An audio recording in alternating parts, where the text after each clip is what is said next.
then spin it. Yeah. But they don't just take it automatically and spin it through the wheel. Like, did you ever see a deal like when you're on a cruise ship, they pick the ball up and they just spin. Yeah. When you're in Vegas, they pick the ball up and they kind of like hold it on the wheel and they're looking around. Okay, no more bets, and then they let it go. So what's the purpose of them doing that? Trying to hit the tip. The tip? Yeah, you put a tip on for them. So the only way to win the tip at what is it? So 30 to 1 or whatever it is, with for $1, what would you win? $36? Yeah. Yeah. So they're shooting for 35. that number that you give them. Put $2 on it. So is that Put the strategy $5 they used to on bet 13 numbers in a row that are all on the same quadrant? Same quadrant, and then red or black to hedge. Roulette? Yeah, because he knows I'm good at roulette. Yeah, that's how it was supposed to be. I don't know. See, now I need to go. We were playing at. Was that The we had fight. a UFC fight? Yeah. Here? Yeah. There was a fight here. Who's fighting here? I don't know. One of those. I don't remember. That was funny. I forgot about. There was Holly Holmes and then another chick, and then the main event was it Michael Chandler and Oliveira, maybe? Oliveira was on it, I think. And then one of the guys that he really likes a lot, like this Hispanic dude, like kind of short Hispanic Maybe dude. Dustin for you? No, Brandon Moreno. Brandon Moreno. Okay. I just love when Drew picks. I love how you don't even remember. When Drew picks All I remember- MMA fights. All I remember was us. Spinning the roulette. Jacob's like, I'm like, give let's me see another if $100. Like, let's do one more on the roulette, whatever we were playing. But you came out right. I think I broke even between doing all that. Actually, I think I lost all of it. That was. I just ride Drew's coattail when he picks an MMA fight. I'm like, who's gonna win? He goes, this guy. This week, And then he puts 9 people around it. And I'm like, I'll just bet the winner. Yeah. He like parlays it and does this. It all comes down to the last fight. Yeah, this weekend's gonna be sick. Yeah, super sick. Which who's fighting this week? a lot of Who isn't fighting? Oh, so it's the whole. You see that fucking Jake Paul's now fighting fucking I don't get that, 58-year-old man. Mike Tyson. Why would he do that? I get That's it. just for payday? They're paying Mike Tyson $100 million to throw a fight. That's why. Yeah. That's so stupid. Like I said, like, yeah, it's unreal. Yeah, To I make saw a it video look of like him it's- sparring some. Yeah, he's sparring still partner. fast, man. Dude, Fucking drop he was it in fucking the this guy face. up. It's almost like I still wouldn't want to get hit by him. I hate when that happens, bro. Yeah.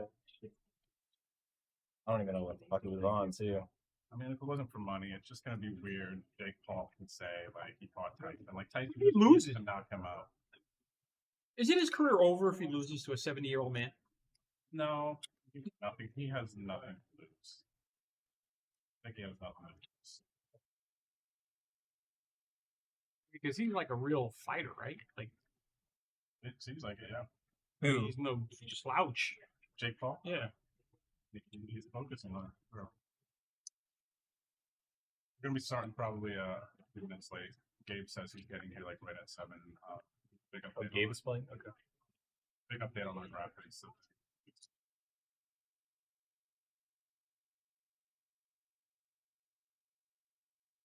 Yeah, I'll probably tune in for the Jake Paul fight.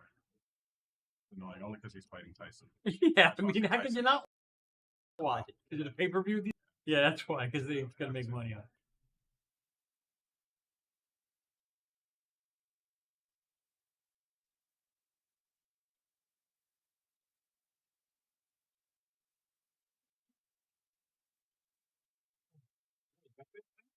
Yep. There he was, yep. Yep. Oh, okay. Some grab tip, he's walking over there.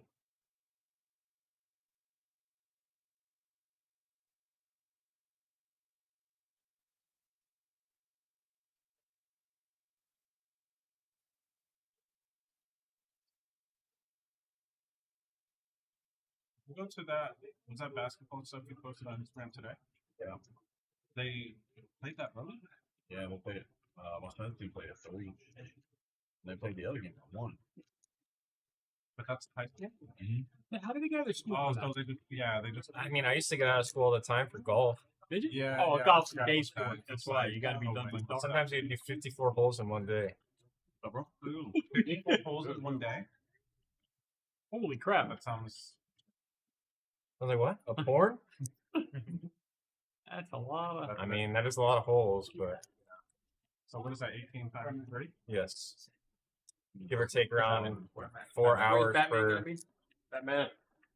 Seat one, sir, right next to No, this roulette talk has me wanting to go to Lake Charles. Do a fucking pull up ACR or no? I'll throw some money with it. I haven't gone on. I haven't played ATR in like 2 years, 3 years. You know what? Next I actually was gonna We text should you last all, time. we to, should like, all just let me send you $1,000 $100 just and put it on ATR on the screen. fucking. I'd be super. Because I don't want to deal with the It's conflict. fine. That's the reason why. I just don't want to I can use my credit card or. Yeah, I need 200. Bitcoin. 300. I doubt the Gretzky method. Biggie, you I've seen that dude. Oh yeah, bro, I love Gretzky. He's fucking funny.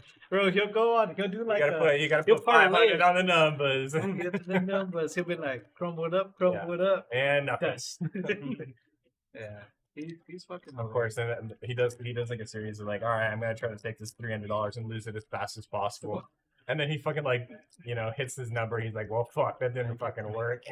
Oh, I like he'll do like a step system though. He'll go Yeah, put 3-step 100. program. Yeah, that shit's funny. He'll go to virtual blackjack, But- put 100, try to double The it. Nightingale. Yeah, and then He'll Double double that, again. then Then he'll throw, go somewhere else. I think it's $25 or at least $25 or $50 on each number, yeah, roulette. and then he'll get paid out like $700 something, and then he'll just grab that payout and then basically throw it all on banker, baccarat, and then he'll just double up to like 2K. I used to be a degenerate gamer when I was your guys' age. I actually was at a real Somebody? baccarat game when people could touch the cards and You shit. still can if Right. you're doing high If you're stakes. doing high stakes. If you This do- was high stakes. If you do The guy 100 ate the minimum, cards. I didn't eat them, He but was so mad. He ate so I play. So that's what, Richie? that's what I Richie, played yeah. last weekend though. I played 100 min and they let you. bet Yeah, whenever I 100 was at the Bellagio last time in Vegas, I was fucking playing high stakes blackjack and baccarat. And made like 5K on a shoe, and I was like, damn, all right, let's fucking run this shit up. Next shoe, like dust. Fucking I hate blackjack. I do everything right, but I have a picture of me getting 4 8s in a row, and I double them to like, I think it was like $300 per hand. So you know, dude, remember like 6 years ago, we were like on a tournament break at the Rio, and Pete had a split like he had a split so much he had like 30K writing. And that's Yeah. it. Yeah, and he won. He won it? He won 75%. I literally, when I was definitely deep into gambling, we were playing Nickelodeon. Where's Rob Kerr at? Seat 9, Rob. Not hard. We were playing a blackjack table. The guy went over $1 million on the blackjack table. I was standing right next to him. He was holding my house in $10,000 chips. That's pretty Like, sick. First time so I had to move to Kansas City for work, and this was like kind of before I started playing poker, but they had like a Harris casino, right? Mhm. So I'd like every now and then go dabble in the poker room, but like before I used to like play poker, I used to play a lot of Ultimate Texas Hold'em. Mhm. And I remember I was sitting at the table with this dude who flopped a straight flush and had the progressive bet on. oh, And shit. he won like 250K, and they paid us out like $5,000 per person. Oh, they did the envy? Yeah. Yeah. That's the What was that?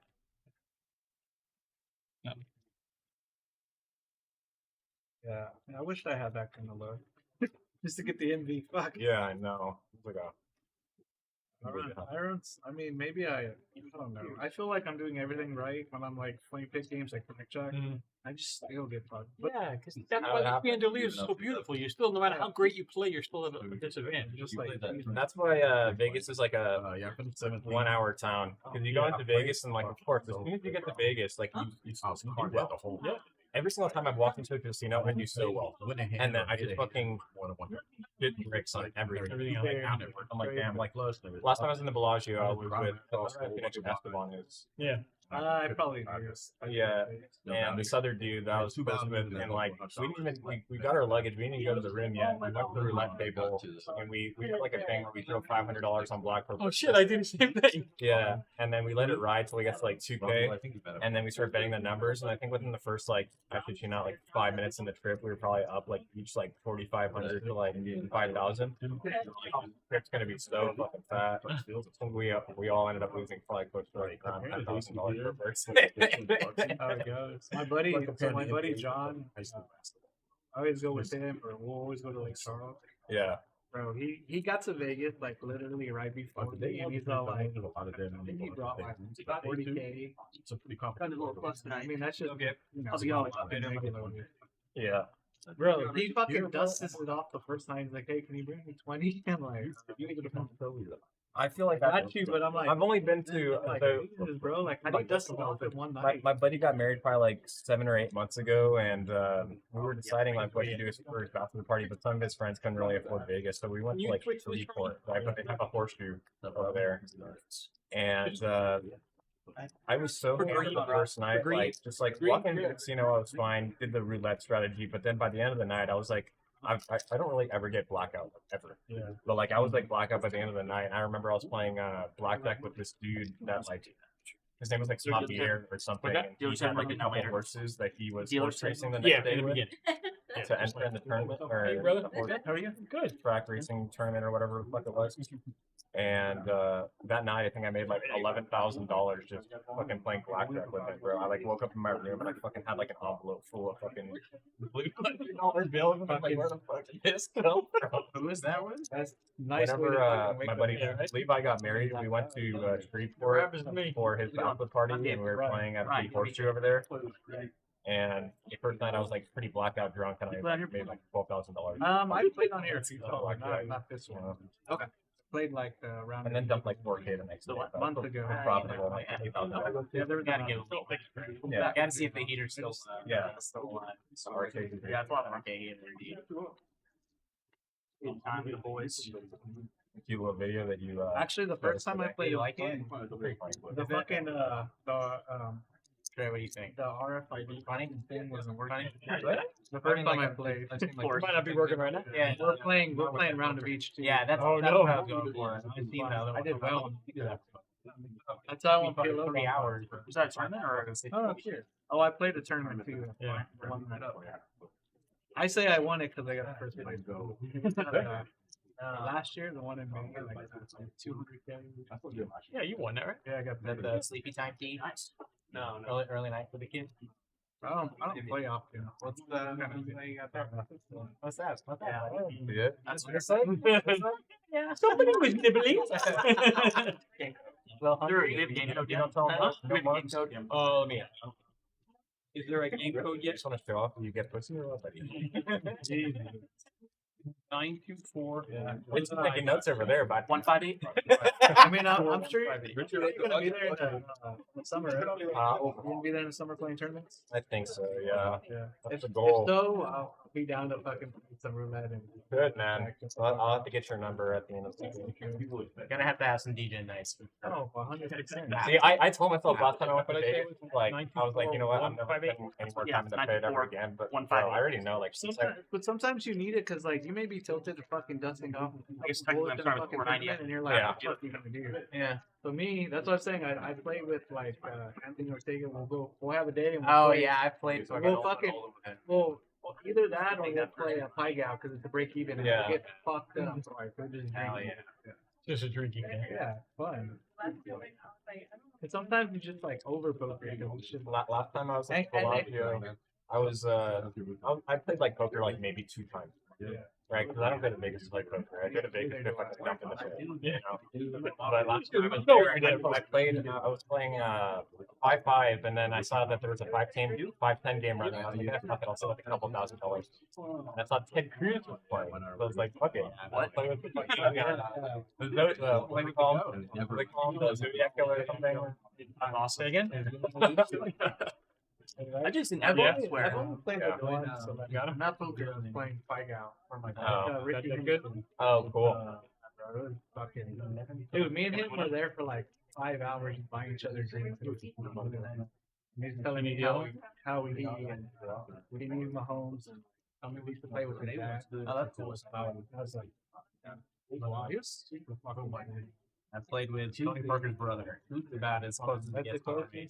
Yeah, that's a good one. That was like fucking 10 years ago. I played with the guy who once claims to have met Elon Musk. That's nice.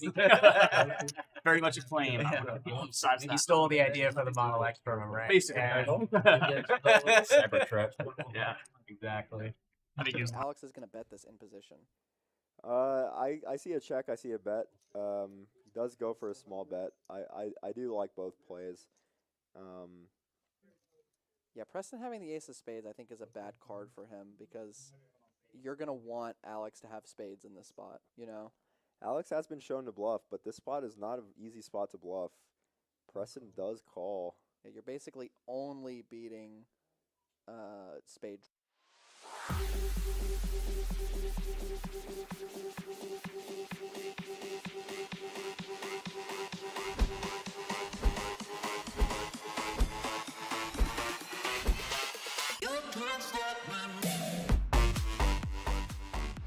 Ant-Man might win a $4,000 side pot with 8 You're high. right. If it's ace of 5 pairs the board. Oh my gosh. And Ant-Man's going to win the side pot with 8 high. All in. Yeah. Gonna shove. Yeah. And then immediately acting, and they already go. Another good fold. So you definitely want to target just full colors with his quads as a player a decent frequency of the time. And he does call. Gonna be shown the quads. And then he 8. When that ace hits the river, Oh, that's not good.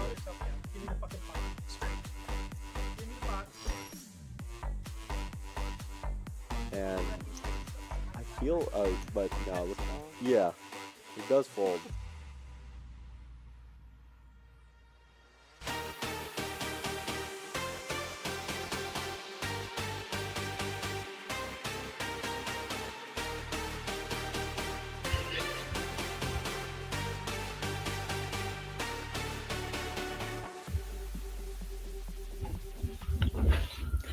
Yeah. Yeah, you're right. Exactly. Anything else?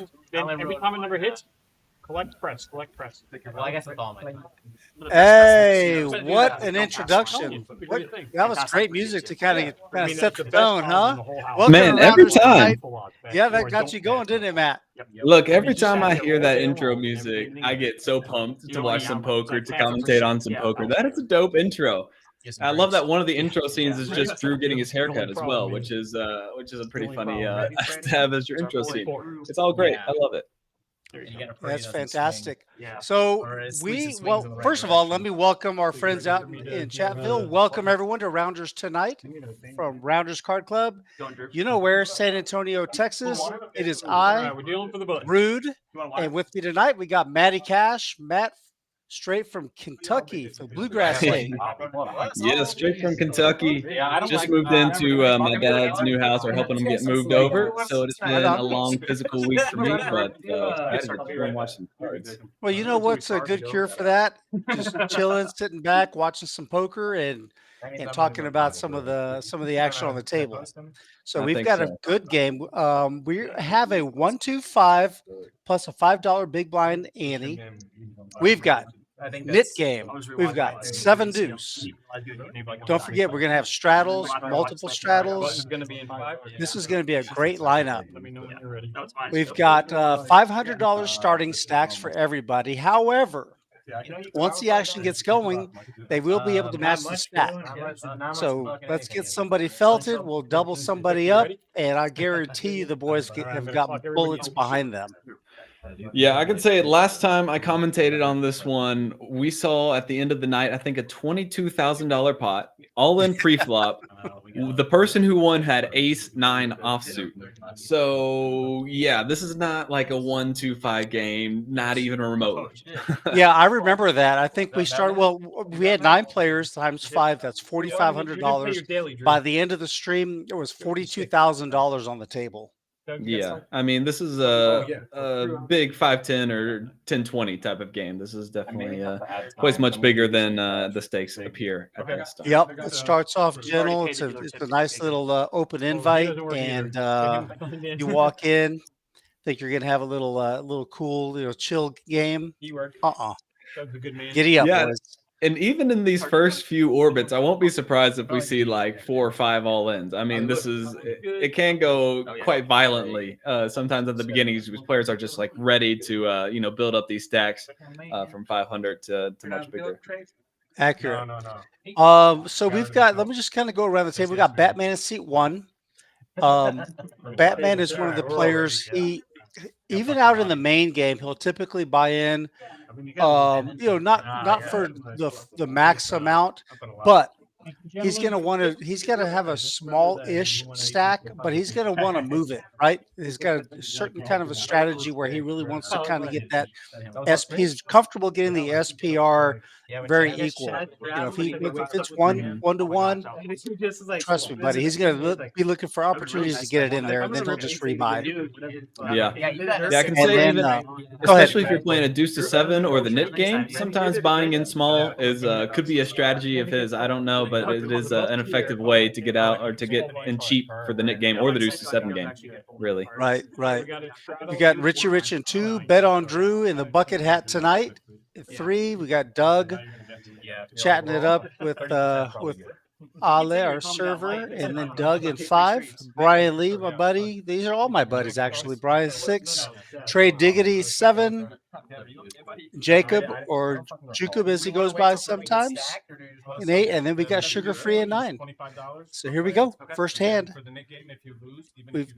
We are in the NIT game. The NIT game has started right now. You got Richie Rich going to open with King Jack suited. yeah, right off the bat, and you can see that we're playing 1, 2, 5, 10 already. You can see that I think the straddle is on there with Batman. Correct. If I see I it think correctly. Batman did straddle to 10. So we are just playing 50 big blind deep poker here to start off pre-flop with everyone.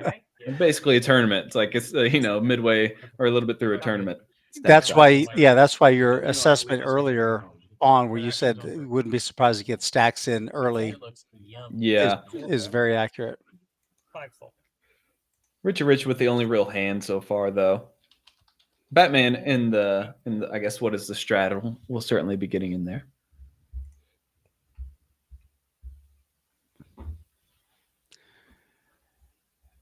Okay, we got a bet in the chat already.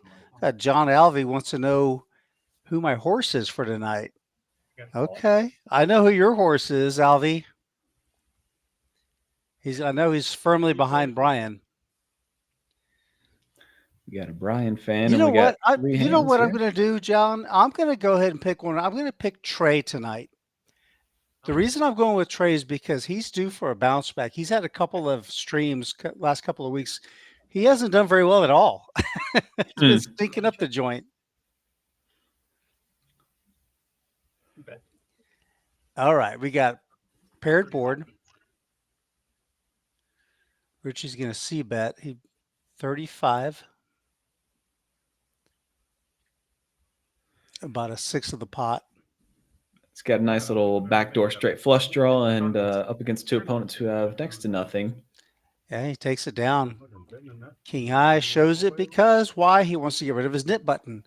As I mentioned, we do have the NIT game going right now. So what that means is the last player to win a hand. Well, when you win a hand, if you show your hand, you get to relinquish. You get to give throw back in your NIT button or the NIT coin, right? NIT coin. I think I've adopted that. And if you are the last person with a NIT coin in front of you, you owe $10 per player. So that's $80. However, you're not going to pay them. We're going to put it in a splash pot for the next hand, which is an interesting dynamic. Why? Because if you're the loser, if you're the NIT, you have an opportunity to win that hand back, or not the hand, but that $80 back. So that's pretty cool. Yeah, I like it, and it just it produces a more splashy game. So we get people really fighting for that $80. And when you only got 500 in your stack to start off with, that $80 is actually quite a lot relative to the stack. Right, especially now early on. Right. Could be a cool idea to in the future the NIT game goes up as stacks go up, and so you every time it doubles for the next round. Just as an idea, this randomly came to me. And we have Gabe getting in here to 120. So he's coming in hard with the ace-5 offsuit. Oh, okay, it was a straddle. Oh, it was a straddle to 40. Okay, this makes a little bit more sense Makes now a as we little get more along to sense. Drew. Yeah, Yeah, Drew's got $40 in there.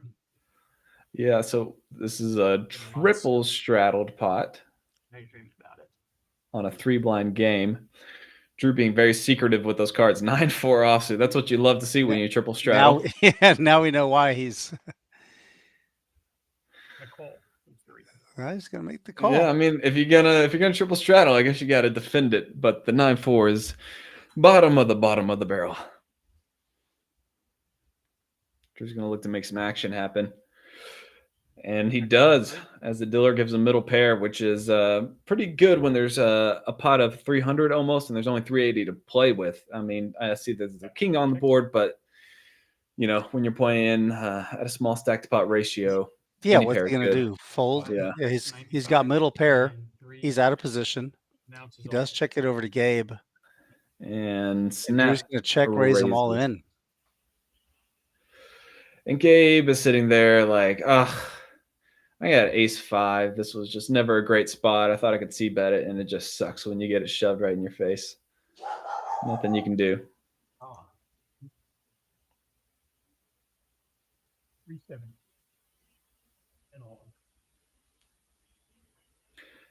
And I think Gabe made a good play on the flop of betting small enough where he can bet fold this one. If he had bet something like 250 on the flop, then he would almost be priced into calling a jam.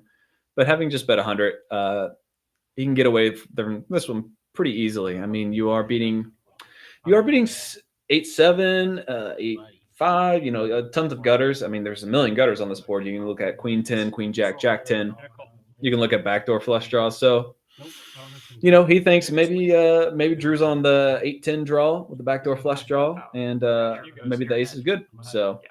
You do know that your ace out is usually going to be good in this spot. It's not like he has aces or ace king, but fair enough by Gabe, who calls, and we're going to run it out here.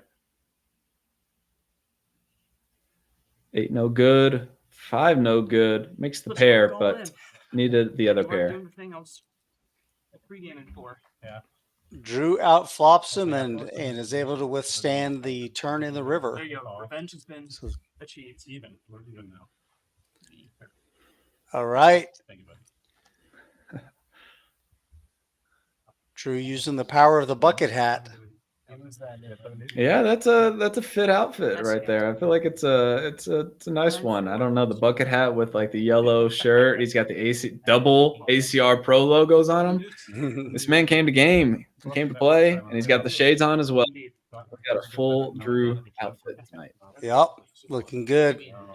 Want to welcome everybody in the chat. Ghost, I see you there. Thank you. You're there as always. Silky J81, Nudist, Navanda, somebody else. Hubie, Ginger was in there. What's up? From the home game. KMOR Pokirk. Thank you Ghost for stopping of them. in. Ghost of them. Hope you're doing well. I'll be all in. 40, 80, 163, 10. 3 makes it 20. 40, Doug. Cards are out. Drew straddling again.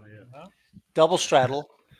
Double straddle. 5, 10, 20. Doug says, "No, I'm good on the. I'm good on Doug's the 40." gonna wait. Put half of it in. You saw what happened to Drew. Drew got stuck with a $40 straddle, which is roughly just a little under, about maybe 8% of your stack. Yeah. I was actually worried. We see Pups actually just open fold with the 6-5 of hearts there. And this is actually a pretty reasonable strategy when you're talking about you're only playing 25 big blind stacks because Pups of the Matty. Oh, Pups late race. Pups Okay. raised. He's got he put forget what I 70 said. in there. He's playing 6-5. Okay, I thought that he was folding it, but Sugar free getting in there. Sugar Free's gonna raise. Oh, he jammed. Jammed. Yep, just gonna get it in there. It's kind of tough to make a smaller. You can make it like 180, but with pocket nines, you really just want to jam and get everyone else to fold. Pocket aces, maybe you trap. Pocket nines, got to get that one in there. 22, and then we have At 25 bigs or 22 bigs or whatever it is. My apologies. 4:30. Yeah, maybe Pubs is looking to gamble here. 6-5's you could have like ace 5 and I would understand the gamble, but the 6-5 is a rough one to beat all in pre-flop or to be using all in pre-flop. But this man, I have a look in this guy's eyes that he's coming here to gamble tonight. So we might see the 6-5 get in there. What does John Alvarez in the chat want him to do? That's his horse. Ooh. I think he's probably rooting for a fold right now. He's saying fold, please Steve. fold. I think you should do whatever you feel like doing. I mean, I'll call if you don't have a pair. And I don't have it. Whatever you feel like doing. I can't tell you what I got. Trying to get some information from Sugar Free. He says he'll call if you don't have a pair. And Sugar Free does. Just puts it in there. You love to see it. Oh, he just says going Sugar Free's like, yeah, I got 9. Plate. Yeah, this is of a 80-20 basically. So it's basically like aces versus kings. And a couple of hearts maybe for a good sweat. Yeah, look. Okay. This 7-8. Well, we got open enders for both players, but that's obviously better for Pups, who was way behind.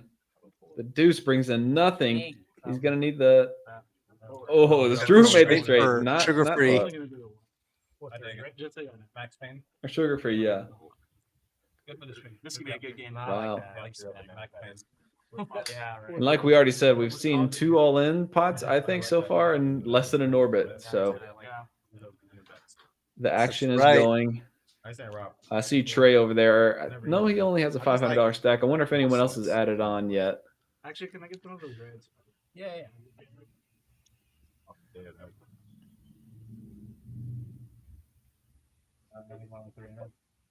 doesn't matter. Kind of curious about that. We see. We know Brian is reloading for sure. It looks like Gabe has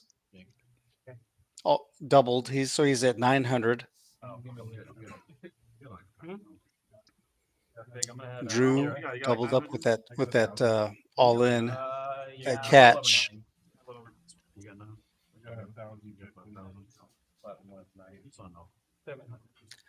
Pups is actually coming in for 1,000, so he's matching the big stack as well.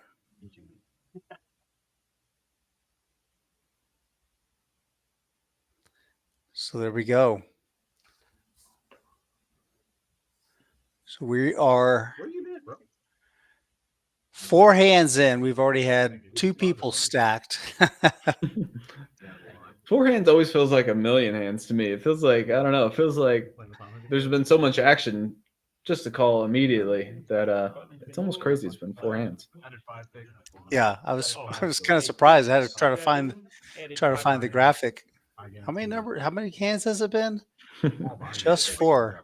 Yeah, I've been playing exclusively online poker here for the last 6 months.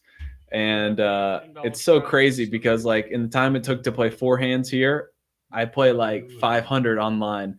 And it's almost like literally a different it's just like a different game almost. Yeah, it's like a different sport entirely. It's not even the same thing between. I mean, you're just sitting and looking at a computer as opposed to being around other people, but also just the game itself is incredibly different. Well, the dealers on online poker are also undefeated, like for their speed and accuracy. Yeah, that speed and accuracy is quite nice. I wonder if we see something like that in the future with live poker. I guess with the machine age coming in. Shuffle machines. I like Brent Bowe's comment in the chat about Drew's hat. It's a Curious George hat. That's funny. That is spot on. Oh, Pikachu. That's another good one. It's kind of like a Pikachu hat. Yeah. If you're going to have a Pikachu colored hat. Richie Rich looking on point tonight too. He's looking like he's living up to the name Richie Rich with the sort of tied over sweater. How's the weather down there in San Antonio? Well, it's not exactly sweater weather outside. Although, I believe we do have storms moving through. I think that's why my dog was freaking out earlier. Yeah, we got some little weather working out there tonight. Queen 9-6, 2 diamonds. We've got double gut shot, straight draw for Batman, and middle pair for Trey Diggity. Trey gonna put in the bet, and Back around to Trey. you know, I could really just see.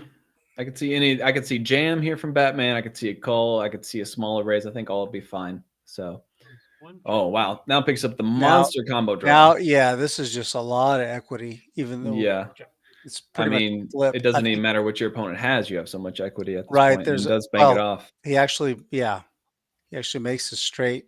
I think that they had picked up so much equity there on the turn. I think it would have been a good opportunity for him to go ahead and bet it. 110. That's 110, just something medium. Probably going to get called quickly here by Trey, and it does. And he obviously sees the bad news.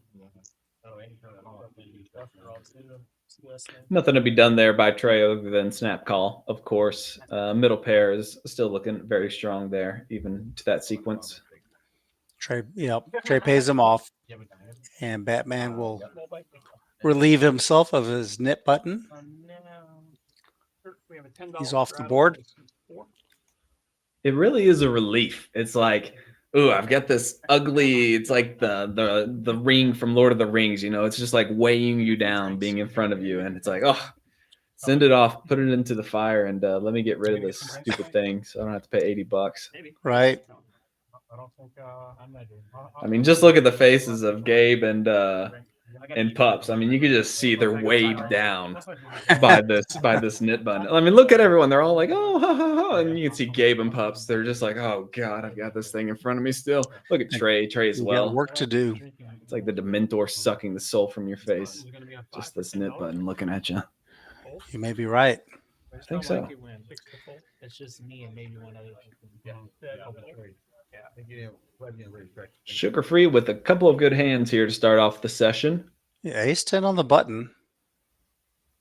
Line raising 30. We have a call on one. Makes it 30 to go. A reasonable open in sizing considering we got a straddle going on. Folding 3. And a call on 4. 2 players for the flop.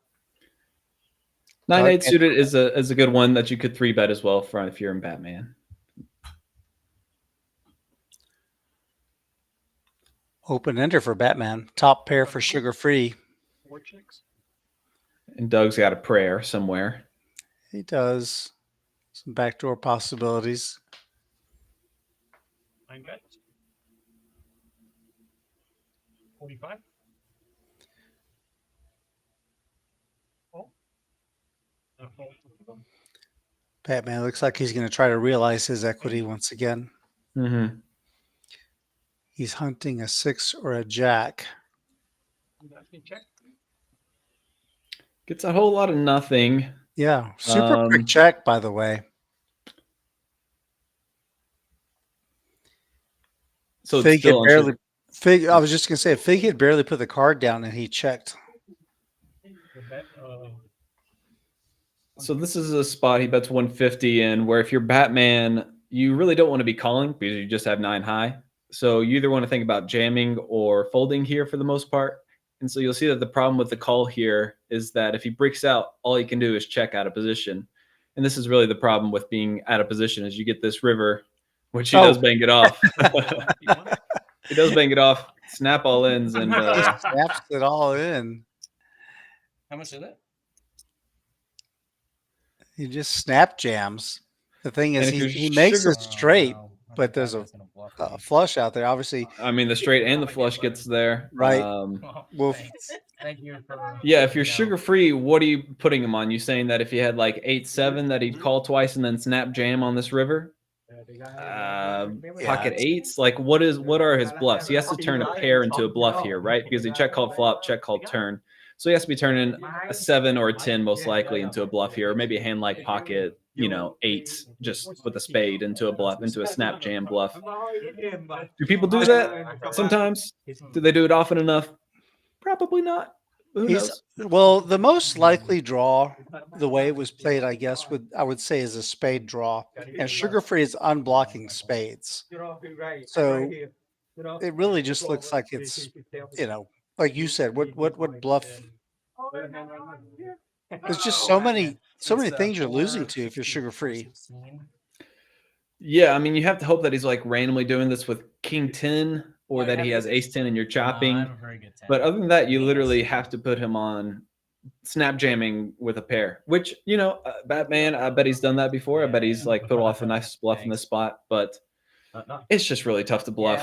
And when your opponents are in a spot where it's really tough to bluff, the fold is prudent, and that is what Sugar Free goes with. So nice play. Sugar free does find the fold, which is I think that was prudent. Yeah, and if I do go to the turn again, the turn check call, this is another, I guess, kind of problem with calling the 9 high is that sometimes you just like lead the river and you jam, and you actually just don't get paid off by the really good hand from in position. So it's like, you know, most of the time it goes poorly and you just don't hit your draw, and then the other bit of the time you don't always get paid off. That is a really good point. That's a really good point that you just made that I hope isn't lost on people who are listening. If you're trying to figure out how to navigate your way through hands like that, if you're just calling to realize your equity and you hit and it's an obvious hit, you probably won't get paid. So sometimes you want to put some money in there on the turn on the draw. That card flashed. I saw it from here. I'm 7 miles away, and I saw it was a face card. Which one was that? I don't remember. You're right. This one? Sorry, I'm just keeping it honest. It's like a queen or king. And just to go back to that last point, I guess, real quick, is that mostly applies to the turn. If you're check calling the flop with a draw, it's like, you know, you might have 2 cards to see. It's just on the turn, check calling with something like 9 or 10 high is going to put you in trouble a little bit more often than not. Is the real problem. Do it on the flop. Don't do it as much on the turn is what I would recommend to people who are, you know, I guess trying to play as well as he can. Yeah, right. Trying to play in a thoughtful manner. Mm-hmm. Not everybody plays thoughtfully. Yes, and that is the beautiful part about poker is if that's not you, you can just erase all of the things I just said. Just men in black pin yourself and disregard. Carry on. All right, so here we go. Trey Diggity is raising to $60 with pocket queens. He's got the ladies. Jacob is going to 3-bet him with the 3-betting hand of the mode, I would say. Actually, I think that this is actually a cold 4-bet because Pups wasn't the straddle, I don't think. I think he actually raised Trey 3-bet, and then Jacob got in with the cold 4. Gonna see the bad news as he gets shipped in on by Trey, who has no decision. Queens is a pretty easy jam here.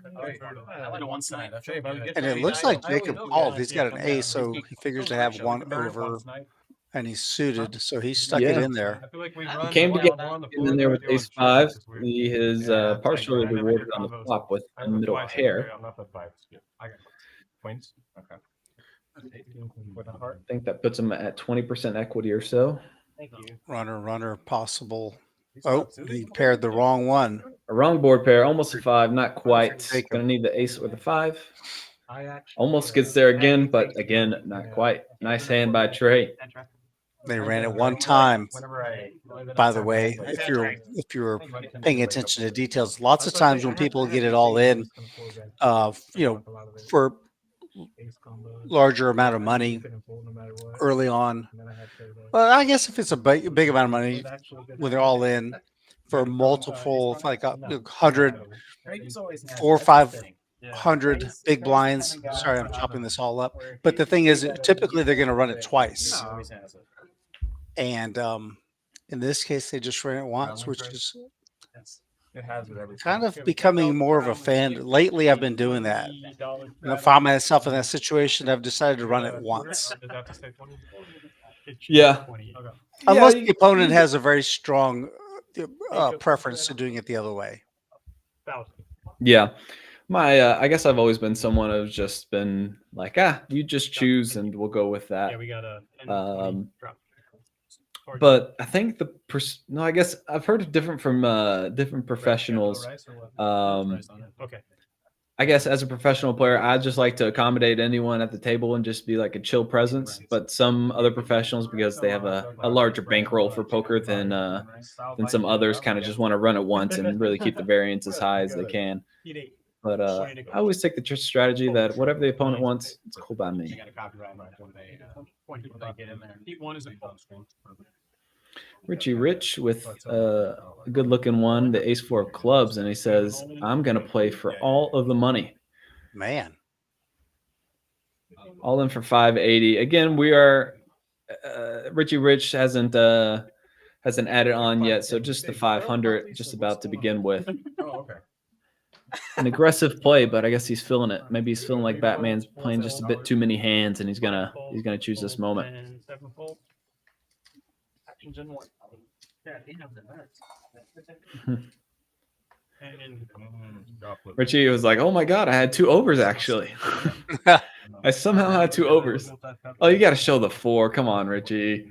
You got to show the 4 when you jam that spot. Yeah, What do that's you think, Rudy? Tell me, you gotta show the 4, not the ace, whenever you show one card there, right? I think that's the money card. The 4 is the one to show. If you're You going to have pick to one to show the show, 4. yeah. You look at the 4 and you're like, "Oops, guess I had aces," or "I thought I had aces," and then you flick in the 4. And that's yeah.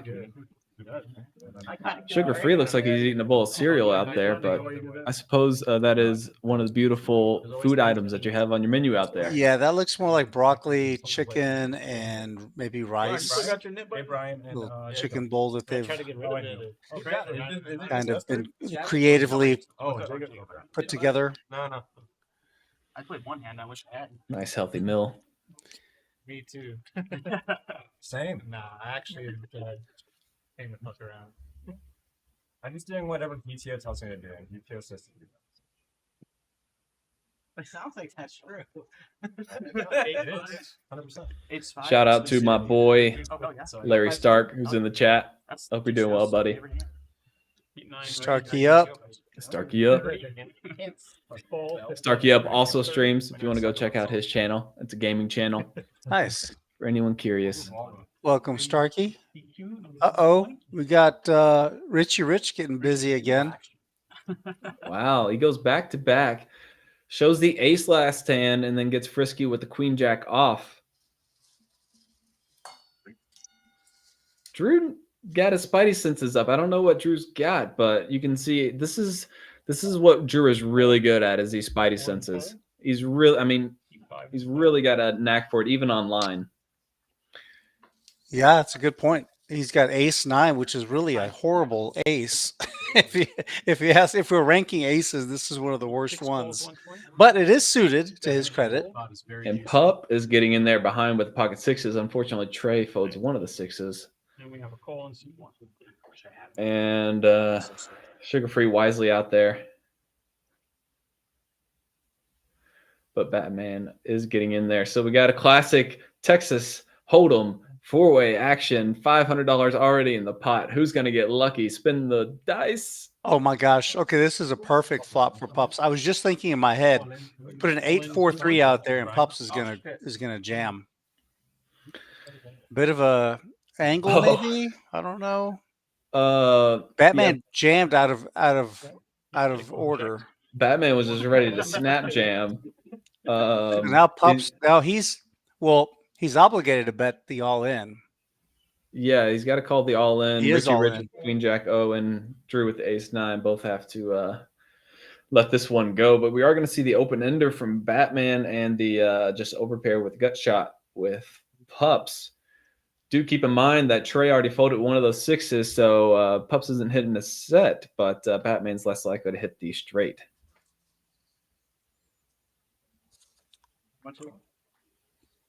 Seven. Matt, I think. Oh wait, what happened here? Brian. Well, it's on Brian. I think Brian is going to. Well, what happened was Batman jammed out of turn. So the action was on Brian. So Brian checked. So the all in had to stand, right? So now it's back to Brian.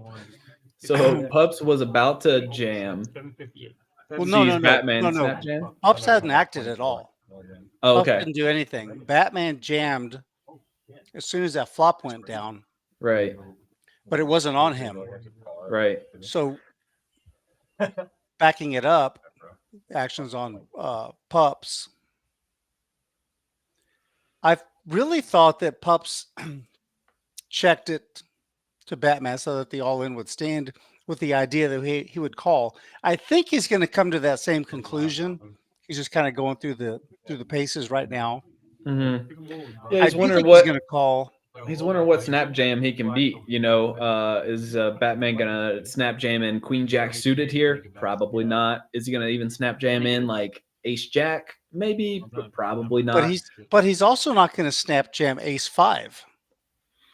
Sure, maybe not, but he snap jammed the nuts on the previous hand, or not the nuts, but the rivered straight. So It wasn't. Yeah, it was far from the nuts, honestly.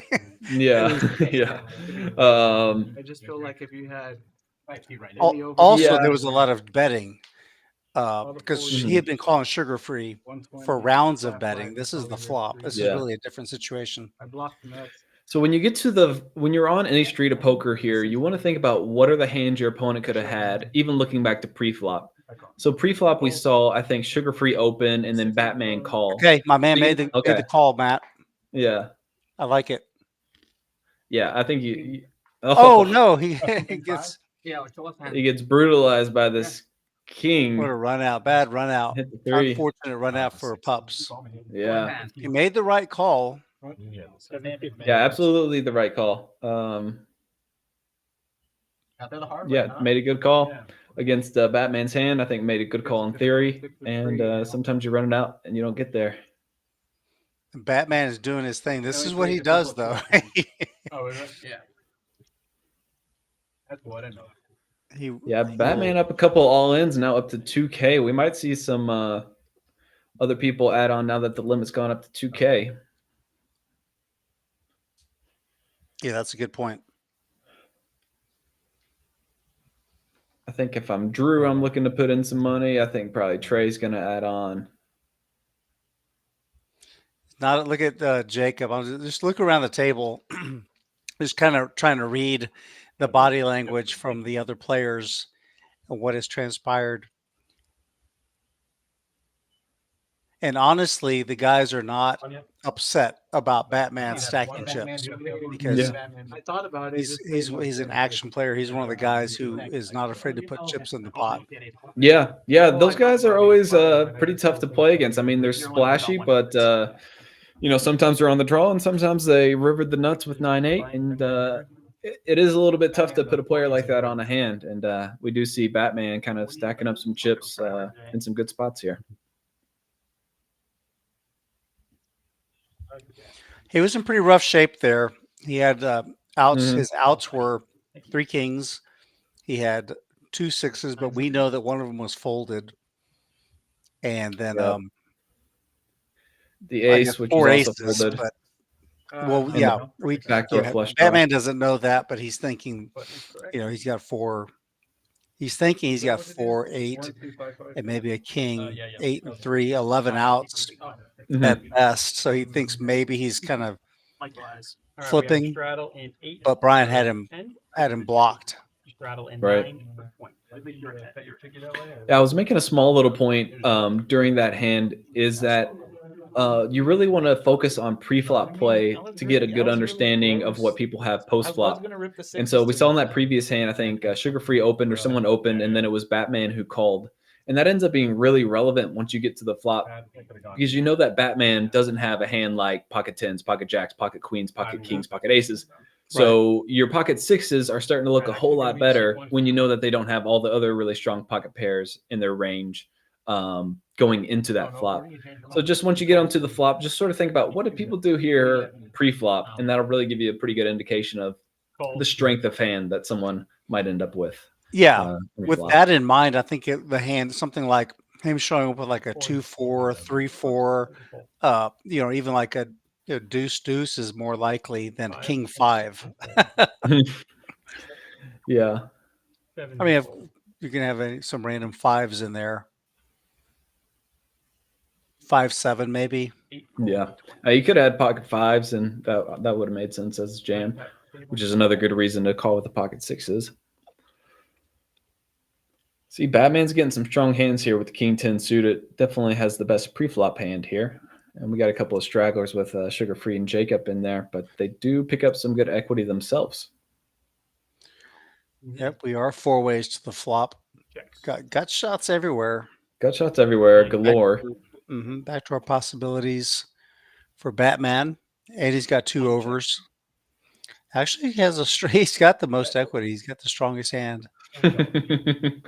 Yeah, the 2 overs and the backdoor flush draw against people who at least have hands to put in money with, which is always nice about having immediate equity rather than backdoor equity. So at least you can call the flop. 9 folds. We have a call on 1.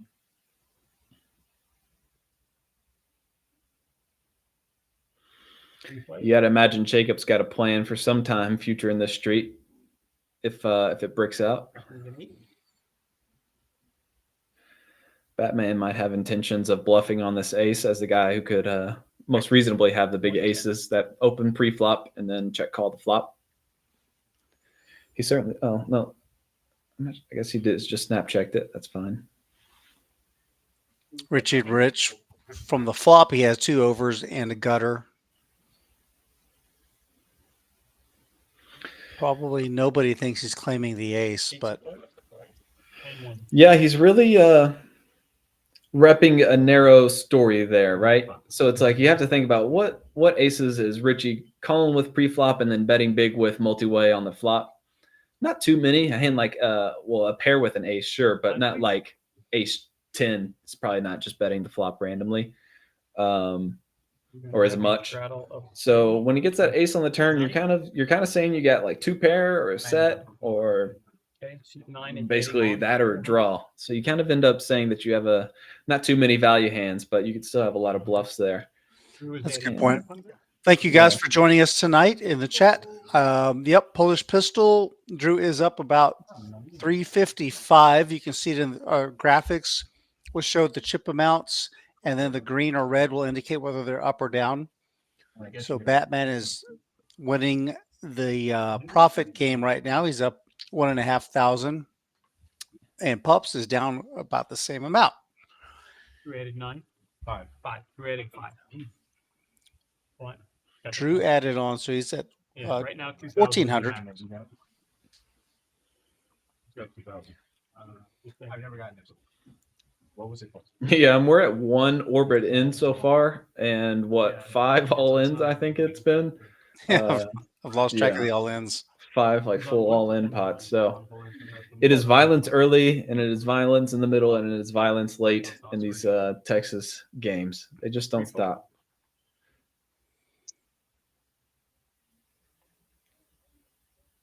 Four raises to 5 is a 4. Doug makes a raise. Jack 5 offsuit from the cutoff. Not one of my favorite raising hands. I got to be honest with you. Now, 7-deuce for Sugar Free. The 7-deuce game is on. Wow, what a magical spot to raise too. When Doug's opening with the Jack 5 off, this would be a lovely raise if you could see the hands if you were Sugar Free. He's certainly thinking about it. All in. I love it. This one is going to work. Doug is just so I don't know why he picked this hand to raise with. It really I'm telling you that nip button is a dementor coming from Azkaban, and it is sucking the soul out of Doug. He doesn't want it in front of him. It's quite possible. I don't know anything about those places or people that you've just described, but you Harry Potter. I mean, now what? You know, Jack 5 offsuit. He's just. I mean, you literally have basking to in the camera time right now. Yeah. Look at that. Sugar Free slams it over. You love to see it. He's getting paid up now. Quarter from everyone, right? I think. Should I show you my head? No, you did that for the Nick game, buddy. Why the green? Sugar Free takes down the first 7-deuce pot of the night. So everybody owes him $25. One greenie. Good. Yeah, I think that jam is a really great play, actually, with the 7-deuce. We saw Trey earlier jammed pre-flop with just pocket 9s. So you don't know if he's got pocket 8s, pocket 9s, pocket 10s, or just a hand like 7-deuce. And even if the other guy calls, it's like, hey, you know, I've got 7-deuce, I've got some outs, and if I happen to win this, everyone pays me $25. So that actually, it's almost like a splash pot when you have the 7. It's like a one-way splash pot when you have 7-deuce that is $125 in the middle. if you want to sort of think of about like that. Yeah. Or $200 in the middle. It's a crazy amount of splash pot. Yeah, I was talking to Doug today at the club before this stream game started, and I asked him what his plan was going into the game, and he said he was just going to kind of sit back, take it easy, watch what everybody else is doing, see, depending on where he is in relation to other players, and that's going to determine how aggressive he was going to be. I don't recall him mentioning anything about going crazy with the Jack 5 off. Yeah. Maybe he just he saw. I mean, he picked a good time. Everyone folded. It just happened that Sugar Free had the 7-deuce off. You're absolutely right. Yeah, the thing is, he didn't realize Sugar Free was going to wake up with aces. Yeah, I don't know. I mean, you could. I mean, it's possible that Doug already has a read that when people are folding behind him to, maybe he sees like ways that people are kind of looking at their hand or being disinterested in what they have. So maybe he was just building up those reads for the first orbit and is coming in here, but is certainly choosing the wrong time with the 8-3-0.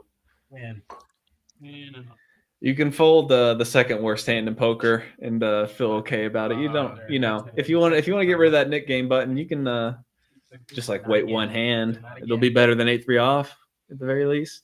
Hey, Pups takes one down. So we still have a few players left with the NIT button. I know Gabe has it in front of him. Jacob still has his. We know Doug has his still. Yeah, it looks like Doug and Gabe. And is that it now, right? Yeah. No, Jacob still has his. Oh, Jacob. Oh, okay. Now I can get this dry. Right. What can you tell me about Jacob? He wasn't on the stream last time I was commentating. What's his game like? Jacob and Trey and Doug and Gabe spend a lot, and Richie Rich spend a lot of time playing against each other. Jacob is one of those. Oh, and Sugar Free. Typically, they're going to be playing harder against each other because they really want to hurt each other. Yes, I know it, and I love that emotion. Jacob is one of the more aggressive players. He has kind of dialed it down. He used to call when he first started playing on the streams. He used to call a lot, and now he's initiating the action more. So I think his results have improved as a result. Speaking of initiating the action, speaking of Sugar Free getting an extra card, he's playing pineapple over there. I don't know. Yeah, he's got his choice, but I don't think he's gonna. Oh, okay. So Jacob does just call. Batman's got the ace king suited. We got real hands here pre-flop. One is all in. And Batman with the snap all Batman ins. Jams for $2,000. This is ridiculous. Jacob Jacob may call. Well, he's got 800. Jacob has he's got 800, but there's already like 200 in the middle. So I like the call here if I'm Jacob. Even if your opponent just has ace king and ace queen suited, it doesn't really matter if they have pocket nines through pocket aces. It's like you just have the equity to call. Although it looks like we got. Trey still has a hand. He's got. Yeah. Oh, excuse me. Gabe has a hand. And Trey both have hands. You got to imagine that they're both not looking to put in this much money with those hands. But Jacob's not sure. Let's see if we can listen in. What do you think it is? 9 to 10. Close. 8 to 7. They snap called his hand. Tell me on it a little bit. Do you want to sell me on it a little bit? What do you mean? Like, you want to give me some sort of information about your hand? No, I have pocket deuces. Well, that's pretty ballsy move. Honestly, I believe it too. That'd be so funny.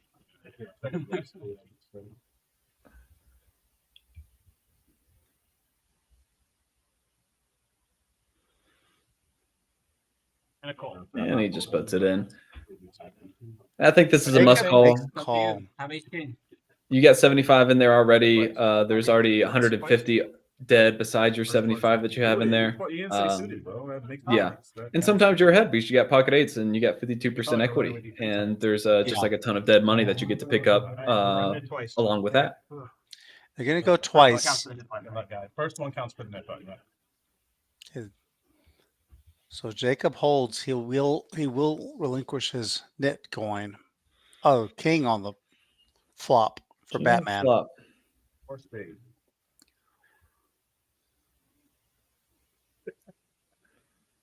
Six of hearts. Absolutely nothing. Gonna need the 8 to win this first run out. Doesn't get there. No joy. No, I had ace. So now we got Jacob looking to hold, trying to dodge the ace and the king. That was horrible. Hell of a flop for Jacob right there. 7 of diamonds, baby. Yeah. Can't get any prettier than that. Bink. I guess 2 8s would be prettier. But besides that, Anything but a picture card. There's a and he straight. makes a straight. It's a 6 card straight.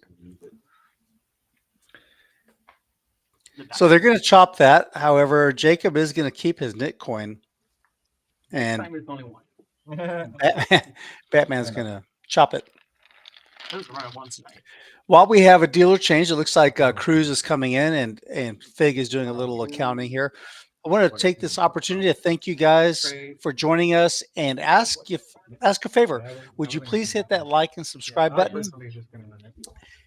Smash that thumbs up, and that's going to let us know what you think of us. It's going to have a favorable effect on us. It'll impact our presence online, allow us to grow our channel and bring more content like this.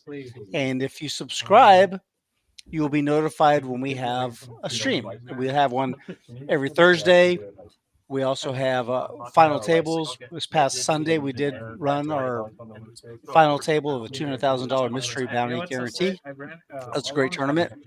And I want to talk about the upcoming tournament we have. This Saturday, we're going to have a $4,000 guarantee. It's a progressive knockout. Those are fun. Those are really a good time. It's a $130 buy-in. $50 is going to go toward the bounty. And so if you knock someone out, you will claim the $50. Half of it goes in your pocket. Half of it goes on your stack. So your bounty grows as we go through the tournament. So it was a good time. Yep.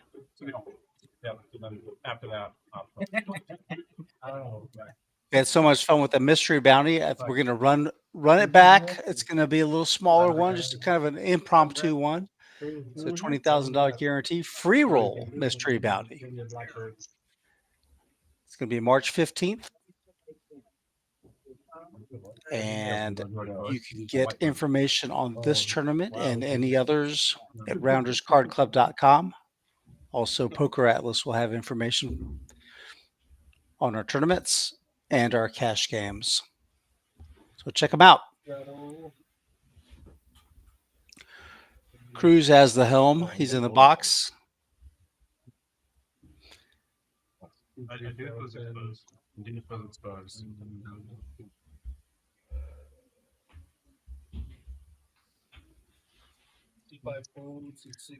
Trey Diggity being very quiet thus far.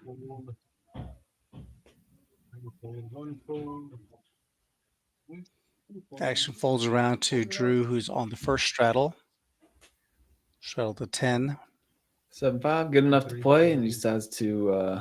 Well, that's Doug's hand. Drew has 6-3. 6-3. So we do have a couple bottom barrel hands here. But both picking up the gutters as well. But that flop much better for Drew and what he would be raising pre-flop than it is for Doug and what he would be calling pre-flop. Yeah, for Drew's range, this hand is going to be much better.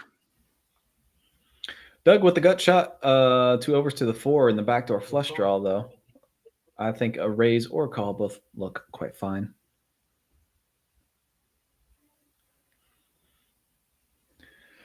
Queen, I actually think that the 6-3 is quite a reasonable bluff. Doug only has $200 behind. This actually changes the math a little bit, actually. But Drew knows that he's got nada and sticks it in.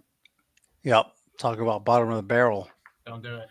Truly, you got the only gut shot as basically your only equity, but does get in there. That's an how should I say this? I feel like that's not overly optimistic, but that's an optimistic line, a strategy, a move to take on Drew's part, considering Doug didn't have very much behind, and also he had the nip button. So those chips should really be really close to the line. Yeah, I will say it is, and usually if you're jamming that spot out of position, you want to be having more equity, just like an open ender or a flush draw type of thing. One thing I will say for that exact spot is that because they are playing so shallow pre-flop, because Doug doesn't have that much in front of him right now, you know that he doesn't have a hand like ace jack, ace queen, ace king, because he's going to be just jamming all those pre-flop, or even ace 10.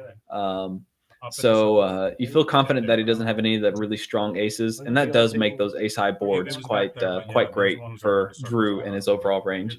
So I suppose that's why he looked to put Doug to the test there. Yep. I mean, that's a spot where even Doug would have to call a hand as wide as like a 5-4 or 6-4. But if he could, my point is though, if he had connected at all with it, he had such few chips behind, and he had the nip button to get rid of. I think even if knowing he was behind, I think he is really likely to call. No, for sure. Okay, Doug is going to jam right now. He's got the 10-7. Open jam. The old 10-7 suited. Going to get through. Flips over the. He actually had the best hand, which is kind of funny. Literally, if it would have to be a spot for something, everything complete there. Double whammy. Come on, Trey. Heads up. All right, we got two guys with NIT coins. It's Jacob and Gabe, I believe. You squint tilt closely enough. 7-3, 7-deuce.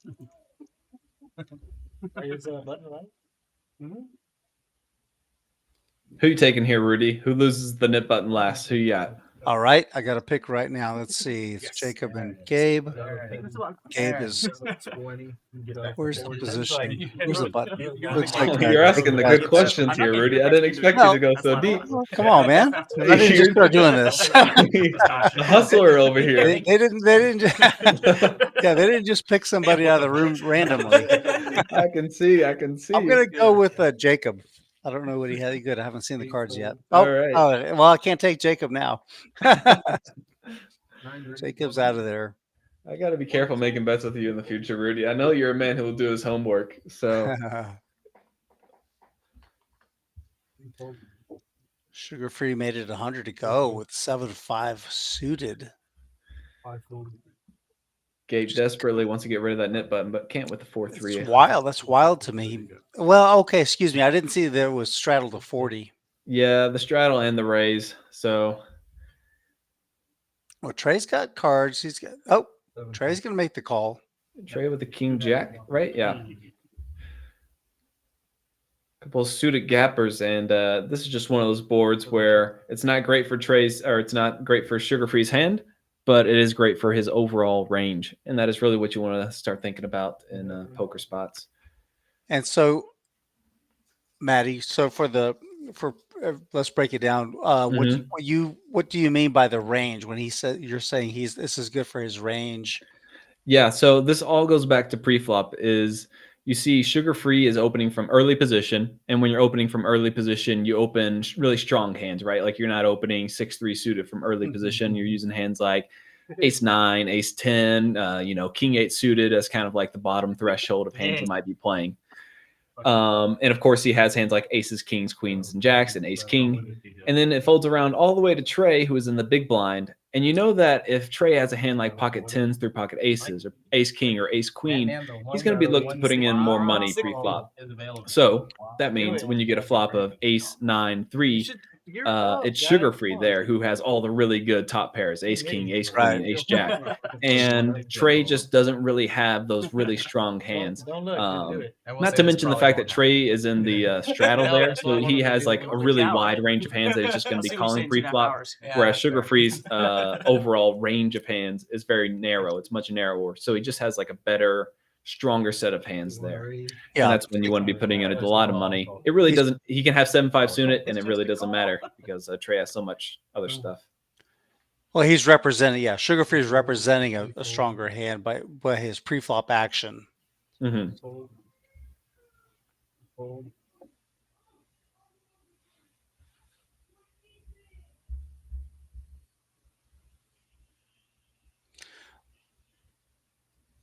So we got to straddle all the way to 80 from sugar free. Got quadruple straddle.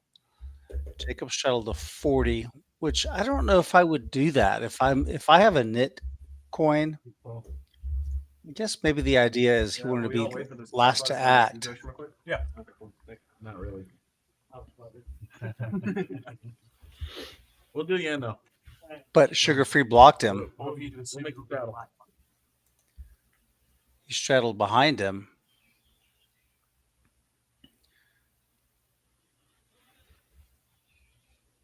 A middle pair for Batman and a gut shot for Pups.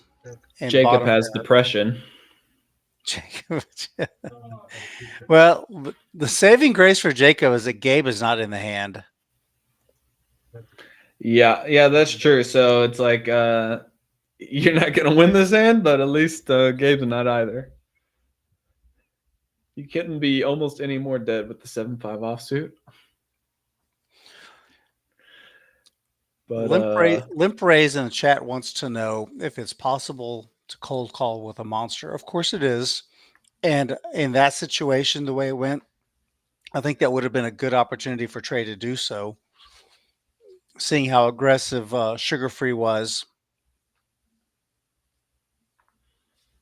Yeah, it can be quite reasonable. Pups here kind of immediately not liking it. He lost that one all in already to Batman, or is either not liking it or looking at jam, but he does have a pair and a gut shot. So he does lay it down. Interesting play by Pups, and a good one, to be fair, because he is way behind. Fairly behind.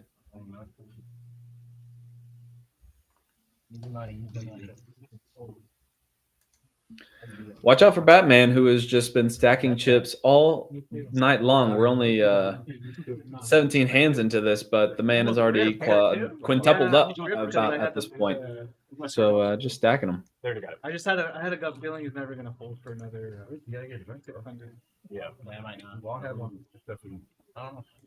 Yeah, Pups explaining his thought process that if he jams there, he just doesn't think that he can kind of represent a bluff well enough, and he thinks he's just going to get called off by every single king, and of course even most of the queens that Batman might be betting. So yeah, and to be fair, he would have got called off in that spot for sure. He would have got snap called by Batman if he had jammed. Nice stack recognition by Pups.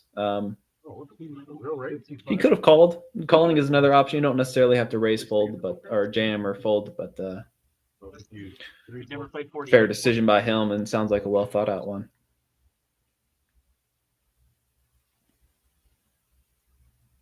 $190. Or raise 190. 5 to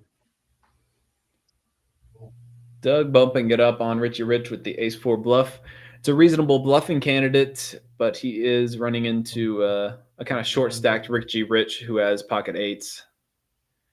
Richie, give him the eyes. Give him Doug the eyes before he says all in. There we go. Doug hates those words. You just hate life at this point. And, yeah, it's a good raising hand, but my goodness, you just don't want to call with ace-4 because you're so easily dominated. Mm-hmm. Yep, exactly. And that's why it's really important to take note of stack sizes pre-flop, so you don't raise to too big of a sizing where you can't get away from a hand like ace-4. You know, you don't want to be putting in half the guy's stack and then you kind of are priced in at that point. I don't think that Doug is priced in at this point, and I think that if these stack sizes we have on the screen are correct, I think he can just get away from this one pretty easily. Yeah, I kind of think that I would probably tend to fold. Well, not I know for sure I would fold. One reason is that the button is you can have the button next. You know, you're gonna have 9 hands or 7 hands to play in position, in better position than this. Yeah.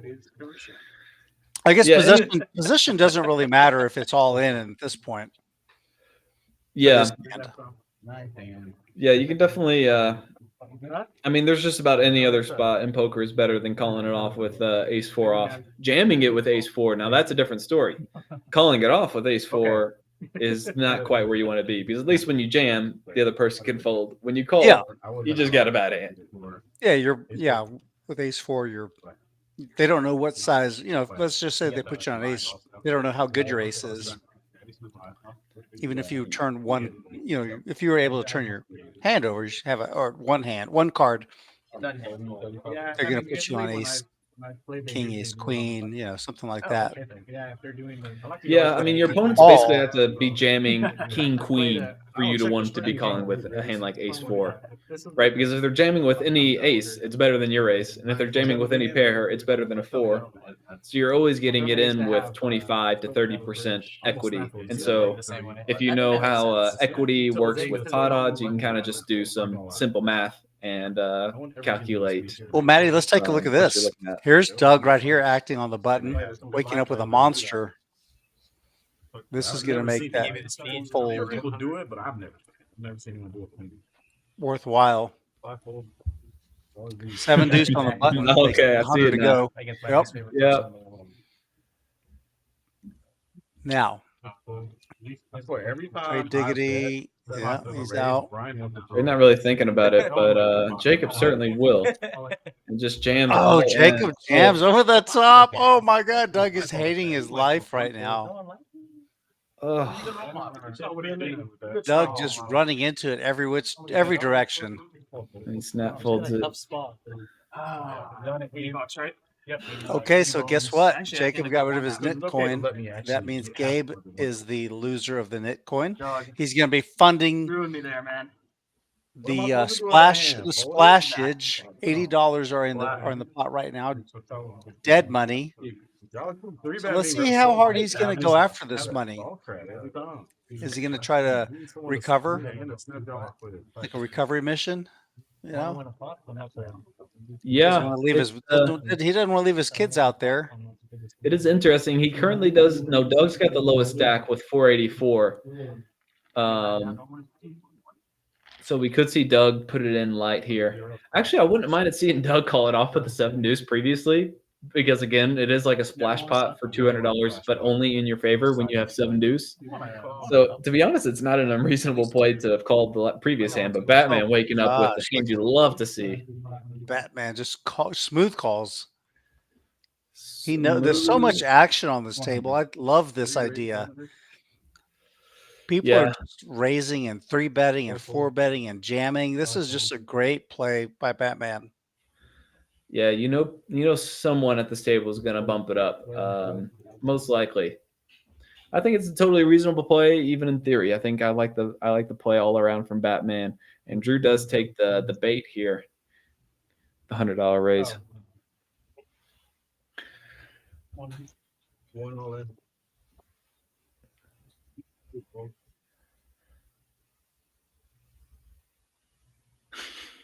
Drew recoils. He knows he ran into it. He got out of line, and he's gonna flip over the 10-7. Say, look, I got a little out of line. He's gonna flip over kings. Yeah. Yeah, my heart's. Batman trapped him. Trapped him. Put him in the tarp.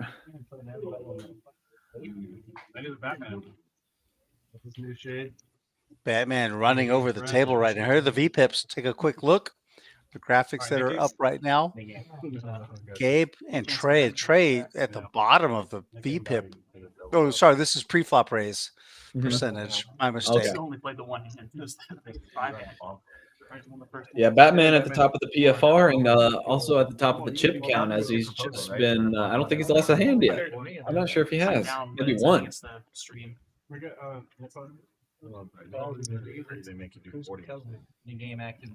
Richie Rich with one of the more beautiful hands of poker, ace deuce of spades. Drew's maybe looking to put a play on here as they get the Nick game button back on. He's got the queen three of spades dominated. Yeah. Drew wants to do something, says, I got out of line last hand. I'll chill for right now.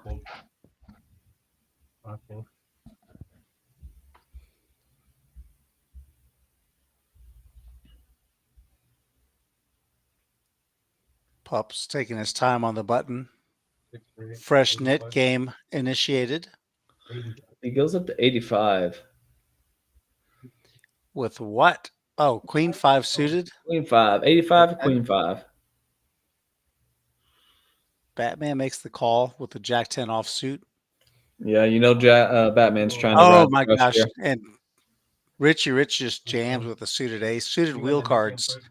Yeah. Beautiful spot to choose by Richie Rich here. Really nice spot. And oh, Batman calls. Batman calls. Batman calls. Wow. Oh, and he's ahead. He out flops him. Gut shot straight draw for Richie Rich. Does not get there. Okay. Kings and tens for Batman. Wow. Look at Drew. Drew's face. Nice hand, Batman, who is just riding the rush right now as he stacks someone else and up to 3.5K. I think you nailed it. I think you hit it right on the head. He's just riding the rush. When the cards are hot, the cards are hot. He is a streaky player. That's no slight on him. Oh yeah, he just, I thought it was like when he's feeling it, he'll go with it. Punchline, Batman's killing all of us. Oh yeah. Where's the Joker when you need him? Yeah. The boys are wishing the Joker was around to kind of keep Batman in check, but he's running over them. Usually it's the opposite. You want Batman around to keep the Joker in check, but I guess this time it's different. Yeah, they view Batman as the villain this time. You want some color over there? Stacked in little notches. Not large. Fun. I'll take a stack of fives if you want. What do you think it is? Yeah, I take 4 full. Yeah, I mean, it's fine. I mean, I'm not going to complain. appreciate it. I fold. Appreciate it. Thank you. You came up, you're like, Six raise. I don't know how you get it, but Time for Trey Diggity to get busy. King 9 suited on the button. 7 raise 8. okay. 8 full. Trey been pretty passive, playing peaceful poker so far, but decides this is a spot to enforce some will. Oh my gosh. Drew with the Richie Rich is going to jam in front of Drew. Drew actually has a better hand than Richie Rich. Richie Rich steaming just a little bit from the last hand with the ace deuce suited, now into ace 8 offsuit, or just really hates his nip button and says, "Get this thing away from me." Either way, he's in there, and Drew, if he knew how good of a spot this was, would just instantly put in all of his money. I'm gonna say that Drew's probably gonna get rid of it, but just as I say that, beautiful play by Drew. Great recognition. I was surprised because of Trey's raise or Pup's raise, and then Trey. That's like a 3-4. Drew's like a 5 bet. Yeah, it's calling off Richie Rich, which is already pretty crazy to do. But then it's also jamming behind in case if Trey has anything good, then you're also screwed against him. So big risk, big reward here for Drew, and Richie Rich going to need an 8. And only an 8 doesn't get there. And beautiful play here by Drew. That was a great play. My man Trey would have made the best hand had Drew not done that. If Drew is watching this later, Drew, I'd really like you to put your thought process behind doing that, making that play right there, because it is a bit of an unorthodox play. And if you could just comment in the YouTube comment section, because I'd be really interested. I think it's possible that he sees Trey, who's been like pretty quiet and now is making a move like the button. So he thinks maybe, Trey's getting out of line. Richie Rich just lost this last hand with ace 2 suited. He might be a little steamed up, kind of getting in there light with 500. And maybe he thinks it's the perfect spot for him. Oh, sorry. Yeah, I said Richie Rich needed an 8 on the river. By the way, he was just drawing dead. I missed the jack. The jack, yeah. No, I agree with you. I think that the fact that Trey did make that raise, the 3-bet on the button, is obviously going to widen his range, right? We talked about the range, meaning the list, the bucket of possible hands that he could be representing. And or that he could actually have. He's representing something strong. But Richie Rich coming over the top. Drew says, you know what? I really think that I most likely have a better hand than Trey. Better than Richie Rich. Let me shut Trey out. Done $500 bullets. What would have really been interesting if Pops had a had a monster, say pocket jacks or something like that. Right? Yeah. I mean, sometimes it's like the original Razor is the one The who initial actually aggressor has who the- people are looking past. All of a sudden, boom, there's the monster.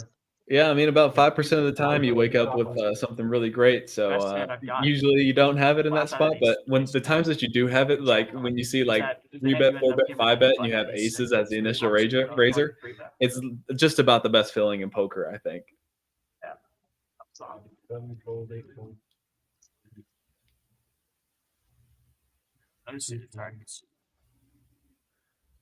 Pups making a nice move, but BetOnDrew's got a pair.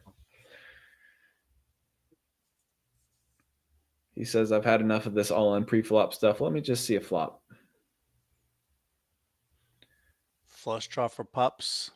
Really beautiful one for Pups. Love to see him bet really any sizing you go with on this type of board. You go small, you go really big, you can go medium. It is the type of board that just lends itself to whatever you think the best strategy is. And Pups does take that one down, shows his cards so he can surrender his NIT coin. The Joker is here, Maddie. Skate or Die 87 is the Joker on ACR. Oh, okay. So I maybe have played with you at some point. It's funny. On ACR. That name sounds somewhat familiar. If you play in the cash game streets, let me know.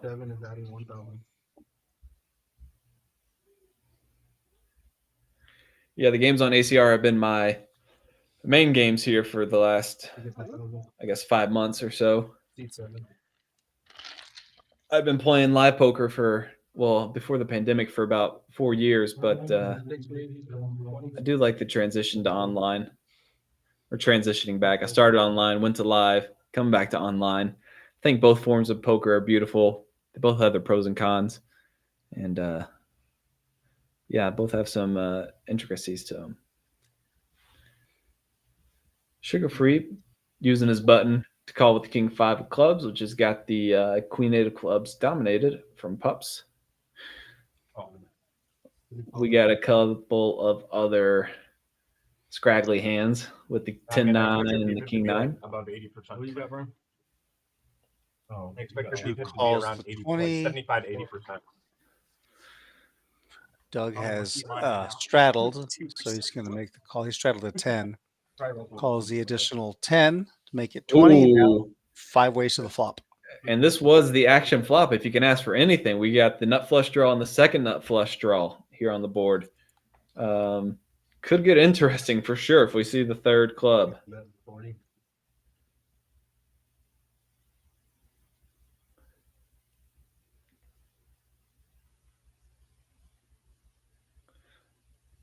Wouldn't mind either play here from Sugar Free, the raise or the call. Playing passive poker here, I think, is mostly just fine, but you can see the argument for raising quite easily, I think. Oh, and there it is. Oof. Things are going to get heated up here. Oh, and you're just feeling the best way possible if you're Pups here. You've got the second nut flush, and you just expect to be like that almost never. He checks it over to Sugar Free. This might save him. I mean, the only thing I think that saves him is the fourth club on the river, essentially. I don't think there will be another card that saves the stack. Well, I don't know. There's only 200. It's going to be a pretty big stretch to get the money all in. I mean, if you have the second nut flush here, though, you're really fist pumping still. It's like you. It's not even like I mean, it's like you would just love to put in like $2,000 here if you could, or whatever. I mean, that's an exaggeration. Let's see if the wheels come off completely or if he somehow saves it. Yeah, I mean, if Post maybe feeling like, hey, this isn't quite my day. He's lost a few really big pots in some unfortunate spots, and maybe he's just feeling like Sugar Free is going to show up with a nut flush here a lot. But I mean, if you're pups, you're really still fist pumping the spot, and I'd be impressed if he doesn't get stacked, much less if he check calls this turn. It'd be a heck of a play. He's taking so long with this action here. I don't think he. No, there's the raise. Never Yeah, mind. up to about I was gonna say, I don't 240. think he's gonna do anything but call. Yeah, But and he if you're doesn't jam, and or if no, you're Sugar, Mhm. no, he didn't. He didn't jam. He just raised it to 240. I actually think that's quite reasonable. If Sugar Free had a hand like 2-pair, this keeps him in. If Sugar Free had a hand like Ace Jack with the Jack of Clubs, this keeps him in there. So I don't think you have to jam. You can make a little raise like this. Sugar Free's like, I have the nuts, right? Yeah. Okay. Yeah. But I mean, if you're Sugar Free, there's really nothing to be done here other than calling. Like if he has a set, you're going to get it in on the river.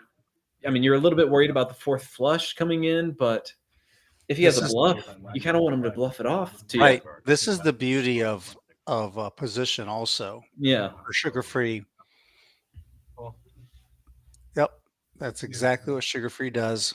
Yeah, Just I think calls calling's behind. the only play there. Nothing Yeah, else really. no, making- Pups has less than a pot size bet behind. Yeah, nothing to be done here. Nothing to be done here. This will be whatever. Just get it in immediately from both guys. Yeah. Yeah. It's just about one of the Icy. one of the Icy. biggest coolers you can take in poker right Yeah. there. I mean, it's just Yeah. like you just have to hand the other person your money, and you do it gladly every single time because it's you have the second nut flush. It's just one of those gross spots, and they happen. Wow. What a really well played by Sugar Free. I don't really think that Pups made a mistake. It's just a plain cooler. Yep. Yep, one of those where you just say the poker gods tell you that you have to hand this person $1,500, and so you hand them $1,500, and then you go on to the next one. You pull out your wad of hundreds and you throw it on the table. Pups is gonna reload, and hopefully this will run a little bit better. These chips will do better. Our team was. Man, that's tough. My senior year, we did not. But House if you guys are enjoying the action, the action has been fast and furious, man. No doubt about it. No lack of action. Hey, do us a favor, hit that like button. What do you think? What do you think, Maddie? Someone hit that like button. Someone hit that subscribe button out there. I mean, come on. Come How on. about We, everybody do it? Every everyone. damn body. Not even someone, everybody. But how many all-ins have we had? I mean, we've only had 24 hands. I bet you we've had all-ins for like 50% of them, it seems like. Yeah. Yeah. Again, the other difference I was talking about how you can play so many more hands online. Well, you still wouldn't have as many all-ins as you do here in live poker in the same amount of time with much less hands, which is just one of the beauties of poker, and specifically one of the beauties of Texas poker, which is just a wonderland of poker. Wonderland of possibility. Yes. Actual reps for our hands. They were terrible, but I mean, at least we had them. 9 raises. That's why too. Sugar-free raising it up to 80. Rudy, what do you think of someone just won a big hand and now they're raising again? Do you think that's usually strong, usually weak? What's your read of it? That's what you remember playing. That's a they great sent question. for spring break during And they're raising. I think it's most likely indicative of a strong hand. I don't think that Yeah. they want to jeopardize their freshly found chips or freshly earned chips unnecessarily. Yeah. However, sometimes people, again, it's always one of those things that it depends. Some people, when they think about how much they bought in for. For example, Batman is in for $500. He has 3,500 in front of him. So sometimes people think, you know what? I've got $3,000 to play with, to gamble with. You know, if I lose $3,000, I'm still even. Right. Yeah. Yeah. I've definitely thought of that way sometimes. I would be jogging around because I don't want to. Specifically, you think, I guess I think a little bit more about when I'm down and I'm like, please, I just need $650 more and I'll be even on this nightmare session. But had yeah, that it can close go the call, other way guys. around. I usually do think it's strong when someone open raises after they've just won a big pot like Sugar Free just did. But then again, he came in with the Queen Deuce offsuit, so switching up, and he would have fooled me on that one. Yeah. I thought you never folding. What up?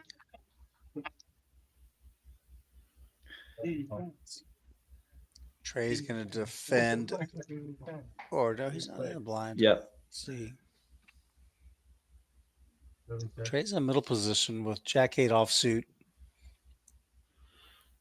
He's out of position. Trey. I'm sorry, not to Trey, to Jacob, who is the pre-flop aggressor. Yeah. C-bet does take it down. And Trey again, just- that's the type of board you want to just be betting every single time with any hand you have, because again, those when it's a ace high board, a king high board, a queen high board, that's always going to be really good for the person who raised pre-flop rather than who called What did pre-flop. that do? Yeah, 5-3? Yeah. Artie wants to know how the food I- is. Food is really great. Are you in San Antonio, Go Barty, or do you have intentions of coming here? Because we'd love to have you. They've got a very extensive menu of food. Anything from, let's just say, I don't know, wings, chicken wings to quesadillas to ribeye. Oh, that's 100% gonna be the Sea one. bass, Something salmon. crazy There's a happens, then. really wide range of food. Not to mention the full bar. Y'all is delivering a couple of cocktails. Looks like the boys are ordering some tequila shots. I just bought some tequila myself. Gonna be doing a Mexican night for this upcoming UFC. Rudy, you watching a UFC yourself? I'm not a huge UFC fan. No, I am a big tequila fan. I'm a bigger tequila fan than UFC. How about that? Okay. I'm a slightly bigger UFC fan than tequila, but I guess it's relatively close. We do see. What kind of tequila did you get, Matty? I got I just got Espolon this time. I was looking for Casamigos, but just went with the Espolon. Got it. Well, let's take a look at this hand here. Sorry, I Mhm. didn't mean to throw that out there. Sugar Free raised with jacks. Batman called. Drew 3 bets with 7-deuce. Makes it 200 to Interesting. go. So the action's back on Sugar Free. There aren't very many bigger pre-flop hands than jacks. Yeah, and especially in a game this loose. Although Drew isn't quite one to be known for raising pre-flop super light in this type of position. The 7-deuce game is on, so that is why we see 7-deuce, of course. But you don't necessarily always expect him to be in there super crazy. Sugar Free counting it up, seeing if he can just jam, kind of what the stack sizes are looking like. He does cover Drew, so. And he's probably not worried too much about Batman. Batman might be in there with some weaker holdings. We saw him with Jack 10 earlier, so I really don't mind a call here necessarily with Jacks to kind of see if Batman wants to get in there with, a bit of a weaker hand. But he's going to 4-bet it. He's going to 4-bet his jacks to 600. Batman it. Immediately He does ejects. purple. Drew sizing him up. He's asking if he has purple. Drew has 7-deuce. Is he going to try to pull it up? Hannah, if you're in there in the chat watching, I don't think he's going to go forward with it. I mean, you have to put him on exactly Ace King or Bluff to be going with this one. I mean, no. I mean, you're not really getting paid enough for this for the 7-deuce game once your stack gets this big. It's a little bit different if you had like 500 in front of you or whatever, because then it would be everyone would pay you 200 if you won, but not with that much. I wanted to jam. I just don't think you're gonna. I didn't want you to jam, but I wasn't gonna pull. Yeah, Sugar Free was going to You snap jammed, call, I of would course. have been really, really sad and thought about it for like 2 minutes before like. I think he's being honest. Really?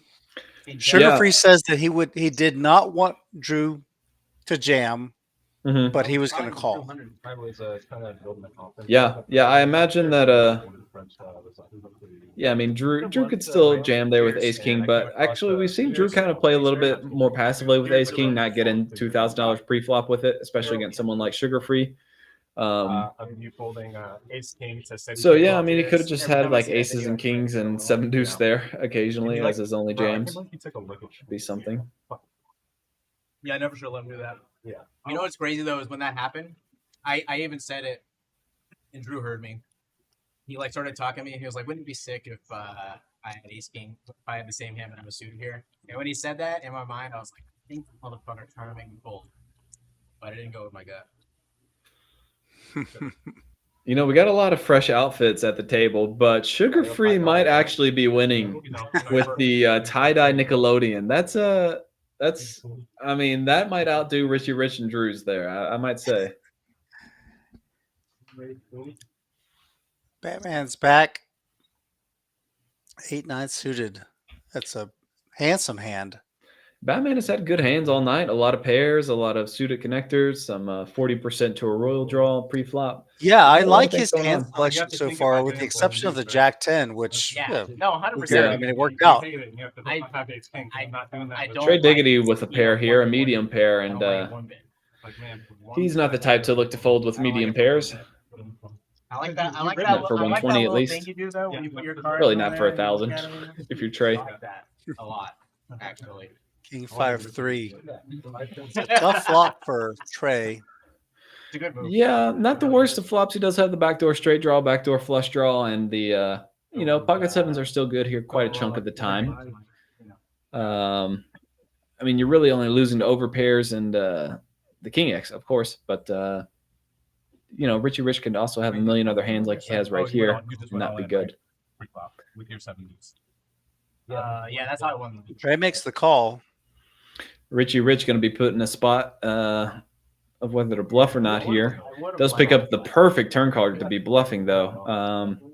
The queen or the 10 would be a little bit better, but the deuce of clubs is the Not next bad best at all. turn. Yeah, he's got a draw to the wheel. Decides to check. Nut clubs. King pairs the board. And now the problem is you really can't rep anything if you're Richie Rich. I was thinking Would have about been good content. You would have bet a flush on the turn, most likely. You would have bet a king on the turn a lot of the time. So Trey, even just feeling like his hand is the best, goes in with a block bet of 150. And Yeah, I think this is going to work out for him. yeah, I mean, there's a part of Richie Rich that wants to just jam here and represent the nut flush, but there's I think the better part of him that will realize it's a bit of a tough one to represent. He might still do it, and you could check back a king on the turn and it would jam this river, and you could check back a flush on the turn and it would jam on this river. So he does have value hands here that he could reasonably represent. And when you have the ace of clubs, this is a totally reasonable hand to do it with, almost 2,000. and it might work. Yeah. Oh yeah. So the more I talk about it, the more. I mean, I don't think you have to do it. This is not the type of play you should do every single time you have the ace of clubs, because you could have ace 10 offsuit with the ace of clubs. You could have ace 9 offsuit with the ace of clubs. If you just start doing it every single time you have the ace of clubs, it's going to be way out of line. But as like an occasional play, it's a decent one. Yeah, that's a play that's a little bit more prevalent in Omaha and Sure. say Congress or Big O. Mhm. People it's more reasonable to make a play like that with a dry ace when you have multiple cards. No, is he pretty built? But Richie Rich does make the fold, and Trey takes it down, therefore leaving himself of his knit coin. His Dementor, not Nick. Dementor. You haven't seen Harry Potter ever? I think I've daughters, probably don't you? walked. Surely you've I've seen walked Harry by. Potter. I've walked through the living room while it was on. My Yeah. kids were watching it, but yeah, I've never to say that I've sat down and watched an entire movie. No, Wow. I'm sorry. It's just kind of a blind spot. I apologize for the sorcerers in the chat. Yes, you're missing out on some or classic wannabe 2000 sorcerers. cinema. Yeah. Thinks about it. Doug says, "Get the Dementor away from me. I'm all in with ace 7 suited." Doug's like, people have just been making moves against me all day long. I'm just gonna jam. I'm just gonna open jam with the ace 7 suited. Please let me win. And they do. Did Someone Doug even wants have to his count. nip button? Did Doug even have the nip button? Surely he did, right? I don't know. Is he just like? I don't know why he's doing that. I don't see the nip. Oh, sorry. I've called this too soon as we got Batman thanking, who has already stacked Doug a couple of times, I think, and is saying. He's already put the chips in. Okay, He just yeah. wanted to know the price. I didn't even. Did we see his hand? I thought. Oh, that is 6-3 offsuit. Okay. I was like, sure, we saw his hand, right? It wasn't good. Live. Oh, he's open. He's got a gut shot. No, No, it's the 9 for the straight. So much. Look, I want to see Doug's face. Crazy. That's- Oh man! Props to Doug for taking that with a smile as he sees the 6-3 straight turned over. Wait a minute. Oh. And he does. What happened? Why did Doug get the Oh. chips? Different Oh, hands. he 500. I think he Oh, bought did he them. just buy in? Oh, just what happened? I'm not sure what happened there. Oh, Batman had 3-3. Sorry, our Oh, graphics were off the whole okay, the time. graphics Batman had were off. 3-3. I was like, man, Batman is like really riding the rush if he's in there with the 6-3 offsuit. Okay. He had pocket threes. Sorry Totally about that, guys. reasonable. Yeah, Batman's hand was actually pocket threes. He is, bro. That's what he Not the calls himself. 6'3". I think it's Miguel, the superior player, whatever his fucking. Man, if you stack someone with 6-3 on that board, I was like, how is Doug taking this so well? He just got stacked with 6-3 offsuit. I can see why. Turns out Doug actually won, so he's got his double up, and I still don't know if he had the nip button or not, or if he was just like open jamming 500 with A7 suited. Because Yeah, you that can was win pretty wild. track him, you win turn. You win, yeah. Yeah, not very usual for Doug, but maybe he's looking to maybe sometimes jam deuce 7 offsuit pre-flop. So he's like, hey, I want some different hands besides deuce 7 offsuit to jam pre-flop, open jam pre-flop. That is. He's at him, Maybe he's putting together a little pre-flop strategy that he's trying out the 7-deuce game, and it's really interesting to just open jam with A7 suited and worked out. If I get his chip, I win the tournament. He had a stack. Yeah, Gotta have a stack. Don't try that at home, though, kids. Gabe finally done. He's had a lot of bad hands. Still got a bad one here, but wants to get rid of this nip button for once. Yeah, he's in relatively late position. He's in the cutoff. Connected cards, they're not suited. Yeah, you really do hate when someone else puts in money behind when you got 6-4 offsuit. Fortunately, it's just King Jack offsuit and Queen 9 offsuit he's up against, so his outs are clean. Yeah, but he does have position on the 2 players that called him. Yep, absolutely. That matters a lot. And this paired board is really going to be, it's going to help him. I think this is in his favor. Yeah, and the open-ended straight draw as well, just being the only thing with reasonable equity for these 3 hands. Should be a pretty easy bet and a pretty easy fold from the other 2. Oh, no, Jacob could get in there with the backdoor flush draw, but decides not to. He's done Probably with quite it. wisely. True will let it go as well. 6 high, good. Gabe takes one down. Surrenders the Deuteronomy coin. I'm telling you, I just can't answer right now. It's up. I had to make them happen. Is that right? Did I say it right? The Deuteronomy coin, is that what it is? The Dementor? Dementor, yeah. Dementor. Deuteronomy. Yeah, I think that's another. A different, It's a slightly different book. Yeah, different book. Thank you. Yes. I'm here all night, guys.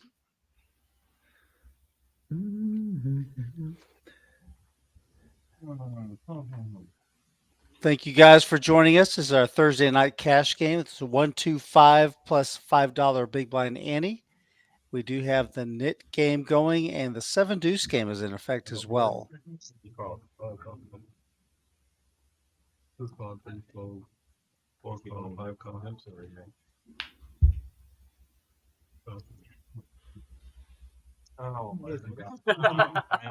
I'm not gonna look. Okay. We got some real hands here, Rudy. Wait a minute. I just heard Jacob say he's not going to look. He just called. He has not looked at his hand yet. Wow, and if only he had looked at his hand, certainly he would not have called, or maybe he would have. But we are about to go 8 ways to almost a family pot here. I haven't Jake's seen gonna be this like, happen in oh, and this is just brutal. As months. Jacob has the blind kings, but Doug has flopped the nuts. Did he really? He has 6-7. Yep. He sure does. Don't mind our musical chairs of graphics here, but somehow checks through. Jacob finally looked and realizes he has kings. He's got an overpair to the board. And you still got to be feeling good if you have pocket kings here. This is basically just a bomb pot of sorts, although I don't think an intentional bomb pot. Sugar Free has almost bottom pair. Gut shot straight draw for Batman. He makes the call. The nuts is in seat 4. Doug. Nuts for Doug, and you gotta say, do I put the pedal to the metal here? And it looks like he will. Yep, he bets pot. Ugh. And if you it's a pot size bet, if you got pocket kings here, you just feel so gross. There's a million different 2 pairs. There's the straight on the board. Honestly, there's also a lot of potential bluffs. If you think Doug's going to get in there with bluffs, he could have ace 10 if you think he has a hand that light. Yeah, a lot of draws. You're right. We got diamonds. Yeah, I mean, you put in the call here on the turn with kings, but when you face this river jam or this $400 bet by a Doug on the river, it's not going to feel so good. And you got, oh man, that's like the perfect card for Doug to be betting on, because now Jacob's like, oh, I beat all of your 2 pairs now. Yeah, exactly. He's beating 10-8. Yeah, I mean, you're literally just losing. Or not 4-5, but you're just losing to a set or 7-6 at this point, or 5-4, something like that. But yeah, I think on a lot of other rivers he gets away from that. Jacob can get away from it, but definitely not on that one. What are you gonna do? And I really was one kid. Jacob and Pups both hold on a second. Wait, deck. listen, what's that sound? You can hear the steam coming out of Jacob's ears. Yeah. Sad to like look at that. Yeah. You can see it in him. He's had a pretty rough session so far. Just basically nothing going his way. Same story for Pups as well. And we got kind of 2 guys there on the end. Pups actually looks pretty relaxed. He's just like texting the homies, like, "Hey, what up?" Jacob, you can see feeling a little tilty. You can just see it in his face, and understandably so.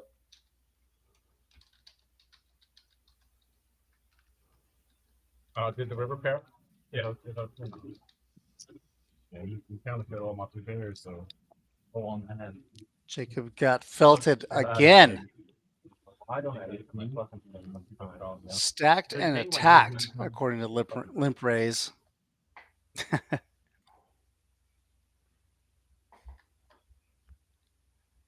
Sugar Free trailing Batman by only 200 in his stack.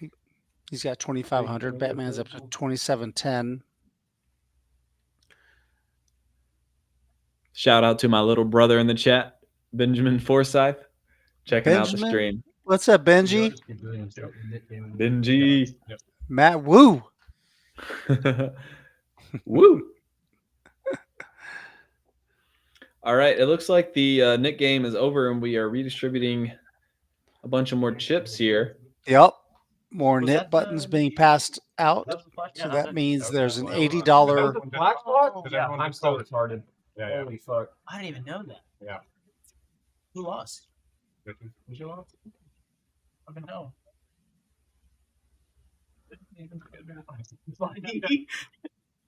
That's rough. Like how's it? I think what happens is you raise and calls. You got sucked into the moment. You'd have to like go all in for me to fold, Yeah. Pre-flop. I have to go all in for you to fold. Are you kidding me? Pre-flop, yeah. Are you folding 7-6 suited with like all the dead money in the pot? It's like, why are we lying right now? You're on camera, man. You're on camera. All right, y'all can believe what I want. I'm gonna say nothing about my hand. Doug call off 1K with a 7. Trey and Jacob calling Doug's bluff here. If you make a standard $100 raise, I'm not folding $100. I wouldn't make it $100. 7-6 suited when there's 120. Like, why don't I even top focus? Well, he's saying what they're talking about is that Jacob is saying I should have raised pre-flop, It's not on me. and he's right. He should have. But Yeah. Doug is saying contends that he would not have folded pre-flop because of his hand, the 7-6 suited. Yeah, I gotta say, I don't think he would have called. I've watched Doug a couple of times on these streams. Batman might call with 7-6 suited, but I don't think Doug's gonna get in there. Well, that's a given. Batman. Yeah. We saw Batman call a huge raise with Jack 10 offsuit. Yeah. And Trey and Jacob both quickly called his bluff, and you can see Jacob still annoyed by even by even Doug saying that. So Doug might just be like trying to needle Jacob a little bit, get him on tilt here. Doug looks like he's a live pro. It's possible that Doug may actually believe that about himself. He may be saying that and believe it. But he wants other players to think it at least. Or what you're saying or what you think about yourself and what you actually do are oftentimes two different things. Yep, that's a good point. Maybe a 7-5 raise 40.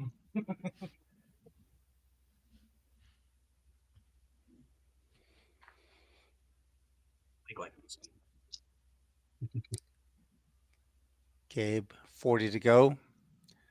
Pups trying to get something going. Pups picking up on maybe a read. Jacob put out, or Gabe put out 40 there with red chips, and then decided to take back 25 red chips and put out the green. I don't know if Pups sees this as like a weakness or some sort of tell potentially. Sometimes people, when they kind of mess with their chips when it's already out there, it can be a tell for certain players. Pups obviously getting in there light with just Jack 10 offsuit. Yeah, that's a good point. When people are messing with their chips, like almost like taking it back, maybe they have like second thoughts. It always sometimes means something. Yeah. And Gabe was a little bit light here. It wasn't a crazy hand to be opening, but he was essentially under the gun with the straddles and wow. Whoa. Look at Gabe. Gabe just he says light one up, it's 420. Gets in there. and Pups this is pretty disrespectful. Yeah, you can see Pups is a non-believer, and I don't think he's Hollywooding here. I think he really doesn't believe Gabe here.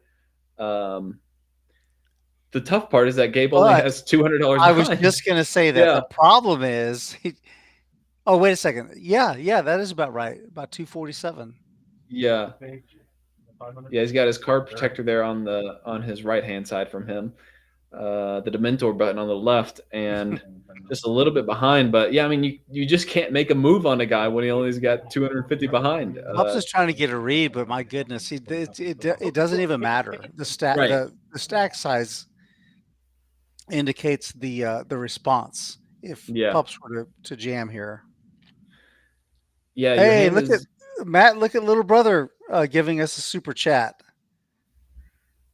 Oh, shout out to Benjamin. Thank you, Benjamin. Thanks, Benjamin. Same thing. Yep. How many? Little brother. Little brother has no idea what's going on, but he's loving the commentary anyways, and that is why I love him. That's awesome. The whole table now? Oh, okay. We got 8. Trey, I want 2 green teas and then 6 of the. Trey's ordering a round of drinks. Matt and I will take one also. I might take one. I've got the Espelon in my closet right now, along with some Contro. I'm gonna make. Is that how you pronounce it? Contro, the orange liquor. Yeah. Yeah, I'm gonna make some margaritas for my party this weekend. My first time ever making margaritas from homemade stuff, or just from scratch. I guess I'm not much of a bartender typically, but I usually just go with beer. What's your favorite type of tequila, by the way? Favorite tequila. I like to. I'm mixing it up a little bit. Right now, I have a couple of different kinds. Tres Generaciones. Generaciones is spelled with a G, so it looks like generations with a C. That's a good one. I've got the I have reposado. I have the reposado in house right now. That's nice. Yeah, I like to drink it on the rocks. Just sip it with a little squeeze a lime shots. wedge in there. Okay. Have a little relationship with my tequila. You know, I'm not a huge shot taker. Skater Yeah. Die likes the Don Julio 1942. Can't argue with that. Yeah, Don Julio might be my favorite as well. Casamigos I've really come to enjoy, though, to be honest. But Don Julio is probably still where it's at, especially if I'm doing shots. I really like the taste and the smoothness of Don Julio. We got players. I like, well, Jacob raises it with ace-9. He does flop top pair. Sugar-free calls with king-queen suited. Flops middle pair. Yep, they're the only two player with real hands here. Sugar Free already immediately isn't going to like this $110 bet. When you're talking about a 5-way hand, you got to imagine someone's got an ace, and someone does in fact have an ace. 110. Queen.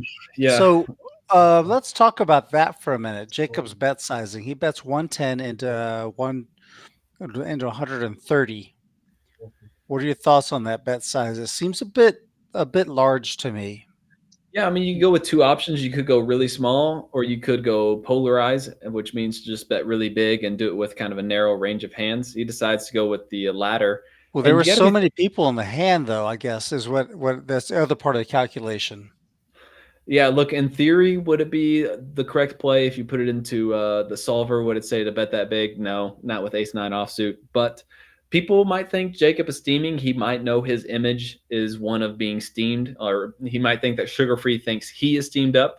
So you get into this kind of leveling war where maybe Sugar Free puts Jacob on just like a 7 here or something, or obviously one of the many draws that are on the board, and just looks to pick him off with King Queen. Well, that large bet size does get called by Sugar Free. Everyone else folds around, so now we're heads up, and the turn is a 10. I'm trying to make it look Jacob's response to the turn card is to bet 275, which is roughly maybe like 70% a pot. It's pretty big still. Sugar Free trying to get a read here. I like the sizing on the turn better than the flop. Yeah, you definitely want to be going bigger on this turn. It doesn't really make sense to bet small and let balls or pairs get a nice look at it. Jacob, especially since it's heads up. Yeah, Jacob breathing pretty hard. You can see he's still pretty red, pretty steamed up, and Sugar Free gets the wrong read, which I think I would have too. It looks like just from the body language and from the previous hand, you can see Jacob being really tilted here.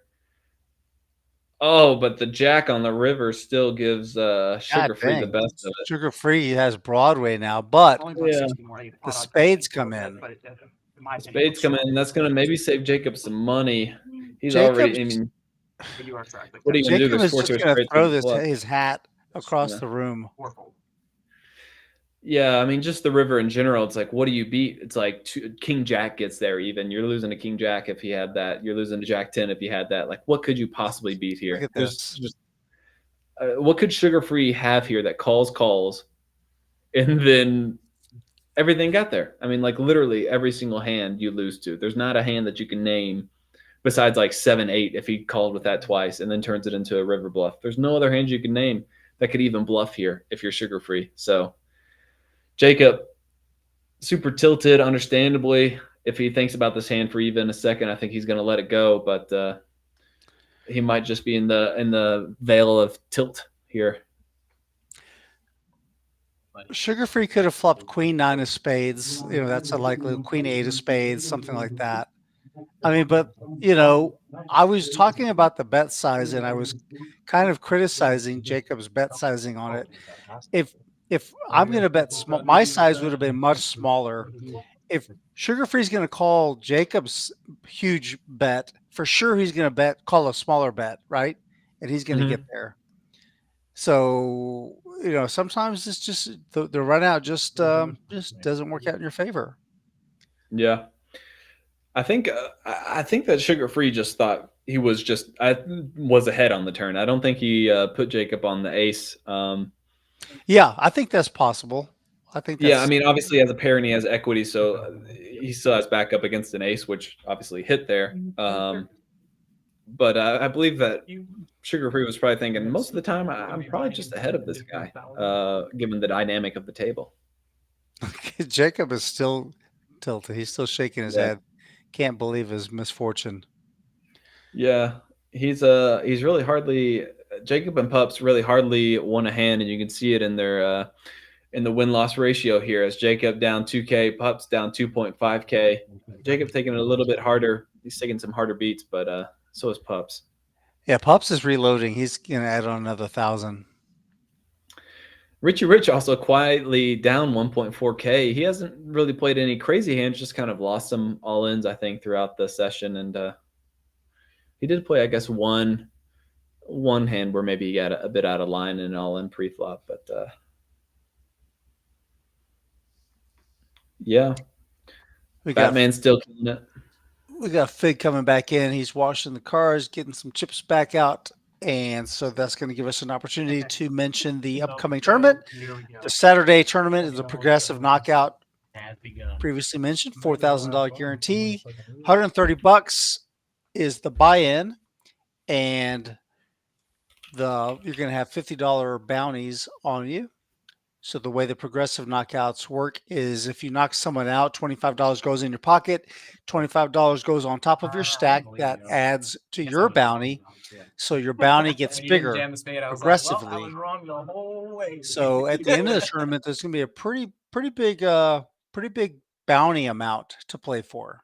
And that's going to change the dynamics of your play when you're considering equity in certain situations. Fun stuff.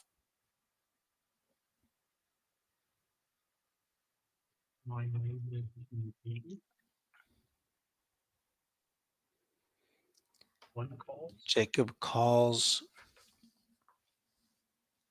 Jacob's going to go a different direction with the 7-deuce. A lot of times people bet really heavily pre-flop, but he's just going to call looking for an opportunity to 3-bet is my guess. Pups is going to give him that opportunity. He's going to raise to 80.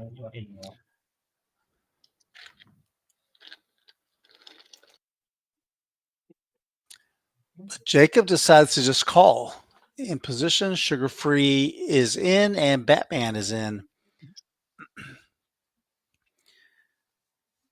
Pups flops top pair.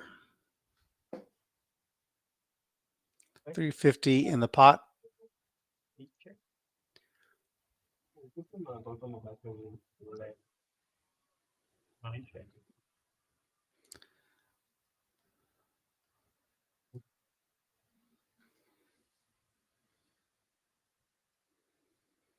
Queen of clubs on the turn.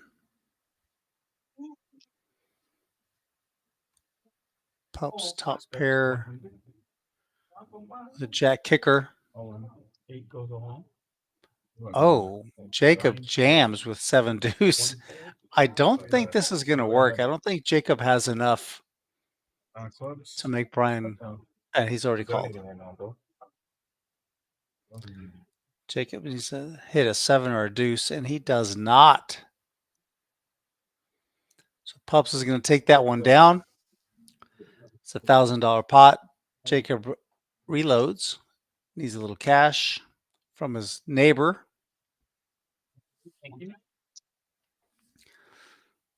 They'll settle up afterward. Pups. Pups showed your hand. You get to get rid of your NIT button. I urge you to do so. There you go. It's almost like he heard me.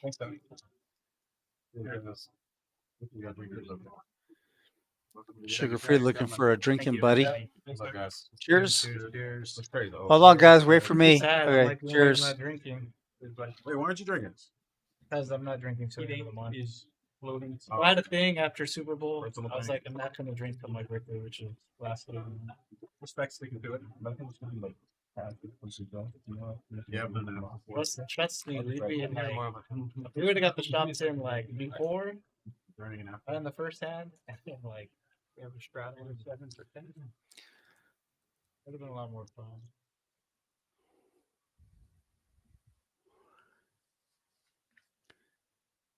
Seems like everybody's just kind of, the energy's kind of gone down for a moment. The guys are kind of resetting themselves, getting ready for a another active orbit. We are playing the NIT game. You see that orange NIT coin in front of Jacob. In order to get rid of that NIT coin, you need to win a hand and show it. And if you're the last person with that NIT coin in front of you, you owe the other players $10 each. Works out to $80, and that's going to be collected in the form of a splash pot for the next hand. So the NIT game is on.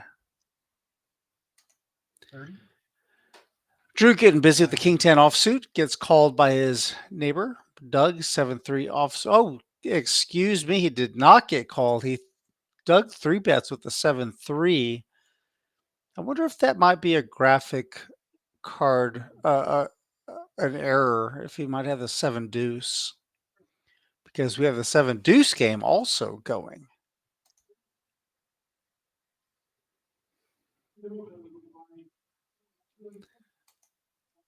Doug may be looking to collect $25 from each player, but Trey is going to 3-bet to 350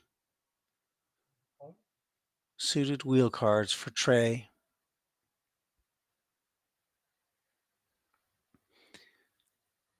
Trey thinks Doug might be getting out of line just a little bit.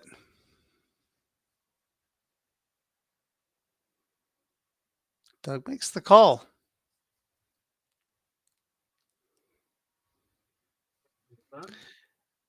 They have the same stack size.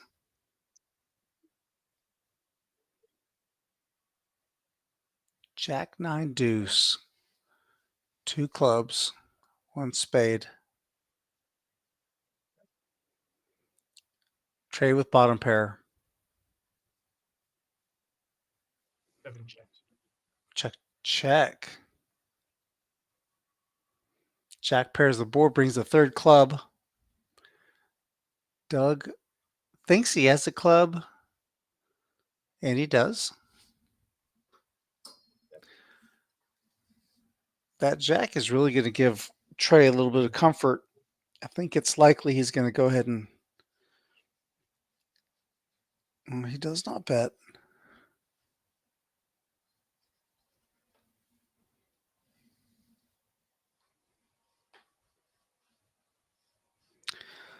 That's a brutal card for Trey.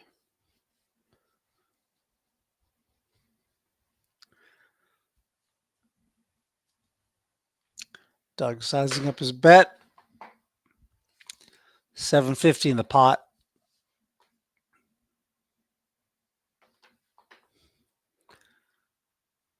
$365. Can Trey find a call with bottom pair? Cannot. Doug shows, oh, it's 9-7. Oh, he did have a better pair. Okay, it wasn't 7-3, it was 9-7. No, there's no Yeah, you ever had a pair? Yeah, I've had a pair. I thought my 9 was good. He did have the best hand.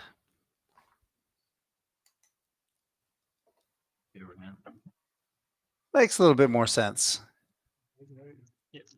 I mean, Good for your get him another shot. I feel like we need to change that to the button. It's just so much easier.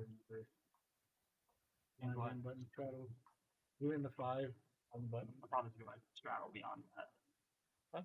Probably like do under the gun 5, then we'll try under the gun 10. And 40. Doesn't really work. I had good to on show button. because No. No, I'm saying no. Same for Post the, the 5. same for the post. Oh. It's just so much easier, in my opinion. Yeah, I agree. We'll maybe think about implementing it. We've already been doing it. Yeah. No, I agree. I'm not trying to.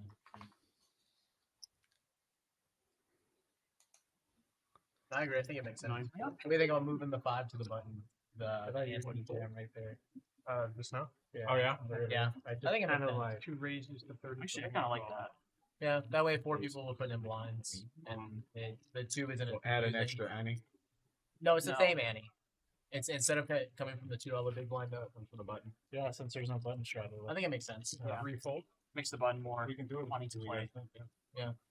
Actually, kind of Or like next time. next time. Yeah, yeah. Yeah, next time. I won't be here for it. You'll be here the time after that, though. No, well, I want to come. I want to drink on the stream. Hell yeah. 5 raises for 1. Gabe coming with a raise. King Queen suited makes it 120 to go.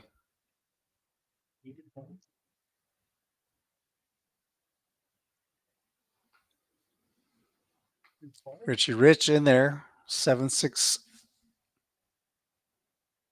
And Doug Queen 10 diamonds on the button. Thinking about it, there's 300 in the pot. It's another 85 for him to call. And 4 calls. 4.5 to 1 makes the call. Definitely has equity.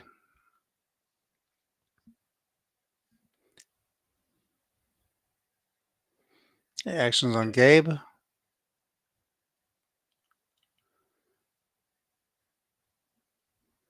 Pre-flop 3-better checks.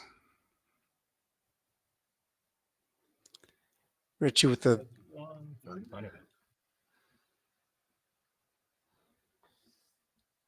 7 high bets.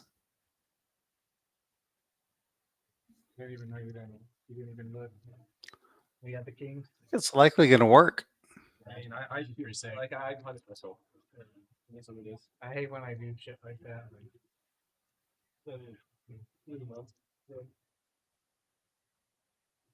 Yep. Yeah, you beat on the. And it does. Nice bet. Fair enough. I was betting so big. I wanted. Richie Rich takes that one down. Gets rid of his knit coin. I don't want you to get And on we play. Like it literally couldn't have been like You're out of position. Still have several players with their knit coin remaining in front of them, so they're going to be making some plays to try to get rid of that knit coin in order to avoid the $80 penalty. Anyone want a shot? Yeah, no, I should have gone for both. I mean, at the same time, like, I think one. All right, Rudy, I'm back from a break. What's happened? Catch me up. Well, let's see. You didn't really. I think you only missed like 2 hands. It wasn't really. The energy's kind of gone down. It is picking back up again now, but there were nothing. You didn't really miss any big hands. It was a good time to take a break. that's where my life.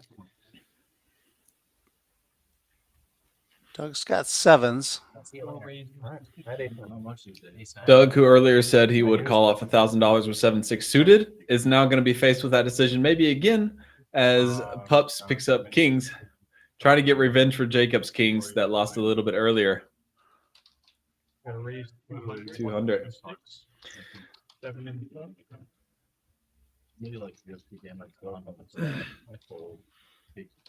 Jacob sadly folds Jack 10 suited, which is one of the better hands he's seen in a while, except for that kings that got stacked.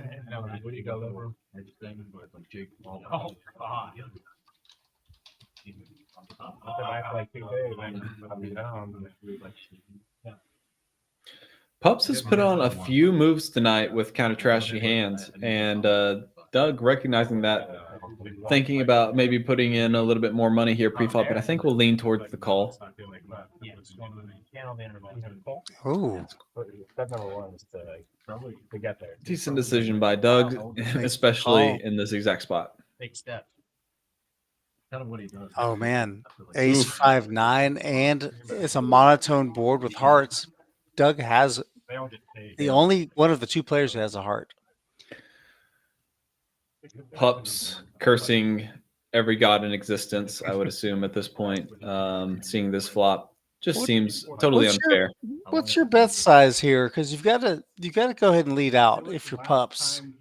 Oh, maybe you don't. I think I do. I think I probably would put out there maybe $150. Yeah, to be honest, this is one of the weird spots where you can check as pups in theory on that flop, for kind of complicated reasons that I won't go into. But it does work out as a decision here because you can see that Doug wouldn't have folded pocket sevens with the heart on this board. So actually, if your pup's not betting the flop, might have been a good play because maybe you get away from it cheap. But it looks like he, I guess, paid off. Or no, he bet 300. Oh, wow. Bet call. Yeah. Yeah, the river bet Yeah. there is pretty thin from pups. Tough to get called by a worse hand other than like Queen Jack suited. That probably doesn't even call. Let's start looking at flags, right? But yeah, Doug, of course, with an easy snap call. So I don't mind the flop check and the turn check by pups. Would just like to have seen one more river check from him. Or a smaller bet. You could bet something like $40. Well, And, for sure, if you're gonna check the flop, That's pretty close. I really hoping think you you fold have that to check there. the river. I thought about The turn once the other heart gets there. Unless you're gonna want to try to rep a big heart, then you better do it. Like you better mean it. Like, I got position. I can see a flop. I just didn't want to double check my cards right there. I think what I should have done is just. Oh, he didn't know if he had a heart or not, is what he's saying. Pretty sure No. I had a heart. I just didn't want to bet the flop and then you check raise. And Doug was worried, I guess, about looking back at his cards, giving away a tail. Oh, that was Pups that was saying that. Oh, okay. I see. Hell yeah. That's a gangster ass bet.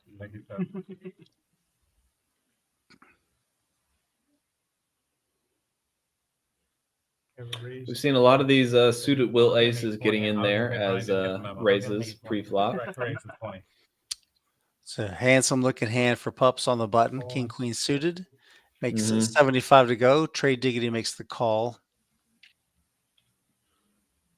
To be honest, Pups has been playing fine for most of the night, and just has kind of had a lot of spots go against him. Yeah, he's just kind of run unreasonably. into it. Same with Jacob. Jacob's run into it. I think maybe Uh-huh. maybe a slight mistake here and there, but Yeah, I mean, I think that this is one where he's trying a little too hard to get it back with this Jack 7 call.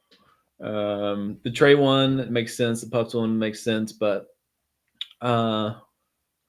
sometimes you can be a little bit too quick to try to get it back, and you get in there with Jack 7 suited, and you kind of lose another 75. well, the question is who isn't going to play this hand? Batman is folded. Yeah. Batman had rags, but that doesn't always keep him out. Richie Rich will fold his suited wheel cards. Drew has $15 in with the queen on offsuit. Yeah. In for 15, in for 400, as they say.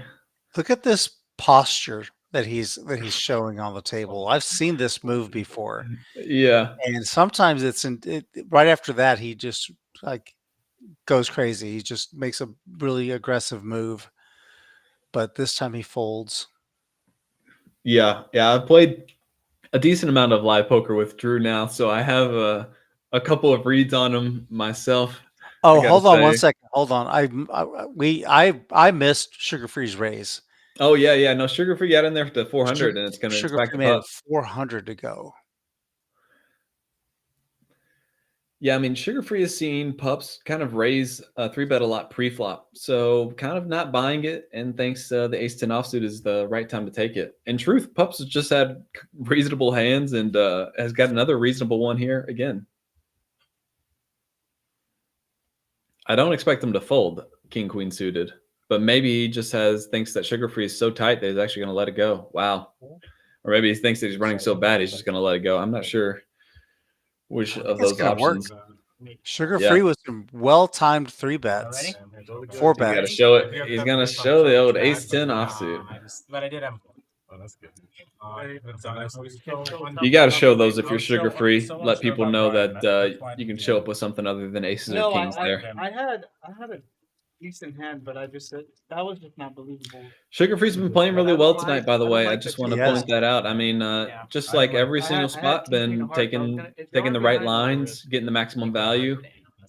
I was jamming. No, just because You know, through 40 hands, even being able to see everything, I really don't have any critique of how Sugar Free's played tonight. I think he's played really well and taking great spots, generally speaking. And he's rewarded by being the top winner so far, up 2.3K. Yeah, Sugar Free is a studied player. He works on his game a lot, not just getting lucky. 20 of straddling 3. Would you have Drew? Yeah, I've been told that he is currently working up a bankroll to get out to WSOP. Do you know anything about that?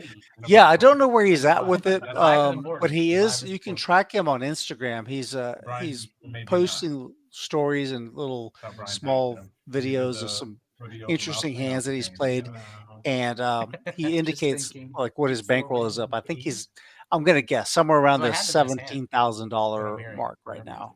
Okay, nice. Nice. I mean, that's a nice bankroll for a summer for sure. You can definitely fire a lot of good events for that. Yeah. Here we see Trey waking up with kings on the button. This is about the third or fourth time we've seen kings tonight in the stream. I guess that would have been 8 and 9. He's facing a raise from Doug, who made it 40 to go. Trey's going to 3-bet to 240. And Trey and Doug with like just infinite history. So you could really see a dynamic, I think, play out here.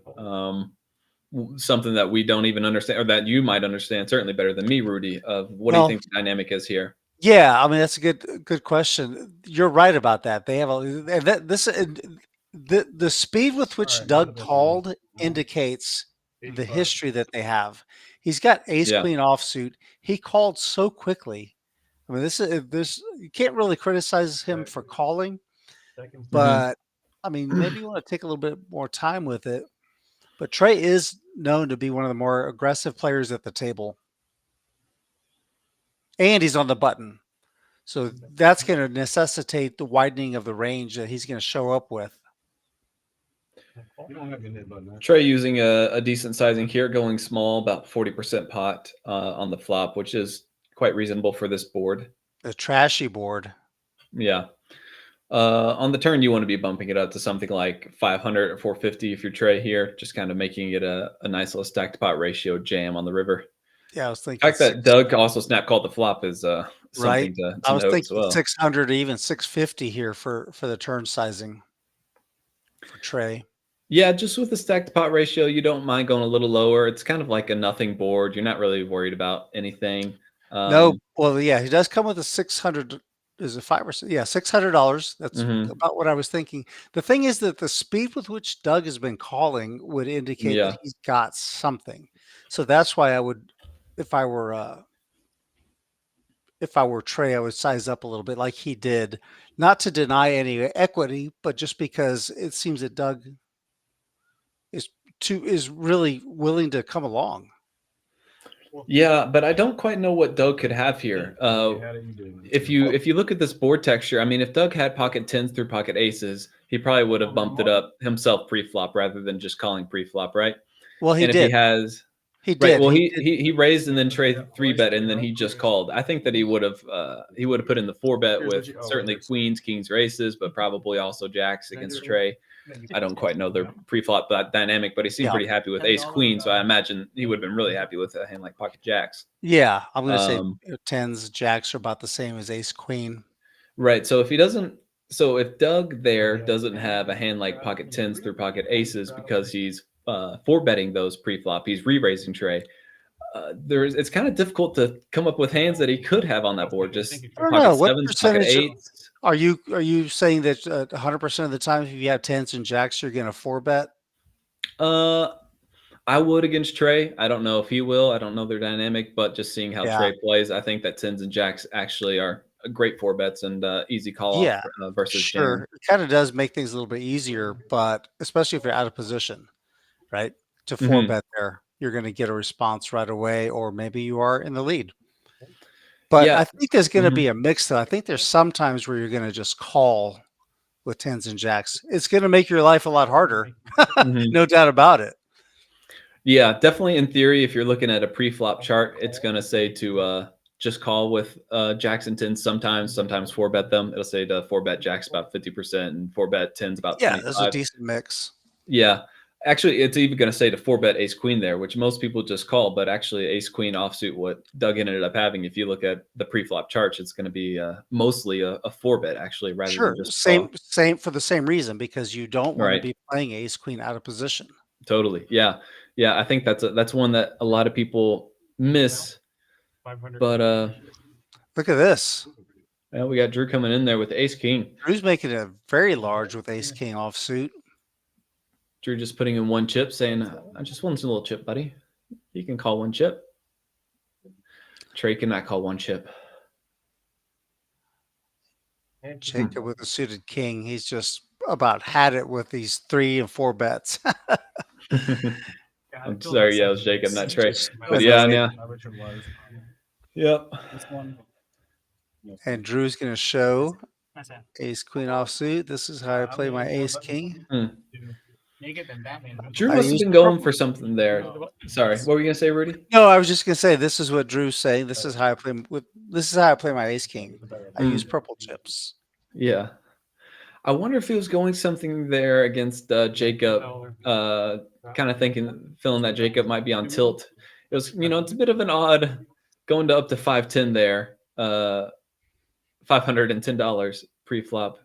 It's quite significant. So, Yeah, that was large. yeah, I'm not.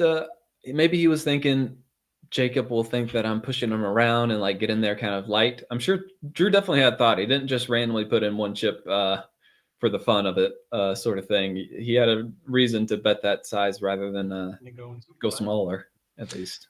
Yeah, I think it was just the only unfortunate thing for him is that he didn't that Jacob didn't have something like, I don't know, who knows, like 9s or Yeah, ace queen. I mean, I think Jacob probably would have got it in with ace queen. yeah, there you go, ace queen. That's Actually, I can't even see how much Jacob has in a stack. Is that 500? Not Is much. that Black's down there? Yeah, Okay. I was looking. I think it's about 500. I see. That explains more of the Drew jam. I didn't quite realize that Jacob was that short. Batman though also pulling the Drew play of just putting in tons of money here pre-flop. Batman is betting with a sledgehammer. There's no precision here. And he will get the fold. So if that was his intention, secured. Actions on Gabe. Gabe's got. Oh, Drew. Sure. Gabe only has 600. Yeah, it's still tough to call in that spot when there's 2 people behind as well with ace 10 off. That's for the squash pot. Oh god. Oh, Jacob. I had one of those. Jacob prepaying the splash pot, the $80 NIT penalty, as it were. He knows he owes it. He's already funded it. Yeah, good question. I want to know how much Jacob does have in his stack. I think he's getting close to where he's going to be making a pretty large move shortly. Yeah, the 10 game. Sorry? 10 one time? 10 one time? Yeah. Shout out to my guy Ronald Tunt up in I am- the if I chat. raise, I'm gonna be What's up, raising Devont? Hope you're having a larger good night, share brother. because it's slashed high. So Thanks for stopping in, Ronald. Thank you. because I know it's gonna happen if I put 10 in there. 20, 40, maybe 80. You are the gatekeeper. Our VPIP numbers have Batman in the lead, and Gabe is the tightest tonight, thought about calling that 17%. I had a pretty good ace. Not amazing. Big shout out to Batman. You know how difficult it is to be VPipping the most and also be one of the biggest winners in the game? Not really nice night for him so far. I mean, that's a difficult thing to VPip that much and have be having a really good night. And he's just been crushing it the whole night. Pops Queen Jack offsuit is going to make it 40 to go. Sugar Free has been 3 betting him and 4 betting him relentlessly tonight, but this time he just makes the call with 7s.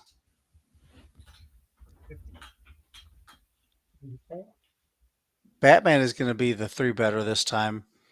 Ace 10 offsuit makes it 150 to go. Feels like we've seen these exact 3 hands a million times tonight. Right? Yeah. Yeah. So, Matt, what do you think about this situation? You're the initial raiser with Queen Jack. Is it you have a it's likely that you're live with your queen jack. I think with a 3-bet comes in. Actually, then, I feel the opposite way. I feel Okay. like the when you look at the 3-bet hands, it's a lot of hands like king queen, ace queen, obviously pocket queens, pocket jacks, and like king jack, ace jack. So I think that queen jack suited, I would definitely play. But there's a really big difference between queen jack suited and queen jack offsuit in terms of the playability post flop. So that just makes calling queen jack offsuit out of position just a little more rough. If you have a hand like pocket fives, that's a nice one to call because then you just have easy decisions. But Batman again yeah. with the sledgehammer. Yeah, I mean top pair, top kicker. I mean, Yeah, but he doesn't have to bet 2,500. I mean, can we? Is there a number between between 200 and 2,500? Yeah. No, we've. I guess to his credit, he has bet the same. He's bluffed for the immediate all in, and he's also had value for the immediate all in. Yeah, sure. Consistency counts for something. I don't know if it doesn't really necessarily count for making money. Yeah. The idea is not to win hands. The idea is to win money. And I think he's just pushing people out unnecessarily. Sugar Free's begging for the live read, trying to get Batman to talk. I mean, this is he might get called. This 10-4 deuce. I mean, there's one overcard. I think that he says, I think I have the best hand. No, the real problem here is on the previous board that Batman was bluffing on, it was 4-3 deuce. So you can actually have like reasonable bluffs there. If you're Batman, you could have a 5 in your hand. You could have like a big ace with the gut shot and 2 overs. If you look at this board, what hand does Batman 3-bet pre-flop and then get to that flop with that is a bluff? Like ace 3, ace 5. He probably doesn't get in there with 5-3. Let me ask you a different question. If you have top pair, top kicker, what hand do you want to bet out? What hand are you afraid of calling? Because if he bets something, because I think there was about $450 in the pot pre-flop, right? Yeah. If he bets 250, he's going to get called by the sevens, and he's still comfortably in the lead. Yeah, I would definitely. I mean, the play that I would make would be to bet 150 to 200 there. Right. As Batman, definitely the idea is to generate more income. You want to make the pot bigger when you're ahead. For sure. But he just ended the hand. Right. Yeah. No, I don't think that the strategy overall is the most optimal one. But I do think that it is difficult to play against players like Batman once they start doing stuff, or the variance gets kicked up to a really high level when playing against someone like Batman. And if you're a little uncomfortable at these stakes, potentially, some just like really harsh betting can be certainly a strategy that ends up being viable. Yeah, the other thing is though, sometimes you're going to run when you do that. Sometimes you're going to get check raised, or not raised, but you're going to get check called because he went all in with a set, with bottom set or middle set. Yeah. I mean, for sure. Like you said, you landed on the keyword variance. The thing is when you play with the sledgehammer like that, the swings, you're opening yourself up to very, very wide, large swings. For sure. Yeah. I mean, Batman, I'm sure, has been down 3K as much as he's been up 3K, just because that's in the long run, that's kind of how it works out. That's a good read. Yep. But as someone who's a professional poker player, I can even say that his style of play is often more difficult to play against and less like enjoyable to play against. Like, I feel less comfortable as a professional poker player playing against a Batman than I do against some other people who are a little bit more on the passive side. Because it's goofy footed. It's awkward. Sure, yeah. And it's everything. It's like everything, every hand. It's like, if you get middle pair against Batman, you got to think about it. And even if you're talking about a 5x jam on the flop like Sugar Free had there, you still have to think about it and consider it. And but but the thing is, he's giving action, right? He's not just, he's kind of playing his hand face up in a way. But like we saw earlier, like a couple of orbits ago, when he called with threes of I think it was an all in, right? It was a very, very big bet. He Right. called and lost. Oh, no name button. You know. Oh, fuck. Yeah. Uh-oh. Yeah, I'm sure. Oh, guess what? Hold on one second. Oh. Hold on one second, Matt. Trey won the hand, failed to show his hand, so he's going to be Is that your stuck favorite with hand? the NIT Jacob's. coin. Jacob's favorite hand. So that means he's going to have to win 2 hands to make That- it safely. That is a beat. That just happened. Becker's favorite hand too. Oh, yeah. That's what they pose with. Yeah. Okay, the straddle. Mine's second. That's funny. That's a little extra dynamic that matters. I saw on No Gamble No Future or High Stakes Poker on Poker Go the other night that Brandon Adams, they were playing the stand-up game. Brandon Adams won a hand, did not show his, as he's mucking his hand slowly. People were watching, like intently watching him slide the cards in. As soon as they hit the muck, they pointed out that he didn't show his hand, so he had to remain standing. Right. He argued. He said, "No, I don't have to. I won the hand," and he didn't know that was part of the other part of the dynamic. Like step 1, win the hand. Step 2, must show hand. Then you get to sit down. Yeah, got to read the rule book. Big old problem. Drew doing the face. What is this? It's kind of like he's sucking on his thumb. It's like a little bit of like baby face or something, but it's just like a pensive. Look at this. He's on the button with eight deuce this time. Yeah, we're not playing the 8 deuce game, just the 7 deuce, but Drew still liking this one. He has picked the wrong spot. Well, he's picking Sugar Free because Sugar Free's been pretty active. Yeah, Sugar Free maybe gave away a little bit of a tell earlier saying, hey, I wouldn't have even liked it if you jammed with your when I had pocket jacks, when Sugar Free had pocket jacks. So he might think that Sugar Free is going to be playing a little bit tighter against him because that is what Sugar Free was basically saying to him during that hand. So maybe that induces some of this 8 deuce. Are we sure these graphics are right? Drew doesn't have the 7 deuce. We are not sure. Okay. We're going to be surprised. If it is true, yeah, he's open ended, but Sugar Free's blocking him twice with 2 9s. Well, let's just say we'll know more in a minute.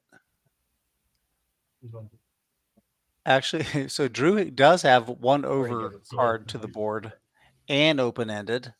Graphics are right. So we're getting information from our director that the graphics are correct. Wait, I should have asked Drew if he knew what his hand was. Maybe I shouldn't have asked the graphics guy. I should have asked Drew. You know you're playing the 8 deuce there, buddy. Limp Rays is concerned in the chat. So, oh no, Drew. Now this is an interesting spot. Sugar Free looking a little confused because you look at this board and it's clearly going to be pretty decent for the person who called the 3-bet pre-flop because Drew is not going to have hands like pocket 7s, pocket 6s, pocket 5s as much as Sugar Free will when he opens them and just calls. This is Maddie. This is a decent sized pot right now. I mean, it's not huge, but I mean, Sugar Free could go over the top here, right? And he does. He could go over the top, claim like kind of repping 8 9. He's got 2 9s in his hand. 8 9 is going to be in his hand more than it is in Drew's. No, I mean the thing is, if you're Drew here, an 8 deuce offsuit is actually pretty decent. Like, it's almost better than like pocket kings because if you have pocket kings and you're up against a set, you're almost dead. If you have 8 deuce, you actually have equity. Right, that's the thing. You know, Sugar Free is counting on Drew having different cards. However, for Drew's exact hand, this. All in. Wait. Call. No. Sorry, I thought I said all in. I got so excited because I love that. I actually really love the all in play here. You really put your opponent in a terrible spot with an all in. The thing is, so Sugar Free's saying, hey, I could have 8 9 here. Well, Drew's saying, well, I have an 8. You can't have 8 9, or you probably don't have 8 9. Right. So that's where the all in would be money there. And Sugar Free is thinking here, what could Drew have bet and then called with? He wouldn't have called the raise with ace king, right? He wouldn't have called the raise with king queen suited. He's just going to call the raise with what? Usually bigger pairs. Pocket 10s through pocket aces. It's maybe ace king suited with the back doors he calls, or randomly if he has a hand like 8 deuce offsuit, of course he might bet call that one. But Sugar Free's now really worried because he's saying, Man, Drew probably just has pocket tens through pocket aces here. Yeah, there's also a small amount of 5-6 suiteds though too, right? Sure, yeah. There's those. There's 6-5 of those hands too. hearts, Yeah, I mean, 6-5 of spades. Sugar Free could also be drawing super slim, as Drew could just have like 8-9 or 7-6 or pocket sevens. Wow, he just jams. Okay. Yeah, Oof. Sugar Free just skipped to the end. I don't Drew's still understand this open-ended. jam though. One draw. If you're Sugar Free and you jam here, what hands are you getting called by that are worse? Ace 7 suited, 7-deuce offsuit. It's kind of tough to think of hands. Ace 5 off or Ace 5 suited, sorry, pre-flop. Yeah, that's one. But when you jam pot here, you're mostly just going to get called by pocket tens or better. Because wasn't Drew let's see, here's the action. Drew was the 3-better. So Yeah. Ace 5 suited is definitely. My plan was. Here we go. Let's listen in. The main hand. Okay. That explains it. Upload. What did he say? Was to go this to make you think He's I was folding. bluffing, or I had the 7-deuce. He said, Drew said it's a meme hand. Oh wow. What is the 8-deuce offsuit meme? I don't quite know that one. I don't know that one. Yeah. Oh, I think he means he was going to use it for content. Oh, okay. That was you. That was me? He was going to make a play. He was going to do a story. And if he was going to, he should have done it on the flop. In order to execute it, he should have gone all in and then showed one card, show the 8, or sorry, the deuce, to make Sugar Free think he had 7-deuce. Although if you have 7-deuce, you're not going to show the 7-deuce because you're losing to everything. So I don't know what Drew was thinking. I think that I don't know. I'm trying to piece it back together, man. I don't know. So that run up or that sequence is another reason why I really like the flop jam with the 8-deuce, is because then you just get to get in your equity on the flop and you don't have to worry about getting jammed off on the turn. And yeah, you can still represent all the really good hands as well. You know, pocket tens through pocket eights. Yeah, I think okay. So there's some criticism that a certain commentator sitting in my chair was directing at Batman about the bet sizing, like going all in, betting with a sledgehammer. But that's different though. That's when he had a really strong hand. In this case, Drew really did want to fold out better hands, and he wanted to not count on realizing his equity. So that you do want to come with a very large bet sometimes. Yeah, I mean, poker is just infinitely situational. So it's like really, a Jack 4 offsuit in one hand is different than a Jack 4 offsuit in another hand. It can just be totally situational and different, and you never quite know. Did I get anything bigger time with the steak? Medium rare. Oh yeah. Yeah, I'll do a chicken wing. Yeah. There's the 5-6 of hearts, aforementioned. Mostly a brick for everyone, some backdoor equity, and a pair for Gay, but no one's feeling great about this one somehow.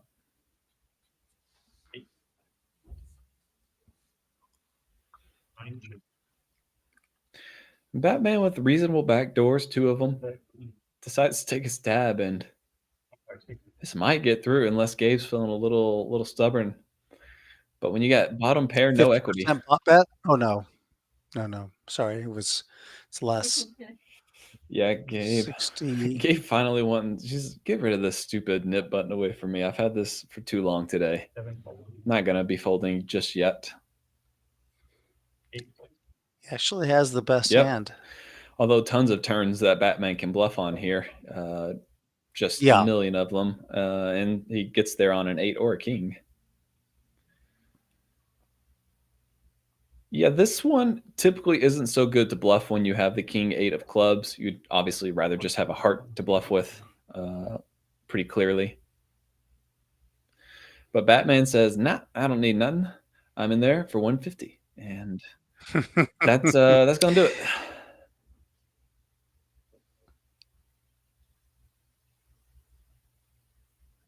Not yet.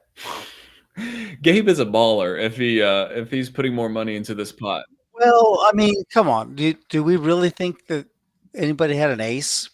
Oh my goodness, yeah. The bottom pair, Just no couldn't do equity it. on that board is that's a rough turn call. He had the right read, but the wrong hand. The boys. I like to look at the reaction across the table. Like everyone had kind of similar reactions. Yeah, I mean, it's not. I guess it's not a crazy bluff with King 8 of clubs or other hands you would want to use, of course, any straight draw, any flush draw. But yeah, I mean, I guess good read by Batman as well as he gets sees that Gabe is maybe playing a little weak there and takes it. Yep, and with that, Batman moves back up above the $3,000 chip stack size. Having a great night tonight, playing really well, running well, playing well. An interesting one tonight has been Trey, who I feel like has been kind of quiet for most of the night. He's up just a little bit, even though he's in for quite a bit.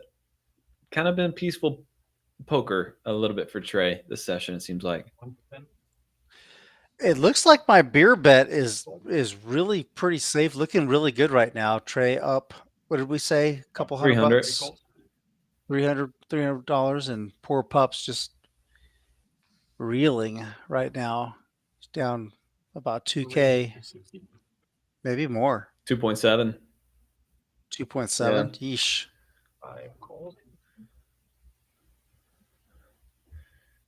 But fortunes can change in a moment. And we have very real hands here from everyone.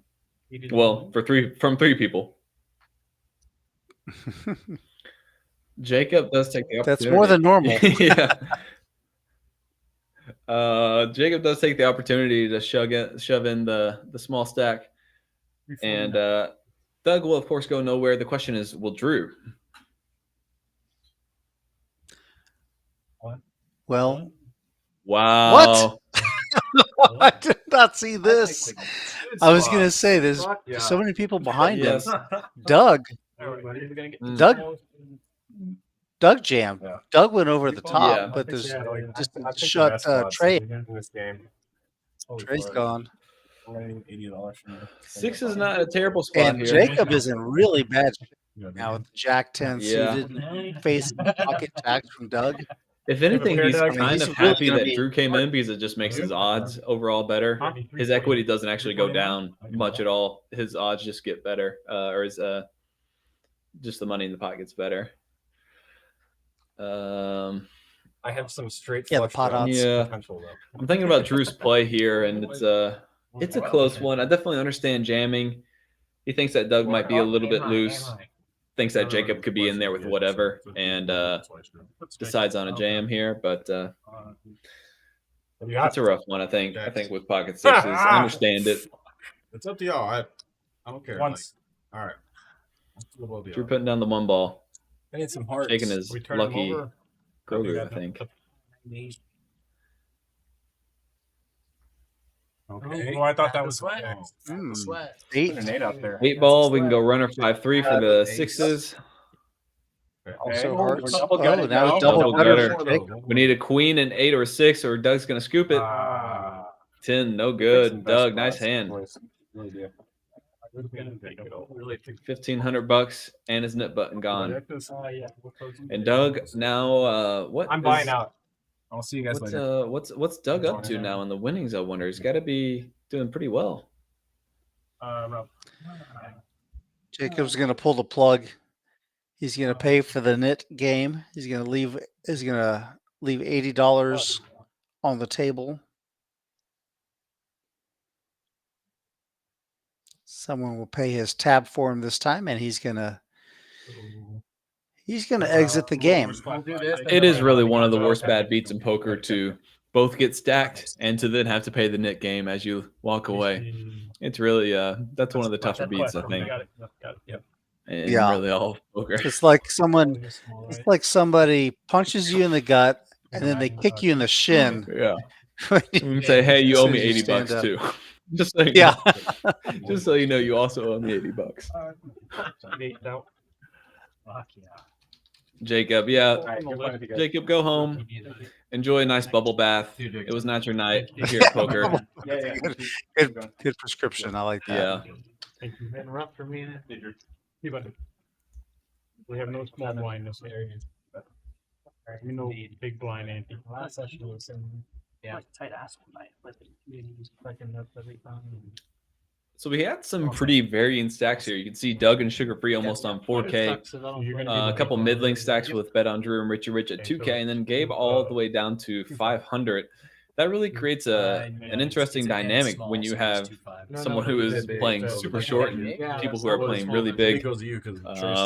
Yeah, so I'm big. Creates good opportunities for Gabe to get all in at certain points. Because if you can get all in and kind of have the big stacks push out their equity, then you can kind of get some nice spots.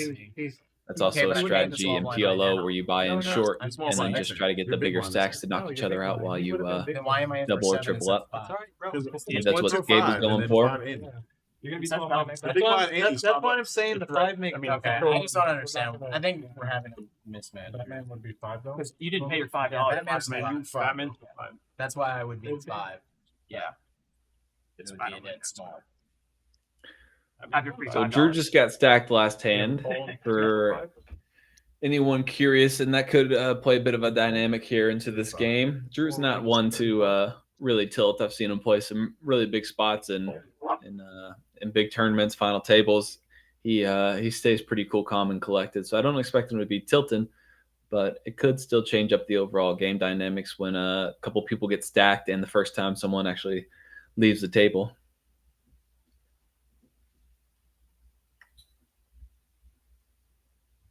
Bring this in 140.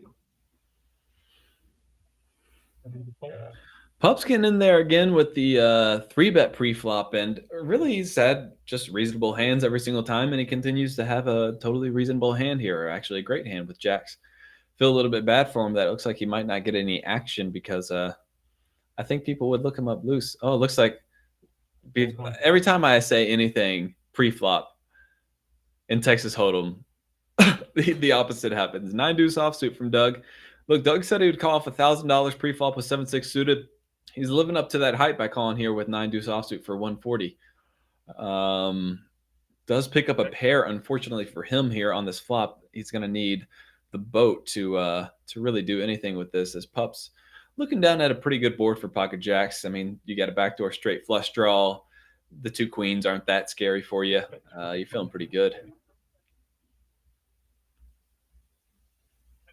He bets small. I like the sizing, and Doug is just going to have to put some more money in here. He does so just as a call.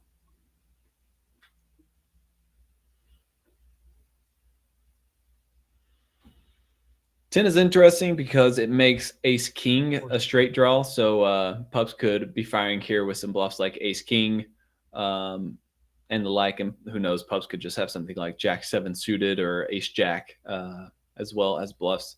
But nope, he has the best version of all those. He's just got the pocket jacks. You get the pair, the open ender. I do like a bet here if I'm Pups. He decides to check. Fair enough. Oh, Pups. Pups, it is Pups, brother. I feel for you. Doug thinking about Vegas and the Mirage as he looks down at his nicely turned or rivered boat, that is. And man, Pups just can't possibly get away from this. It's like, yeah, there's so many missed draws here. Pocket 8s get counterfeited. Pocket 5s get counterfeited. Your jacks are literally just losing to a boat here and nothing else. And Doug could easily just have a million different bluffs here. He could have flush draw that bricked out. He could have ace jack. He could have you just go on and on with the number of hands Doug could have to not get there. Yeah, Pups makes the obvious call. Yeah, brother. I'd be right there with you, man. If someone turned over 9-deuce, called a 3-bet pre-flop, 9-deuce offsuit, and then got there against me with jacks, especially when you've already just been running like the bottom of the barrel. Poker is the most cruel mistress that there is. No justice in poker. Certainly not in Texas. I'm gonna check raise. Where my dog? I'm gonna check raise.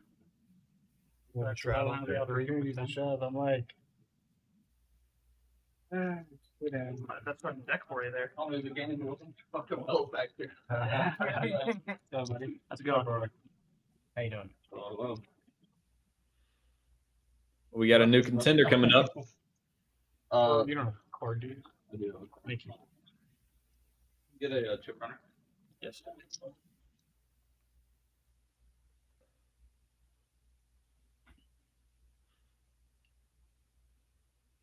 Rudy will have to fill me in on $20 the new player. You want to start the Nick game now? Yeah. Now that we have a full yeah. Nick game back on now that they got a full table. Oh, 48 was what I can. Yes, sir. 48's the big steps.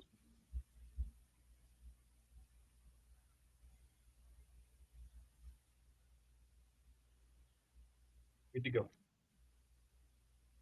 All right, I'm 2,800 behind that. Yeah, Roy, are you buying in the ball? Yeah, I'll buy it. He's gonna buy it. It's gonna be $13. You may change from Hello? 13. Yeah, 13. 13. Yes. Here it comes. So we got a new player in seat 8. Who's this? Who's this, Rudy? Rory. Rory. This is Rory. Oh yeah, you're gonna. If you don't know about Rory, you're gonna learn tonight. I love learning about new players. It's always a real treat. My man's probably got about. Oh, I don't want to say the number, but let's just say this is a small game for him. The man has a few Bitcoins in his account. This he's loaded. If he needs a rebuy, you remember Chaz when Chaz sat down? I could not ever forget about Chaz in my entire life. Rory and Chaz play in games multiple times a week together. Yeah, those are wild games. I don't know. I only know Chaz, but if you're telling me those two are playing together and that Rory is also going to bring some action, those are wild games. I'm sure. You're doing the Nick game, right? How much? The heat is going to be turned up. $80 plus 80 flash spot the next hand, whoever loses. So $80 if you lose Nick game. So $80 at that. 1,800 behind. 1,800. How much is that a person? 10? Oh my goodness. Okay, I'm on back here today. Rory's buying in for 16.9. It's like 1,900. Someone said 1,800. It looks like 19. You have card track? Yeah, I thought he said 3K even initially, but probably not very. Oh well, you're probably right because I can't imagine he's buying in for less than the max. 48. Okay, he just said it's 48. Oh, I see. So he's putting 3,000 on the table and 18 behind, on the little side table where the shots go. Okay. Drew feeling the pain here as his two pair gets counterfeited, but Gabe's got a really tough call here with Queen High. I mean, it's quite a reasonable call because you basically have the second nuts besides a boat, but you're never fist pumping in Queen High too much. Yep. Losing to King Queen. Mm-hmm. What else? Right, he's beating a lot of hands like this one. 8s, like 7s, 9s. That is 125. Overbets the pot, I think. Yeah, and Drew putting him on exactly what he's got. Actually, Drew's probably trying to even get him off King High with this big of a bet. But he's hoping that certainly Queen High or Jack High will fold for Gabe. Gabe been sitting on that knit button for most of tonight. Just not that Gabe has necessarily been nitty. He just hasn't really had any cards and not many spots for him either. So this has been one of the only reasonable spots for Gabe. And he's like, man, am I just going to get bluffed off of another one here? But I got just you gotta hand it to the guy. He isn't just giving up. I mean, he's really thinking it through. He's like, I don't know, man. My queen could be good here. Yeah. It's just hard to pull the trigger. Yeah, it's a hard call. It's Thank you. If Yeah, you don't for think sure. that Drew is betting there with king high, which he probably Well, isn't, he just has an I'll ace or a 10, and that's not a lot of hands that you can have, really. There's a lot of there's not many aces and 10s left in the deck, but there's plenty of pocket 8s type stuff. So But crew, this thing, if I double up or so and I understandable can't tip you almost anything, call there by that's sweet. Gabe. Unfortunately, just another one not quite going his way. So that's going to be Weird it for that, like, one- legs one down spot. there. I'm trying to think about what I was gonna do there. Guys, if you have enjoyed the action, I know you have, please hit that like and subscribe button. And if you've kind of been lukewarm to it, I believe that things are going to Oh yeah, I got get a little bit more interesting. I think that Rory is going to add a little bit of heat to the fire, a little gasoline, as it were. So hit that like button, please. Smash that thumbs up for us. Also, I want to talk about the $4,000 guarantee this weekend, Saturday, progressive knockout. I've described the way that works, the format for that. 130 buy-in, 50 is going to be your bounty, and then you can rebuy for $50. Wow, seems like a good bargain. And then on what's the date? March 15th, we're going to have a $20,000 mystery bounty free roll guarantee. $20,000 guaranteed free roll tournament, man. Put that on your calendar. We're going to start at 6:00 p.m. March 15th. So go to branderscardclub.com for more information. Back to the action. 20K free rolls. Those are sick. Hopefully some people get in there. Oh, man, look at this.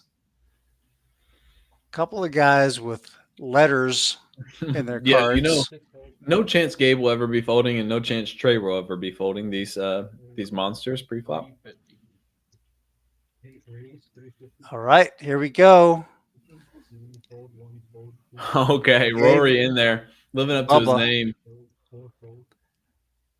Bubba. Gabe raises. He only got 400 in his stack behind. Raised 80. And Trey with a sneaky smooth call behind. What's he going to do? Maybe thinking Bubba would do something. Right. Yeah. This worked out for Trey, but how does he proceed though? I'm sure they have more history that will totally inform this spot than I could say theoretically. In theory, you would want to just be jamming here, probably, or maybe making a small raise if you were Trey, but You don't have any money behind that's what it goes with. But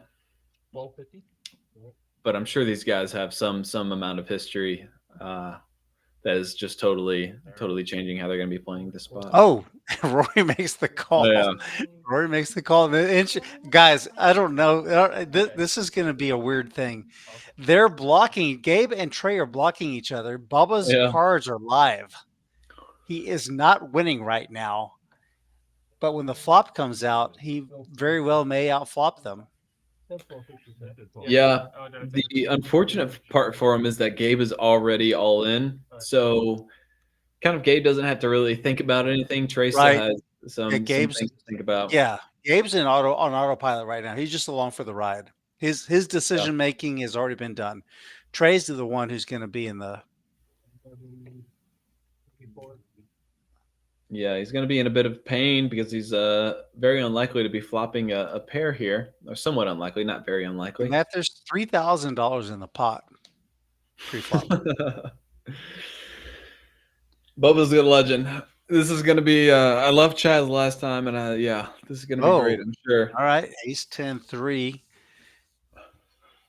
Gut shot, straight draw for Bubba, but there are two kings that are dead. I feel like Bubba's not quite the type to be folding gut shots to one bet. $800 bet into 3,000. I really like that size. Calls. Slides the plaque forward. King here is dirty. No. Oh, wow. Ace pairs the board. What's that going to do? That may give Bubba some. Think Bubba's got bad intentions here? Well, if Trey checks, if Trey could find a check,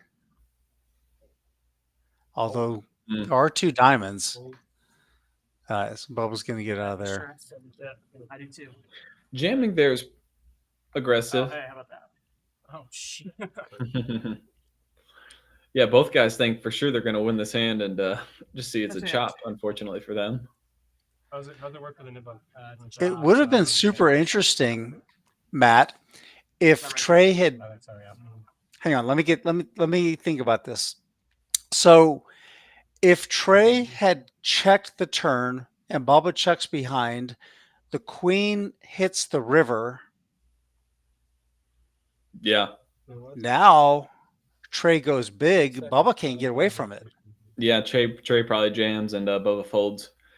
No, I think there's something sorry, else. Bubba calls. Yeah, I mean Bubba Yeah, calls. Bubba would call.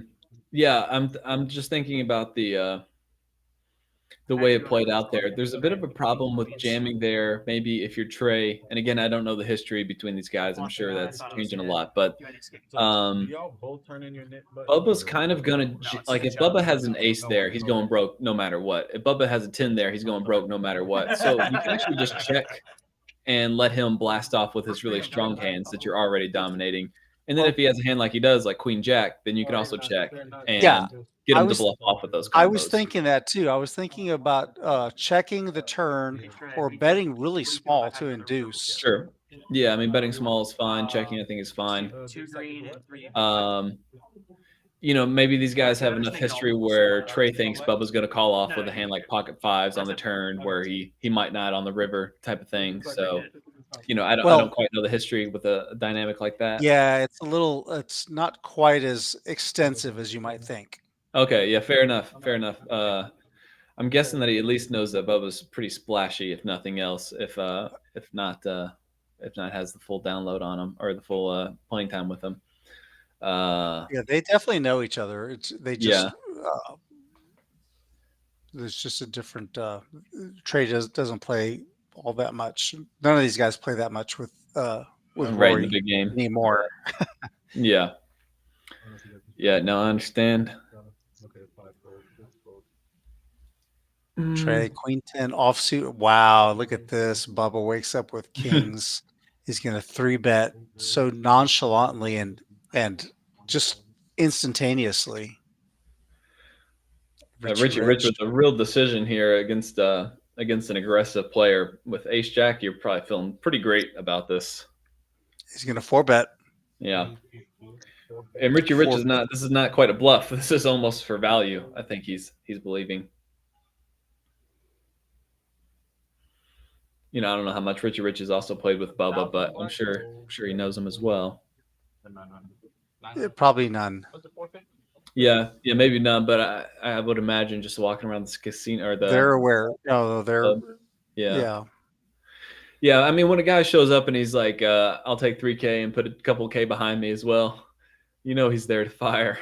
For the 1-2-5. Yeah. Yeah. The man did not come to fold today. I'll tell you that much. And he does just put in a beautiful call here by Bubba pre-flop. Reeling Richie in. No way Richie ever thinks Bubba has pocket kings. Like not even remotely as strong a hand as pocket kings. Oh, he just jams. Yeah. My goodness. I mean, oh wow. I mean, Ace King is a possibility. Ace Queen's a possibility. Bubba probably beat him in. Oh, for sure. It looked like it. Yeah. Bubba doesn't love the run. It's a little weird, but great for what he ends up seeing. And he's going to add that 1,700 to his stack. That's another $3,400 pot. This time it's going into Rory's stack. Really nice. I mean, genuinely nice play there by Bubba, who I think everyone knows that he's going to be playing a lot of hands. So he's like, hey, let me just call with kings pre-flop. It's going to look like I have king 5 suited or something like that when I actually just have a monster. And induces a play from Richie. I mean, I understand the play from Richie as well. He's got a backdoor straight draw, backdoor flush draw, a couple of overs, and expects Bubba to be super wide. It's understandable jam and a great play by Bubba.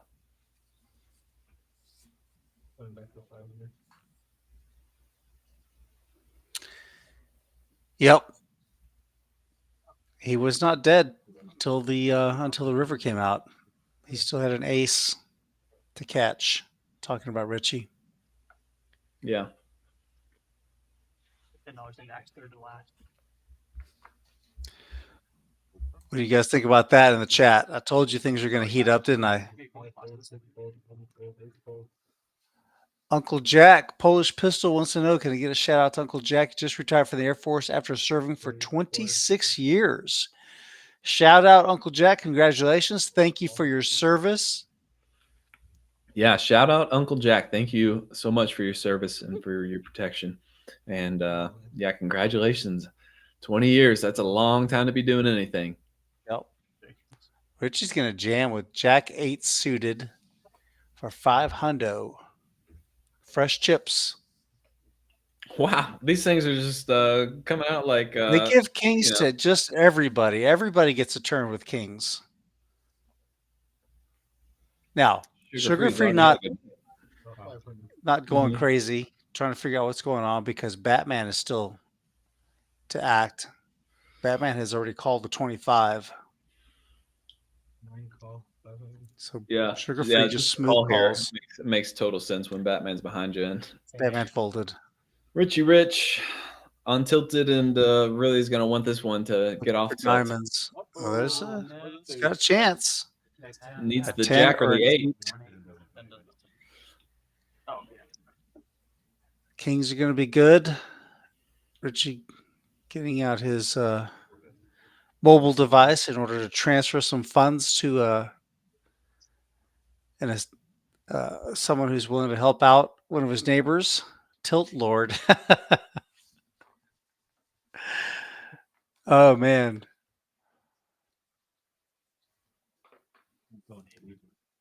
What are we like? The last 3 or 4 hands in a row have been all ins, I think. Yeah, it's been an all in palooza, just about. Looks like Richie's done. That's going to be it for Richie. I think he's going to, we're going to start the NIT game over. Someone's going to pay his $80 penalty, and he will pay them back. Chat Revoked says you can't be all willy-nilly eating at the table. Is that Drew targeting Drew? No willy-nilly. I'm down.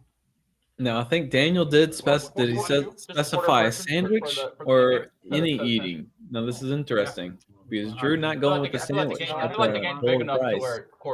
Maybe Daniel would say that the bowl of rice is fine, just not it can be loosey goosey eating a sandwich. Everyone fine with that? Did you see those ads all the time, Rudy, back in the day? I'm sorry, Matt. I was trying to listen on the guy. They're discussing some changing the penalty to $25 per person, I believe, for the NIT game. So I think that was the change they just made. It was proposed, and I believe it was accepted. So instead of $80, it's going to be $25 per person. So right now, it would be 25 times 7 unless we get someone sitting down. Gotcha. So we got the 25 ball for both the 7-deuce game and the NIT game. Right. Just kind of, Pups with a hand. Let's see how Pups handles his ladies. The NIT game started this hand or no? Next hand.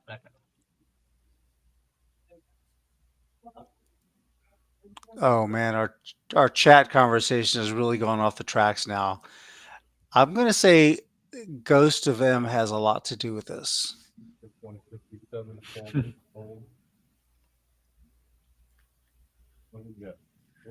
We got the good vibes, the Drew good vibes out there.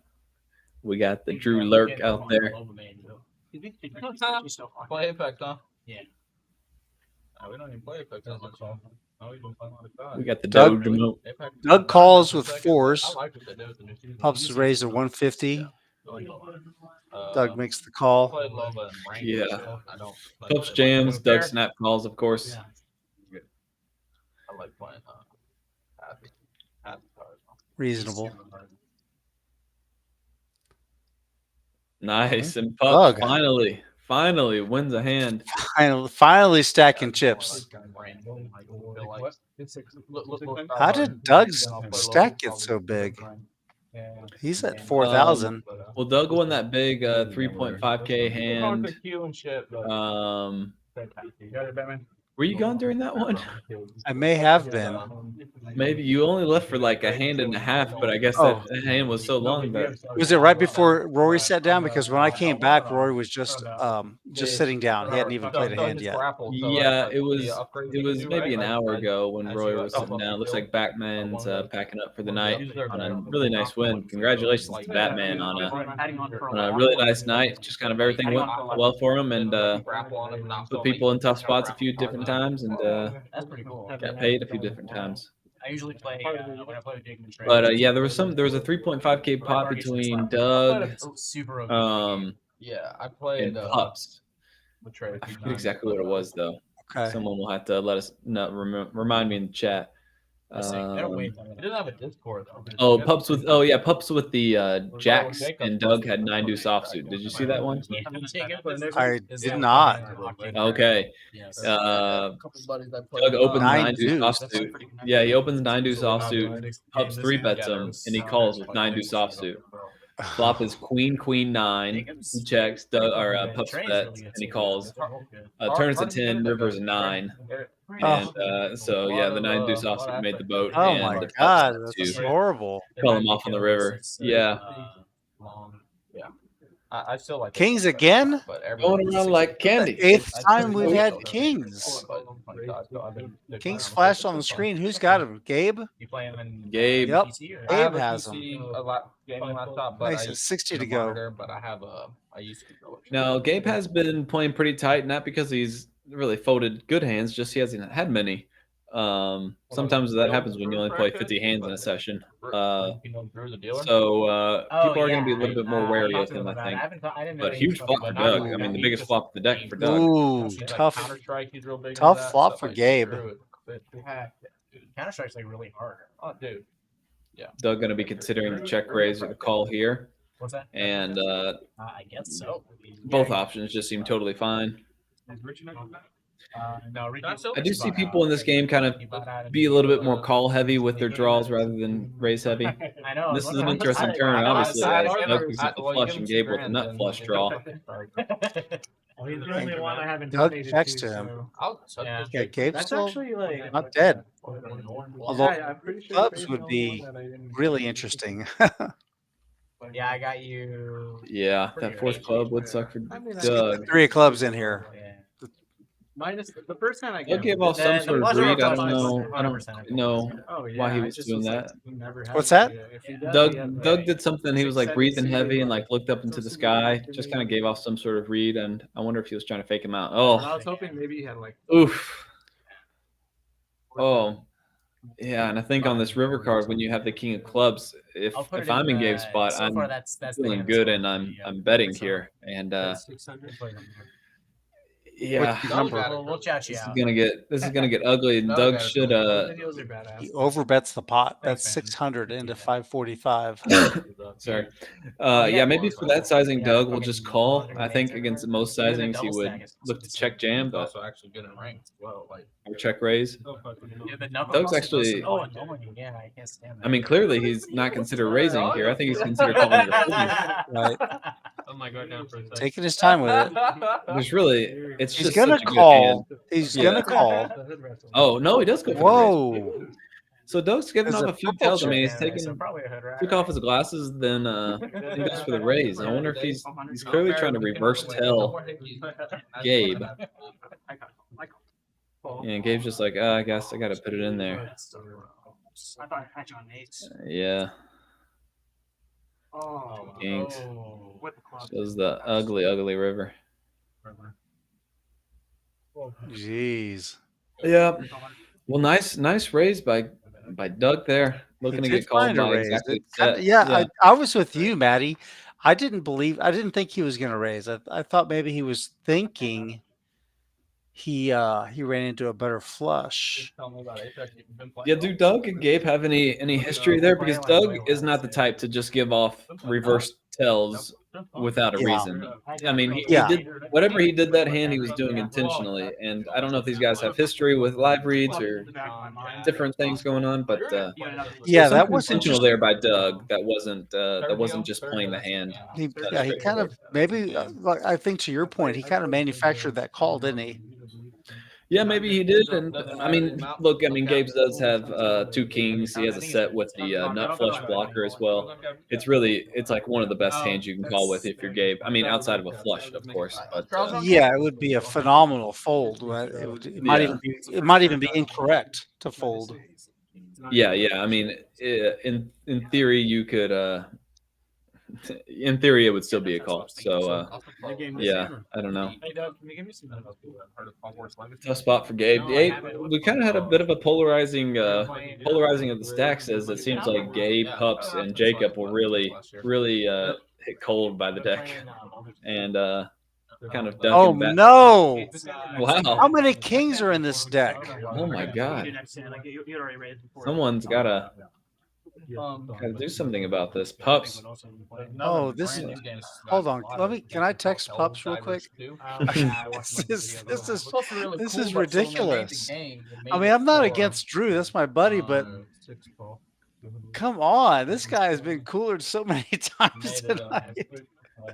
Yeah, and so what we have here is Rory actually straddled to 50, so that's why we're seeing the $200 raise by Oh Drew. no! Look at Oh Bubba. my goodness! This is ridiculous. Where did wow. those cards come from? Bubba straddling to 50 in the 1-2-5 game, calling, of course, with ace-3 offsuit pre-flop and flopping just stone cold dirty. Calling, there. of course. I think I would have. Mine would have been in the muck. Well, look, Bubba didn't come here to fold, though. No, so you're right. It's like You're right. you know that he's in That's there, a and then good like point. every single person in this hand is feeling great about their Look hand. at Like, Drew. Oh my God, guys! Look, you should avert your eyes. There's a lot of Yeah. Drew fans that are in the chat right Yeah. now.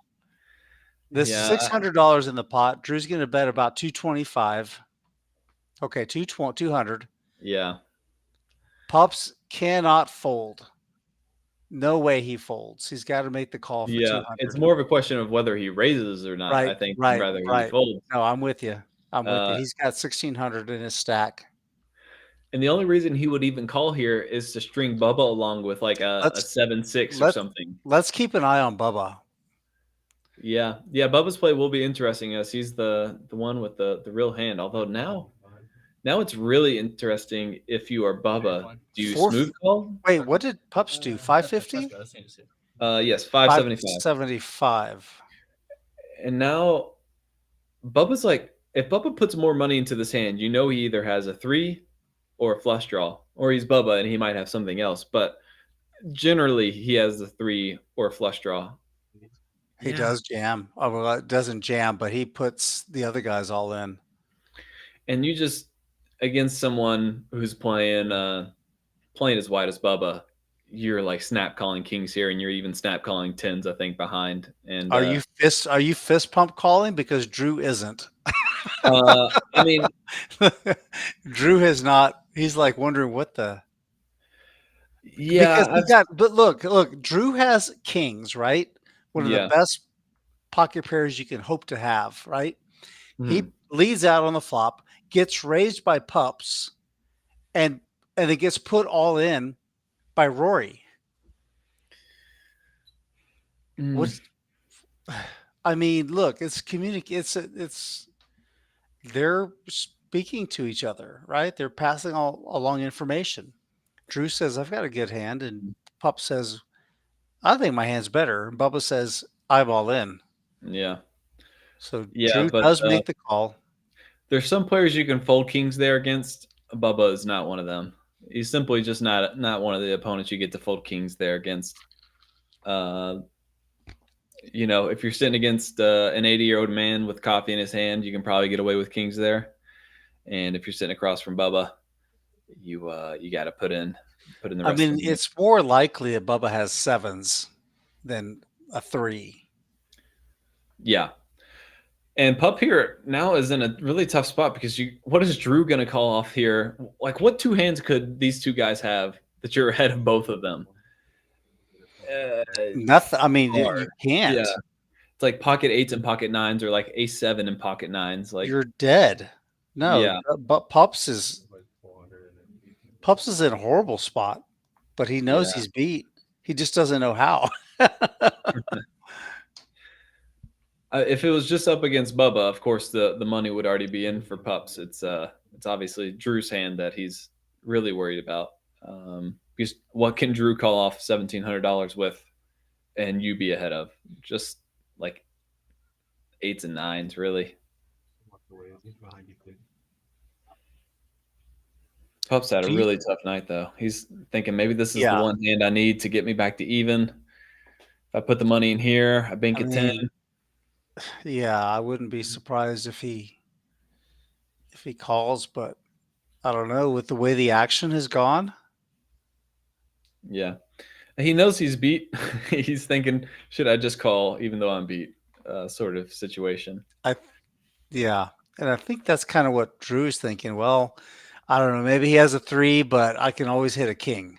I think that's why Drew called. What do you think? I don't think Drew thinks he's ahead right now. I still think that Drew thinks he's ahead of Bubba. I would think that I was ahead of Bubba because Bubba could have a hand. Well, I guess hearts. Bubba could have hearts. He could have a 7. He could have.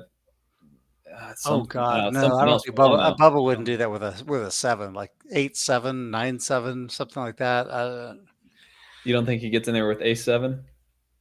No, huh? Not with that much. Probably made a good fold, bro. I don't know what you. I mean, I haven't anything, Drew. I overpaired it. Oh, I think for so long. Well, there's I'm just like a lot of reasons. Tough spot for Pups. Yeah. I figured you would pick wrong. Drew looking sadly at the kings. Almost. Now he's got a boat. Rory ends up with a full house. Yep. And okay, what'd you have? tough night for Drew so far, who started up just a little bit, but kind of lost a few big all-in pots, maybe 3 or so. Just kind of cooler spots. I had less. I had 10s, but I'm thinking about the NIT game. But then I remember that I might have been 200. So so what he has all the threes. Nice end to Bubba. More than in, so 1, 2, 3. Tough spot for Drew. 6, so 150. Sorry. So it looks like Drew's gonna call it a night. He's just gonna pay his NIT penalty.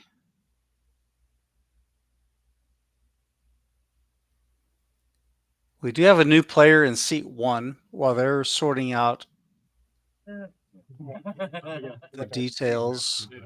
Have a good night, everyone. But you guys. GG's to Drew. Hope you have a good night, man. And hope the coolers were okay for you. Oh, so not just Jacob and I. Thank you. So the NIT game is on, or was on, but instead of $10 per player, $10 times 8 would be $80. We actually have increased it to $25. So it's 25 times 8. It's gonna be 150. I think that time Drew only owed 125 because there were only 7 players, if I'm not mistaken, that he had to pay. The player in seat 1 hasn't played a hand yet. So. This game's better than the fucking one fucking like. I'm just running into everything.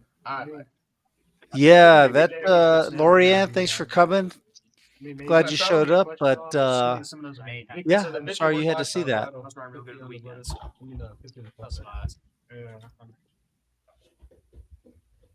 Bubba's been here about 30 minutes and he's already up heaps.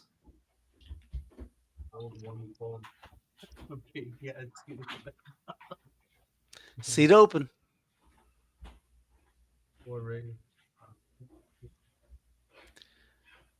Doug's going to make it 130, 165 to go with 9-6 offsuit.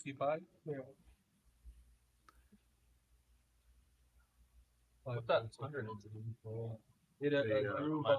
It's the pot. Oh, it's in the pot? Yeah, it's a flat pot instead of It's a splash pot.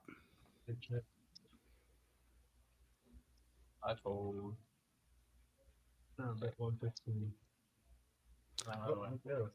So Doug with an interesting strategy, making a play at it at the pot with the splash pot. There was $125 dead money. Doug makes a play, big blind antics, right? takes it down 9-6. It's into it's a $2 blind. Well, he did flop a pair though, so Yeah.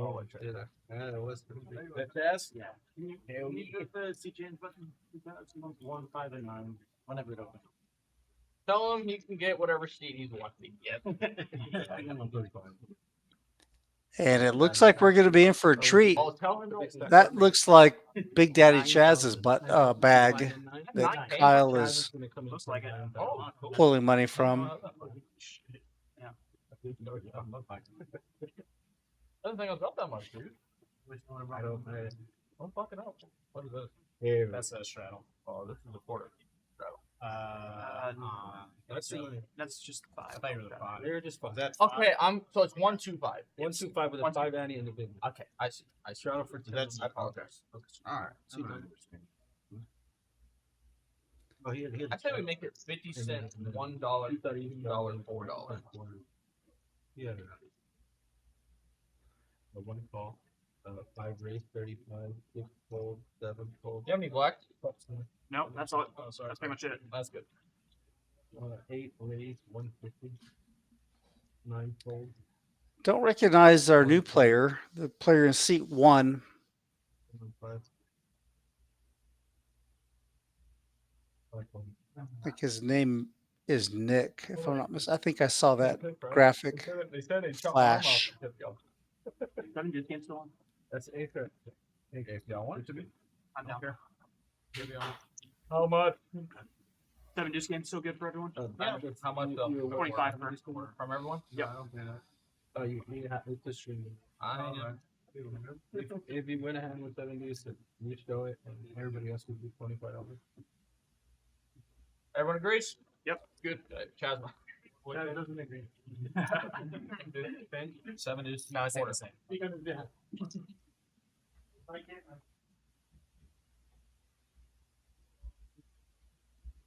Big Daddy Chaz is going to be buying in for $9,000. These guys are hijacking the game. Bubba and Chaz. 15. Nick is in seat 1 buying in for $600. Gabe has about $500.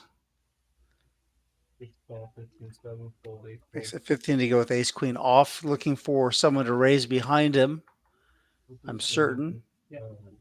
Sugar Free makes the call. 5. What does Sugar Free have? Pups has 5 deuce suited. Got shot. Straight draw for Pups. Backdoor spades for Gabe. And we don't know what Sugar Free has. Let's see what he did. Under the gun. I'm going to put him on something like, I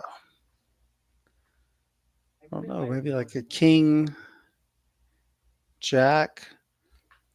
Top pair turned by Gabe. Might have like king 10. Oh, jack 5. You get the same gut shot.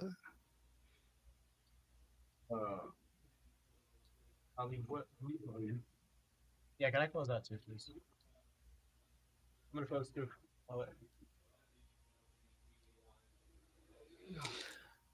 Some of the guys that have been playing for 4 hours are settling up their tabs, so they may be winding down. The commentators tonight for playing really badly. Remember that splash pile where everyone went in? I had ace jack. Fucking Jacob had kings. Yeah, right? That would be crazy. But the weird thing is, if I raise there, he probably looks at his cards then. Yeah, he probably looks at his cards. In hindsight, I would say then it goes bad. it's still pretty Jacob, you got cooked? Not pretty funny. Yeah. Did he grade anyone? No, yeah, He's graded himself. Yeah, Which is rare. Yeah. Trey Diggity on the button. Honestly, it's good to see. Ace jack offsuit. Two pieces. Everyone is fucking out there. 16.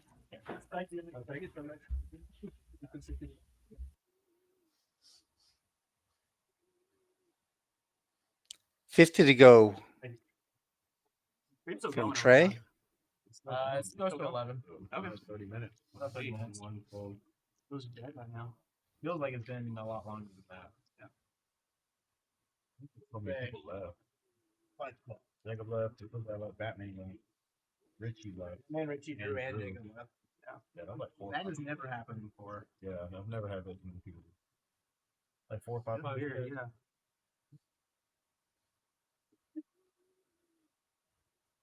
Bet 35.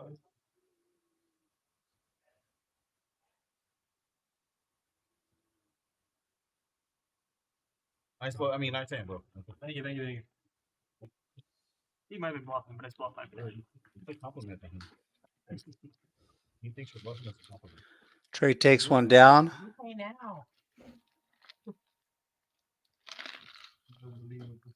What actually was that a bluff? I think it was. Oh, y'all done Probably it? still gonna be- I think I know that. There's probably not enough time Yeah. left. Anytime, Maybe it's like- anytime Trey puts money in the pot, I'm thinking half the time he's got it, half the time he's bluffing. That's like, That's a pretty good amount. That's a good. All right, Rudy, since I was gone, seat 1 showed up. What can you tell me about him? I don't know Nick. Nick is his name. He bought it for $600. 25 bluffs. I can't say that I've seen him in the card room I'm down to before. like 50-50 bluffs. I think he sat down and Cruz, our dealer, was explaining to him, "Well, this is a stream game." So I don't think he even realized what game he sat down to. So seems to be a good sport. He stuck around and is agreed to engage in the prop side games that we've got going on, the 7-deuce and the NIT game. Imagine you make that call. It's funny, like I knew you were weak, but I was We've probably got about another 20, 30 minutes to go in the game.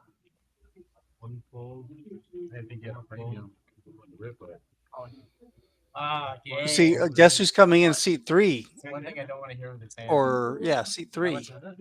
Like, Matt, Sorry? I said, guess who's going to sit down in seat 3? Chaz? Correct. Oh, boy. He had boy. his, our Kyle, the chip dude. Kyle, the chip god, came and set him up. He's got $9,000 that he's buying in for. He wanted to match Rory. whatever you want to do, man. Yeah, this could be an interesting dynamic where you have just two really big stacks with a lot of history playing in too small of a game in terms of what they're used to. Yeah. Well, the And, stacks have gotten big though, so you still have to play within kind of really the stacks matter than the stakes do. To your point, Mm-hmm. but the stacks across the board have risen. We do have a couple of guys who have like $500 or $600 in front of them, but Doug probably has about $5K. Break the table for you, or Got no heart either. Yeah, I mean, we could see. I'm pretty sure that both Rory and Chaz will be putting a lot of these guys to the test with their stack. And if you're someone like Sugar Free or Doug, who's been like slowly building up your stack with like really good plays the whole night, you're gonna have Chaz come in here and put you to the test with your one pair hand, and your whole night could be Guess going what extra good happens? or Okay, so guess back what? down. Guess what you do if you're concerned about that? Fold. You ask for the check. Yeah. And several multiple people have already asked for their check. They're paying off their tabs, and they're got their eye on the exit door. Okay, that's a 99%. Bullish pistol, yes. Yeah. Drew lost. Drew got felted by Rory or Bubba in seat 8. Drew had pocket kings versus pocket tens versus ace 3. It seems like every time on the stream, someone says, "Man, Trey, you're really 7-3-3 on the flop. It is always Doug. It was open. Yeah, it is Doug. Trey will never be. Money went all in on the flop. Oh, Pups with king 9. Yeah, Pups Turns was the a best boat. hand best board he's seen all night, and no one has anything, unfortunately for him. Pups is down 3.3K even after that little pickup. I see Trey go one over, don't play hand. I'm like, man, definitely good, man. How's it going? Good. Oh, There's the Playing, voice, $501 the or what? voice of rounders. Yeah, Well, something like I that. guess some people may say I have the voice. I am the voice of rounders, but the laugh of rounders belongs to Chaz, I need a double. the large father. How much time is left on the stream? C3. Like 20 minutes. 20 minutes. 20 minutes. Make your mark. Make your mark. Leave your mark, Chaz. That was cool. No, he didn't. Last time I was commentating, Chaz came on for the last 20 minutes of the stream, and let's just say there were multiple 10 and 20K pots. So if you're still around, stick around because The last I time, promise it'll be interesting. the last time when you were here, Chaz played for 45 minutes and he was down like 14K. Yep. Yep. Yeah. I mean, that's not an exaggeration either. That's literally how it He was like, how it I'm ended up no going. future. He said, I've already filmed the episode. I was like, cool. Cheery. Come on, Richie. You can use that. How's it going, Richie? Feels like we saw each other recently. Yeah. Goodbye.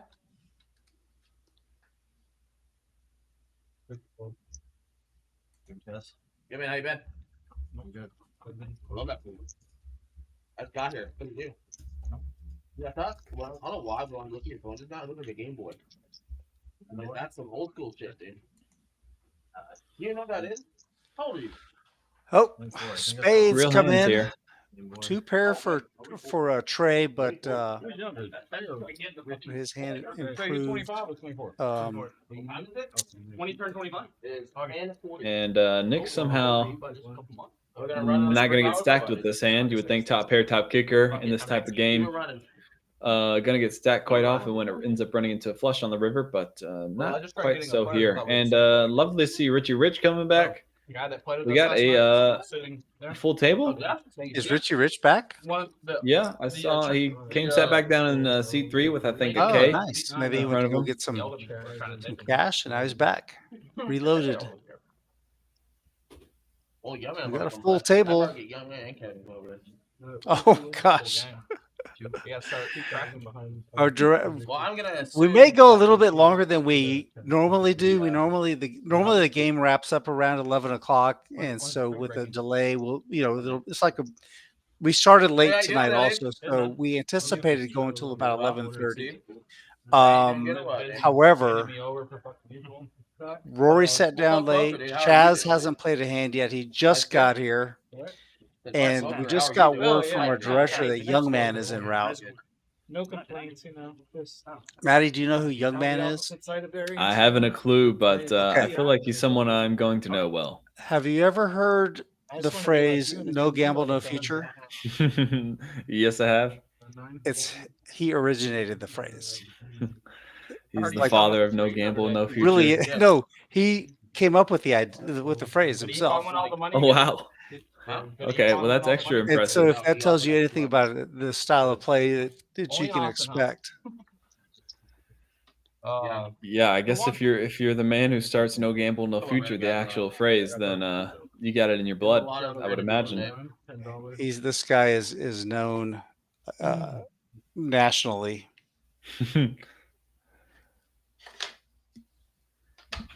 You guys must have some sick big games out there then with those 3 guys at the very least.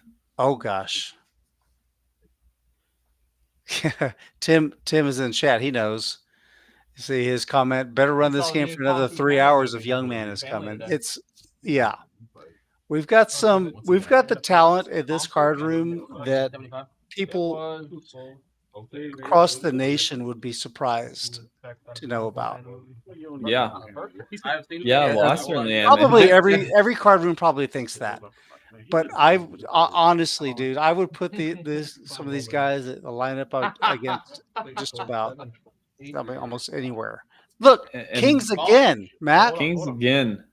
And it's with 2 guys. I mean, when Big Daddy Chaz wakes up with pocket kings, you would be going all in with like ace 8 offsuit against him. They gave Chaz kings. They gave Chaz kings. And I mean, Gabe would have gone all in there with Chop it up. Force and Jacks. There's a boat on the board. Chop it up. Gabe says, "Bye." Gabe's outta here. out. Said I'm outie. Just come in here and knit it up, eh? Yeah, and it's like it's almost a passing of the torch of the game as Gabe, who was one of the more shorter stack players left, gets knocked out by Chaz, who is certainly going to be buying in for the maximum at every single point. And we are going to be seeing a shift here towards very big pots, lots of pre-flop action, and even crazier post-flop action, I would imagine. Yep, I think you're right. Pretty much hit it dead on. It's just whether or not some of these guys with the smaller stacks are going to be should need to make themselves comfortable getting the money in pre-flop, right? To eliminate some of the post-flop, the tougher decisions that they're going to face. Hold on.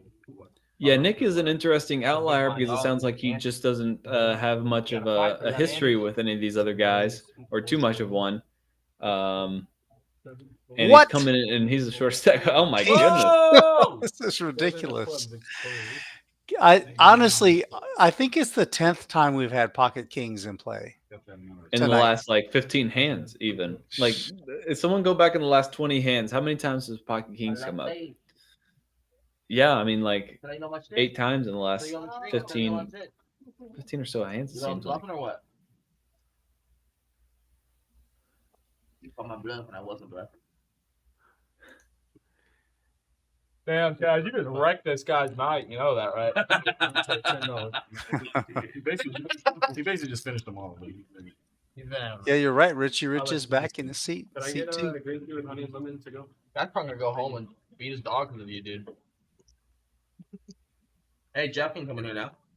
Oh I have a number. that lady was mean to me. She's like, yeah, he's still our player. Did he say he wanted to come back? I was like, no, he said he had no cat. Hey, what's up, Barry? How you doing, bro? You playing over there? Like that? I think he's on there getting a smoke. What is that? $10 straddle? Correct. I'm gonna make it. You mad? Rory making a reasonable raise here, just going to 40. I thought maybe he might do something like 120, but just playing a normal, decent raise size with a normal, decent hand.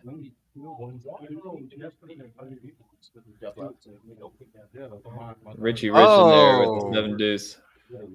Richie Rich. Kind of picking the wrong time, at least pre-flop, as Bubba has a decent But I one. like that he 3-bet him, though. And now that he flops an ace. Yeah. Don't really see Bubba giving it up too soon with a 10, but I still like the C-bet from Richie Rich. Yeah, 105. 105 is a good sizing, too. Nice. Yep, I like it. Nice Rory size. flips in his call. 3 of spades. 3 of hearts. Can Richie find another?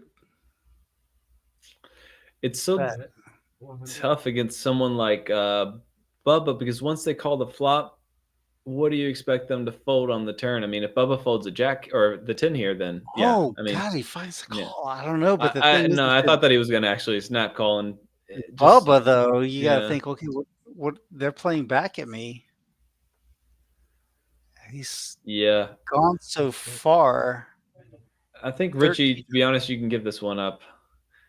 I know you have 7 high, but you would want any heart. I mean, it's not the worst jam ever. It's not the worst jam ever. But he goes for it. No. I think Bubba's going to call it. What do you think? I don't really. I think he's going to. I mean, I would have folded if I were Bubba, but so here's the story. Is Richie, is Richie jamming here with Ace King on the 3 flush river? Let's listen in here. 1335. We're pretty gangster. Just start bluffing. 2 hands in a row. Already learned some things.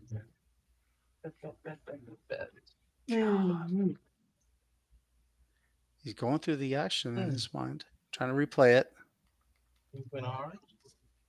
I think he's calling. I think he's going to call too. I kind of do, just because of the.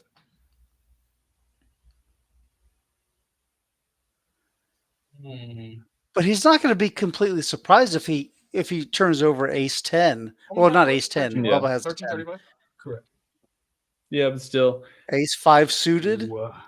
I mean, Ace what 5 is of really diamonds. what you really have to ask yourself: are they jamming the Ace King here? I don't. If Richie Rich is jamming the Ace King on a 3 flush river, because if he's No. jamming Ace King, a hand like Ace King, No. then you're really doing rough. If he's not, Richie Rich is kind of representing a very thin amount of hands, just 2 pair or a set plus. I mean, look, and you can talk about theory all day long, which yeah, Hold. Bubba would Got it fold through. period. Yeah, My boy got one through. Oh, do we have? got one through. We are still playing that. I'm about to stick it in again. Nice play. Nice play, Richie Rich. Look at Chaz just sitting there like a sentinel, taking it all in. I paid, bud. You been bad. Really expected Really really expected Bubba to call the river once he called the turn.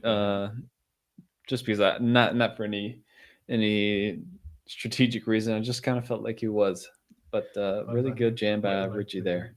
Really good jam. I mean, he mustered up the courage to make that play. Kudos to him, man. I mean, really, that's what he was left with. The pot eight. It was well sized. I assume, or maybe I assume he timed it or sized it so that he would land on that. Maybe it was just coincidental, but it was perfect. If he had, wow, that was really good. He just banked a large amount of respect.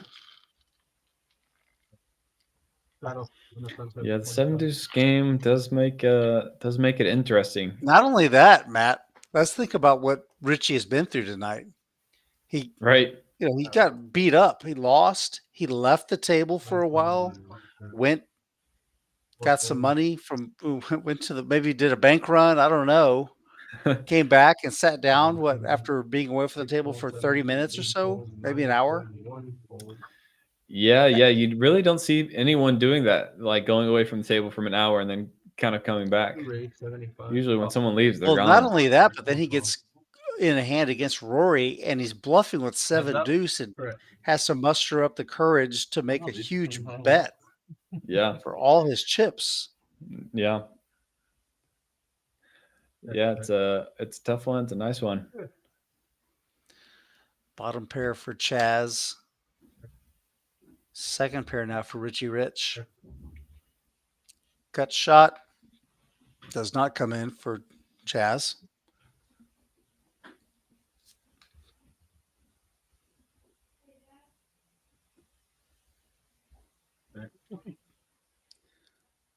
Is that a value bet? 30? 30 for the block. 30 into 150? Chaz lets it go. Yeah, that river bet is actually kind of a reasonable play. You can bet really small with kind of some of your weaker hands like that with the third pair, hoping to get called by a hand like Chaz has. He probably expects Chaz never has an ace. You would have bet that on flop return. Mm-hmm. So you really are only worried about the jack that got paired on the river. That was interesting to me. All right, we got a double straddle. Chaz is in there for 10. Oh, wait a second. Oh, my goodness. Look. 5, 10, 20, 40, 80, 160. So it's 160 to go. What is that? Everyone's in a blind or a straddle except for Sugar Free this hand. 81. Sextuple straddle. Yeah. Guys, are you not entertained? Pups is saying, come on. Oh, I did get a one time, give me a decent hand. Ace. King. You had me dominated. Everyone just folds. If I had any pain, I was gonna win. Wow. Everyone folded. They had that's what I'm nothing. saying. Not even Bubba. Like, Bubba had 30 nothing knees also, probably but he no matter won. what. That was our first fold pre-flop hand, I think, and it was came in the 160. It's kind of funny. Makes sense, I guess. Give me one fucking thing card. Jeez. God. All I wanted. Oh, I just Pups is complaining to the dealer. He just give him one paint card is all he wanted. Pups and Cruz used to be roommates at one time. No, really. Yeah. Stream still going? About 7 minutes. Oh, I see. Chaz is gonna play this hand. Nick I on the don't know what he button has. raises to 50. Oh wow, I'm just off on my reads on my Chaz reads. And he Thought for folded sure ace he was just three. gonna- I just wow. Folded an ace. Pups. Okay. Doug is going to 3-bet to 250. God, these sizings have gotten huge. What does Doug have? King, queen off? Fairly reasonable hand, all things considered, and Bubba's in there with what was it, Queen 10 suited? Yeah. Oh, there's Kenny, one of our the dealers. Plays. What up, Kenny?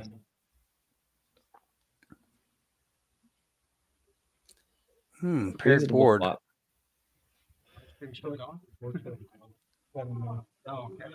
Interesting. Yeah, it's better thing. Yeah. Doug should bet about 150. Yeah, kind of an odd check by Doug.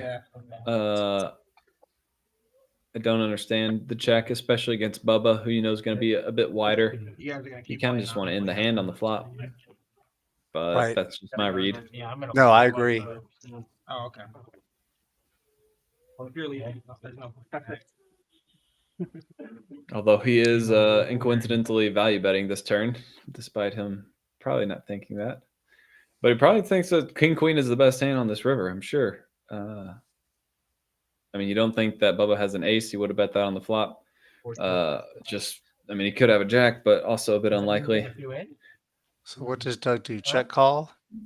Yeah, I think you happily check call, but Bubba I think could also just check. I mean, Queen High could be good here most of the time. So, but he's sizing up a bet. Is it me? Is it the vodka, or has the camera gone blurry? The camera did go blurry, but he puts out 1350. It looks like tomorrow actually. Yeah, 1350. I just don't buy it if I'm Doug. I know that I can see the hands, but he has to have an ace that he checks back on the flop, which I think is unlikely. He has to have a jack, which I think he also would have bet on the flop, not check back if you had a jack. I'm not saying that Bubba couldn't have an ace. I'm not saying he couldn't have a jack. But those are literally the only two reasonable hands he could have here to be betting this sizing. And he has a million different bluffs. But the sizing does make sense, though, right? The fact whether he has an ace or not doesn't, but the sizing is appropriate for what he's trying to accomplish. Great sizing. Yeah, it would be a total mistake to go something like 500 here. Yeah, it's very polarizing. Yeah. But is Doug going to find a call for, third of his stack? Bubba will probably show it. Yeah, I don't. I think when you just run through how many value hands that Bubba could have there, with just an ace or a jack that had to check back on the flop, you're really not looking at that many.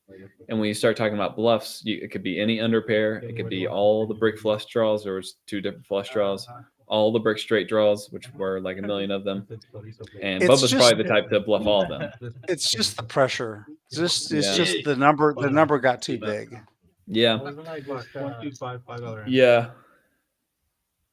Yeah. Fair enough. Fair enough on that point. Yeah, I'm pretty sure I was just. Yeah, you're right. All the theory and thinking about the situation. If you just isolate the cards, the thing is that it's also played with chips. The game is also played with chips. So Bubba making good use of his chips and position.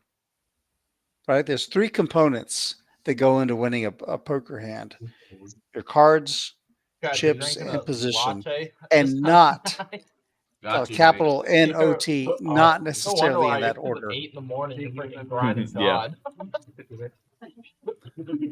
Yeah, it can be in many different orders. all the different All rules. right. Kenny's got ace king. He's gonna smooth call to 50. Who raised to 50? I don't know. I don't know either. Jack 10 6 monotone board. Hearts. Trey's got bottom pair and a heart. Bubba's got a prayer Bubba's got that won't be a answered lead. here. Yeah. He's gonna have to do more. I don't even think a turn bet's gonna do anything for Trey getting off of this hand, but a river bet might do something if we got there. Well, he's been emboldened by the fact that he pulled off a bluff a hand ago. Ooh. Obviously, Trey hating this river, but it looks like he's gonna bluff at it. He hates it so much he's gonna bluff at it rather than Yeah. that call. No, totally reasonable strategy by Trey, because you have to ask yourself, what could Trey have that would be bluffing there? Kind of everything got there by the river. All the straights got there or were turned into pairs. So he can only be bluffing a one heart hand or something like he had. $5 on the big with the any with that. I was 5 left. Yes, fine. So it's 1, 2, 5, and a $5. So you're in for 2 and the 5 in the middle. Oh.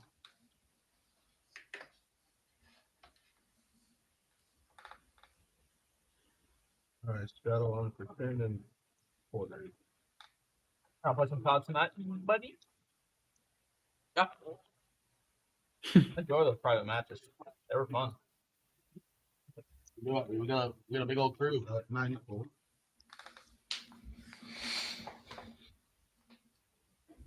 Okay. Hey, Rep. Hey, Rep. Straddle and a restraddle. 75? 75 raised to 3. 4 fold. Oh. Chaz raising up to 75 with ace 8 offsuit, but Kenny's going to wake up with ace queen in or out of position in the big blind. Looks like a good opportunity to 3-bet. Yeah, in this type of game, ace queen is gold. It's just like the best thing you've ever seen if you ever are lucky enough to get ace queen. Yeah, and not only that, the worst thing you could do is just call Chaz. Oh yeah, really for sure. Out of position, you really want to 3-bet or 4-bet, whatever it is. And it looks like Chaz already folded. Chaz already folded. I wasn't sure if it was 155 or 255, but yeah. 255 makes sense for Chaz to fold. 155, I think you would have looked him up. But nice bet by Kenny. I think that's a fine sizing, to be honest. Yeah, that was a good job. So we've got Fig coming in, and I'm going to take the opportunity while they're making the dealer change. Guys, this has been a great game all night long. It's only gotten better toward the end with the addition of Rory and Chaz to this game. I would like to ask you for a favor. Please hit that like and subscribe button for us. Hit that thumbs up. It'd make a big difference to us. We appreciate it. It helps us out when we're trying to build the channel and for it to appear more readily available in Google search or YouTube search. And also, we've got a mystery bounty tournament coming up, $20,000 guarantee. It's a free roll, free roll, people. March 15th, starting at 6 p.m. Check out RunnersCardClub.com for this. Find out more information on this tournament and also our progressive knockout tournament this Saturday, $4,000 guarantee. Be there or be square.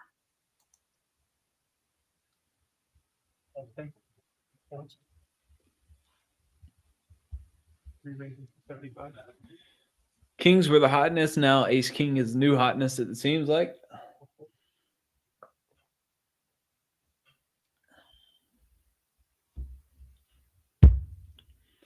Big Daddy Chaz picking up some big hands here as he has only been playing for about 5 or 6 hands, but has picked up kings and ace king. Kenny makes the call with 75 with king queen offsuit. He's dominated. His king is dominated. Sugar free with a great one. Decides to just call, which Which makes some sense here.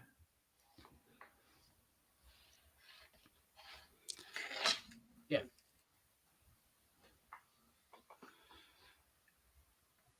Sugar Free will be playing this hand.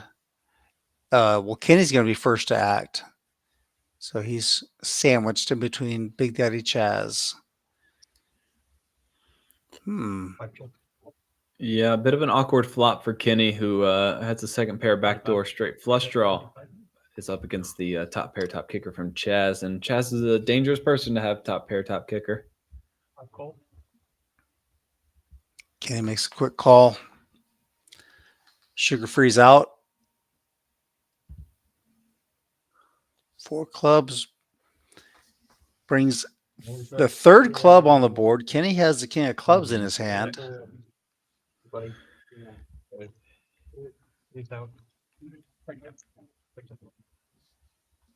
Nice check by Kenny. When you have a good amount of showdown value like you do with a queen there, it's fine to just be checking. I would like to see a value bet here by Big Daddy Chaz, something like 300. Anywhere from 150 to 300. It kind of depends on how you want to play it. Yeah. Big dog. 375. That's quite reasonable as well around pot. And Kenny in a pretty rough spot, but has to pay it off. Calls, yeah. I think nobody expects Chaz to show up with ace king there. They're looking at something like pocket sixes or something. Right. More likely. So that's going to be it for Sugar Free and for Trey. They're both racking up and heading on out. Yep. GG's to both of those guys. Both played a solid session. I think Trey was, I forget what he was up, but Sugar Free up quite a bit, and both just played solid. And Sugar Free definitely found a lot of good spots tonight and capitalized on them really well. So GG's to him, especially. Yeah. Good job, boys. See y'all tomorrow.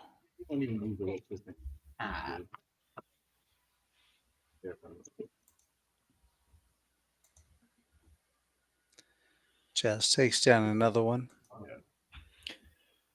Yeah. Yeah, one of those growth spots if you're Kenny where there's really nothing you can do but pay him off when you have such a good blocker and still a pretty strong hand against Chaz.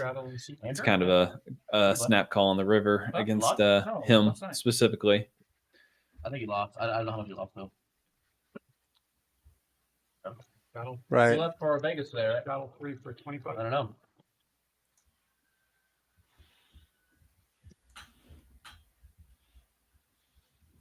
We're gonna end up winning that fucking tournament, dude. I got a piece of them 3 for 20. I think each time got a piece of that. He did. Talking about it actually. You see these stacks here, Rudy? We got like 4 3K plus stacks and like 3 $500 stacks. Telling you. Eric and Stashville column? Totally polarized stacks in a way that you almost never see outside of a tournament. Interesting dynamic. And we, of course, have 2 people in Rory and Chaz who are playing super deep here. And really, even Doug playing pretty deep at this point.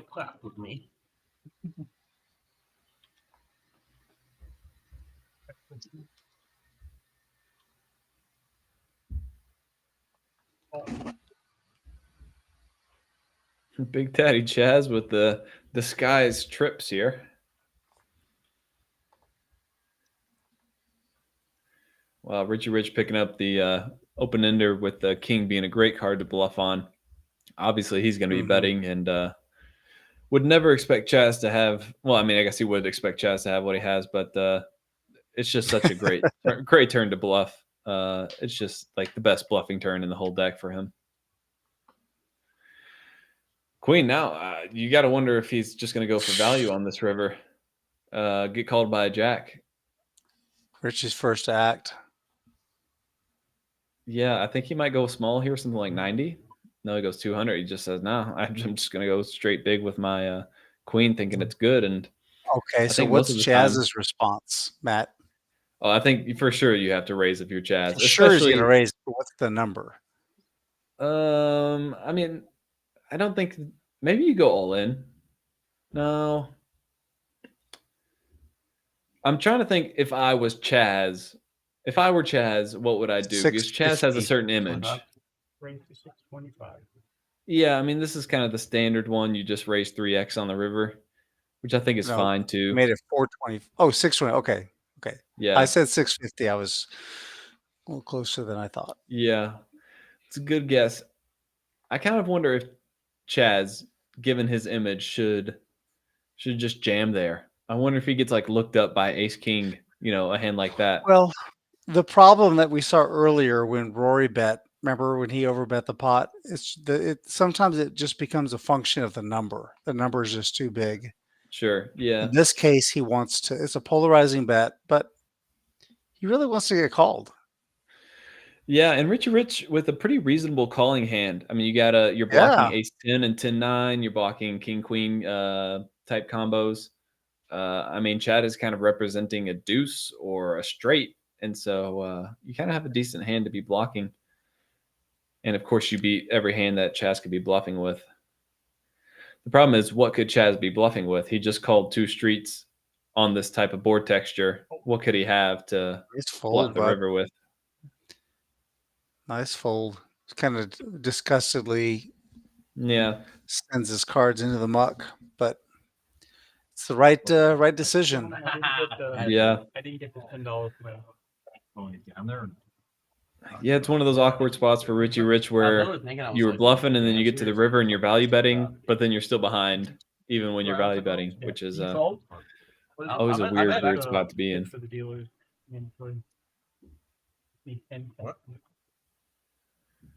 Well, we've just reached 4 hours and 20 minutes on this stream. If you want to, throw us a like, throw us a subscribe.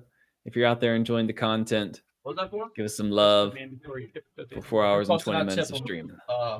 During the poker game. Oh. Boop, boop, boop. There's our beautiful graphics. Like us, we like you. Seems reasonable.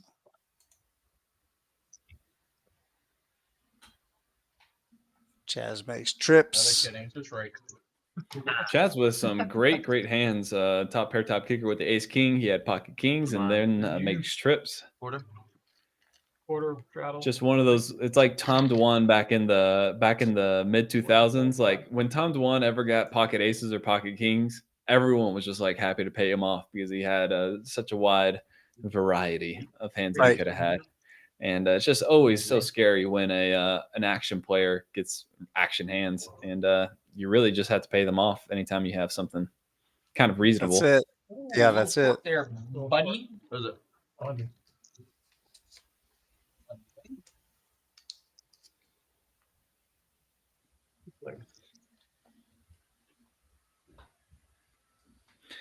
Chaz again with another quite decent hand and a quite decent flop for him as well. 16.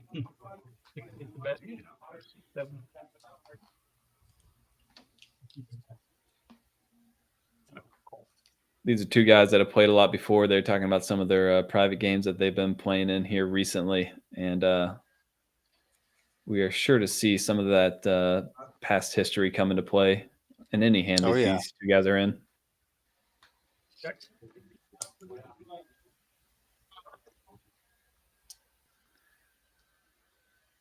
Chaz happy with the value bet here, and we'll get an idea of what Bubba thinks of Chad's overall game plan, whether he folds or calls this. Does go with the fold, so we saw Bubba call there against I think Richie Rich earlier with the Jack 10 on the turn, but gives Chaz a little bit more respect in that exact spot, folding with the 3rd pair. It wasn't that long ago. Maybe, how long ago was it? Maybe 3 years ago. I ran into Rory for the first time playing, and sit next to him and played for a few hours. And he called me sir a lot. Called me sir. Yes, sir.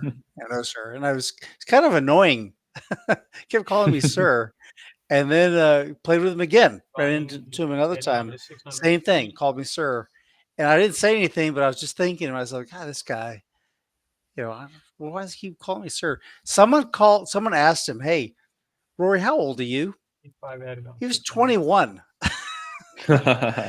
And so it made sense. I was like, oh, okay. So he's just a kid. He's 21 years Yeah. old, has nice manners. 25. Yeah, man. He's really turned into a really good poker player. He was good back then, but he plays different stakes now.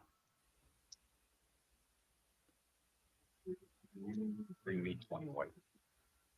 75. One fold, two fold. One of those guys that'll go out of his way to come over and say hello if he sees you at the table.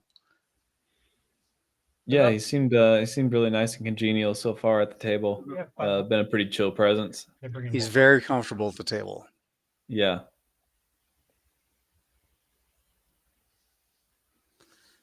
Doug is going to take a shot at him. White on the table at all. Whole lot of nada. 8-7 dominated. Yep. Monotone board, all spades. Neither player having a spades. Doug is out of position. And really nice sizing here by Bubba going on a quarter pot. Clearly a man who's been doing a little bit of research, if you know, to be betting small here. It's going to get the job done.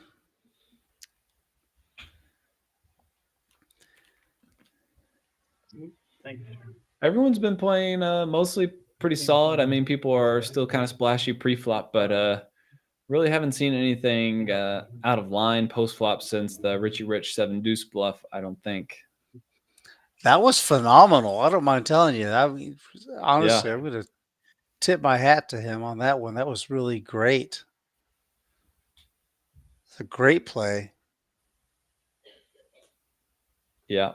Will for sure be in the Richie Rich highlight compilation that someone's probably going to make.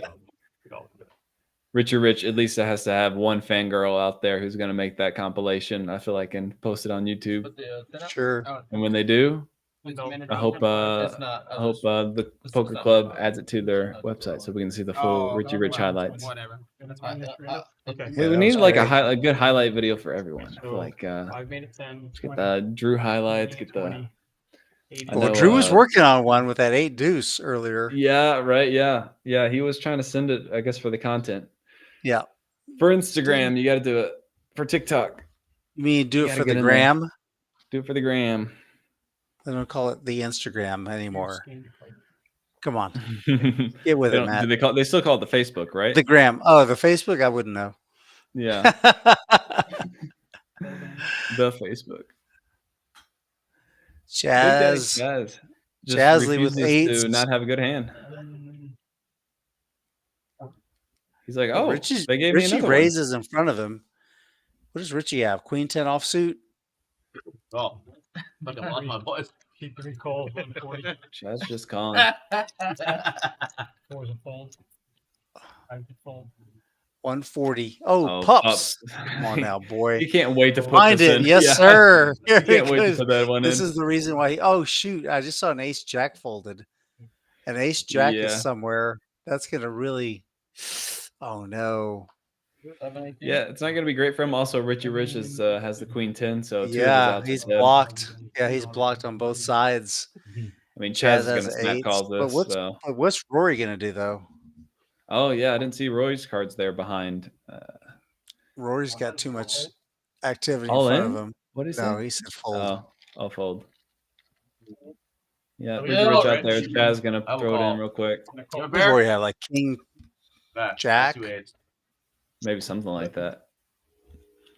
Maybe 3s. I don't know. Queen?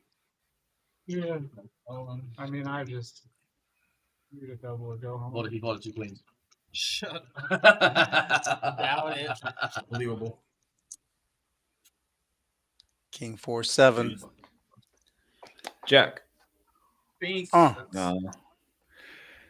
Ace of the Queen. Oh no, man. That's gonna be it for pups. Let him up. Thanks for playing, pups. Really good defense from that. He tried. Jazz, what Yep, the he fuck? tried, and Fucking knit it the fuck up or the what? deck just smacked him right in the face, and not in a good way. It was a brutal Right. smack all Yeah, night GG long. pups. GG pups. Once they made money at Ace Jack, I was sad to pull that fucking in. Ace Jack. Oh, Rory's the one that had the Ace Jack. Oh, okay, right. Oh, no, You were close with the King Jack guess. Straddling to Just about. 25 straight. Yeah, so I think Pups lost over 4K tonight. Rough outing. Yeah, he really only got out of line in the very beginning, and then was just playing super reasonably, and just Lady Luck really Just ran got him. into it. Yeah, over and over again. And with that, Chaz is up 2.6K on the night. A short night thus far. He and Rory just sat down, joined the game late. Four fold. Thank you. Who you playing? That's it, right?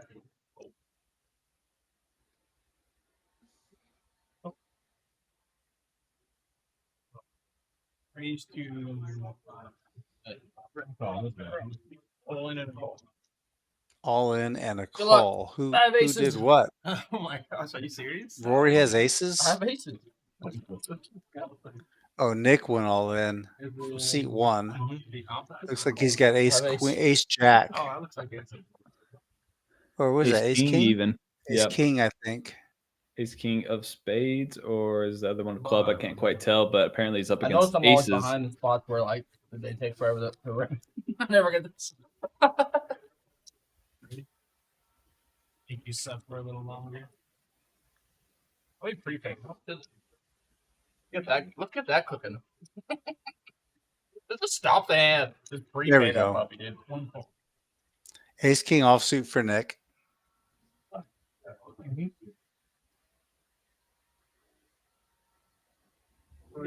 Oh, dude. Oh, Bubba has a queen. Queen Prepay, jack. Okay, it was just he was just bluffing with the aces. I see. Ball.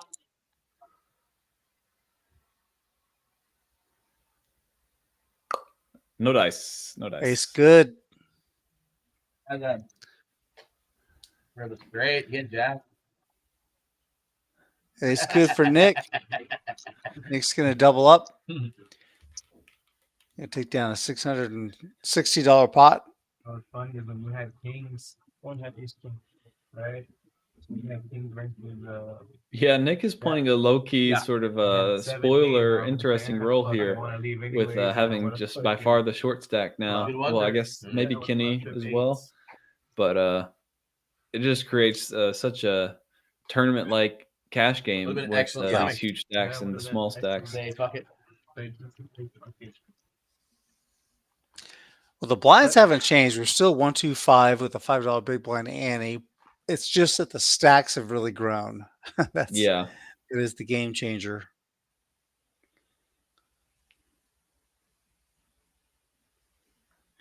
Yeah, calling it 125 was always a lie. It was always just something ridiculously large, even to begin with. A misnomer. Yeah, a bit of a misnomer. Just to start out with. 25. Need to try to get a count on the chips at the table next time we put that graphic up. Oh my goodness. I can't believe it. Honestly, I've never seen kings so many times in one Kenny night. just flat calls them too. Look at Bubba. Ace queen offsuit. Yeah. What the hell is this? I mean, Kenny probably thinks that Bubba doesn't have anything good, but he does. And Bubba probably thinks that Kenny doesn't think that he has anything good, but he does. So, I mean, if you're Kenny, I think you're just fist bumping, jamming. You're maybe thinking about calling to let Bubba in behind. Hold on a second. Hold on one second. Let's take a look at the chips in a minute. Kenny has kings. He raised. Bubba raised. Kenny, Doug made it 415 to go. Kenny's all in for 1,000. Bubba folds ace queen. Yeah. Doug's gonna fold. And Doug really saves Bubba with this 4-bet, which is the only reason that Bubba ends up folding the hand is that Doug ends up 4-betting with the 8. The problem though, Matt, is that there's $1,600 in the pot, and it's Yeah. only $600 for Doug to call. The whole group chat. 6 for 21, 22. I mean, it's 3.5 to 1. 1,000. How much? 1,000. You know, this is just an awful hand. This is why you don't do that. Yeah. Yeah, this is why you choose a hand like ace deuce offsuit before you would ever choose a hand like 8-4 offsuit. That ace queen. Oh, man, you're never. Yeah, and Bubba realizing how fortunate he got, he really could have lost 1,000 there. Only ends up losing 150 or whatever his sizing was. Yeah, that was. I didn't think you were folding. That was an odd hand because the kings just flat pre-flop. So Doug really never expected Kenny to come in with the jam after he 4-bets. So it doesn't matter. Yeah, I'm folding. What if I I mean, Doug is targeting Bubba with that 4-bet, not Kenny. That was well timed by Kenny. Perfectly timed. Absolutely. Ill-timed by Doug. Yeah. Yeah, I understand his logic, thinking that Bubba's going to be too wide there and going to kind of get out of line. But, you know, sometimes you just run into the guy who flatted kings and nice hand to Kenny. Just it's wonderful taking down $500 without seeing a flop. It's like just about the best thing.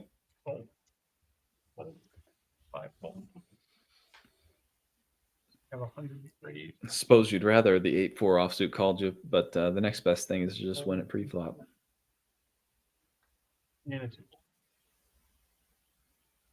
Out. Well, if he had the 8-7, he might have. Yeah. 8-7 suited. Yeah, probably He then. just had an awful hand, though. Right. Pointless. 4-bet or 3-bet. We're still playing 7-deuce, right? Are we playing 7-deuce? I know. Yeah. What is the 25 version? No, 1,000.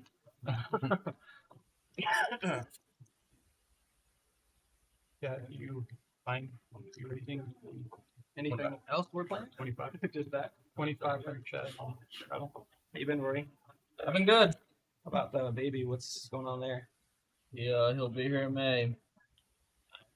Yes, I think she starts her 3rd trimester in a couple days. Rory is an expectant father. Congratulations to Rory and Amber. Congratulations, y'all. Hundo. It's going to be an incredible moment. To 100. One fold.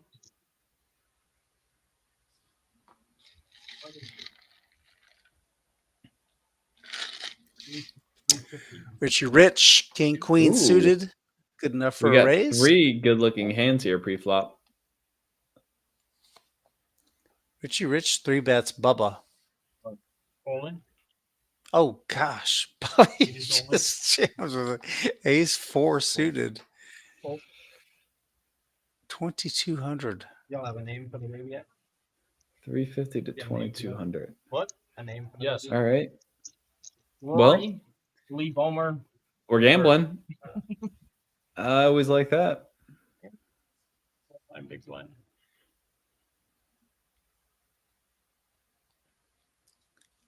Name going. Yeah. Where did Drew go? Squan 4 wants to know. Well, yeah, Drew had a I few suspect bad he beats. probably hit the bar first and then he went home.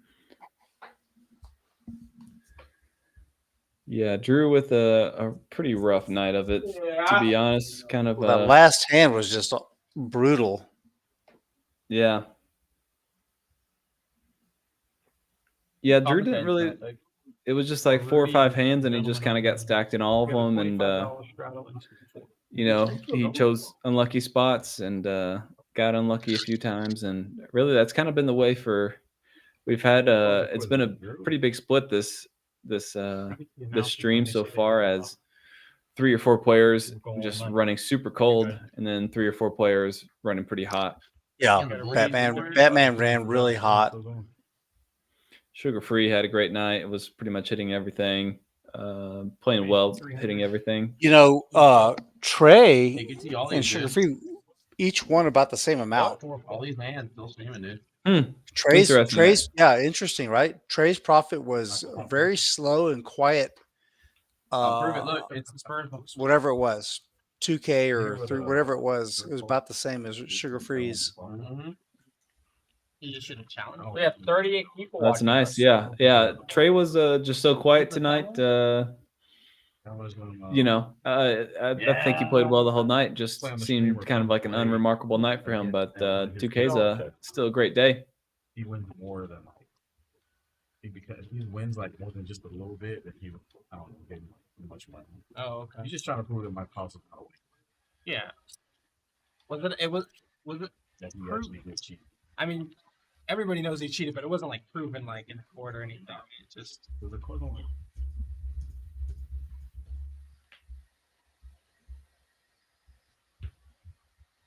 If I raised it to 20. We have a raise to 60 from 8. Fold from 1, fold from 2.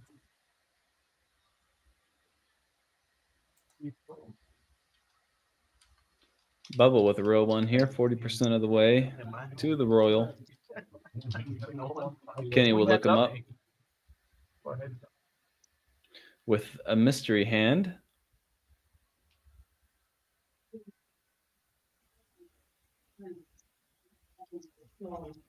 Don't know what Kenny has, but Bubba on a pretty good flop. Now he's 60% of the way to a straight flush.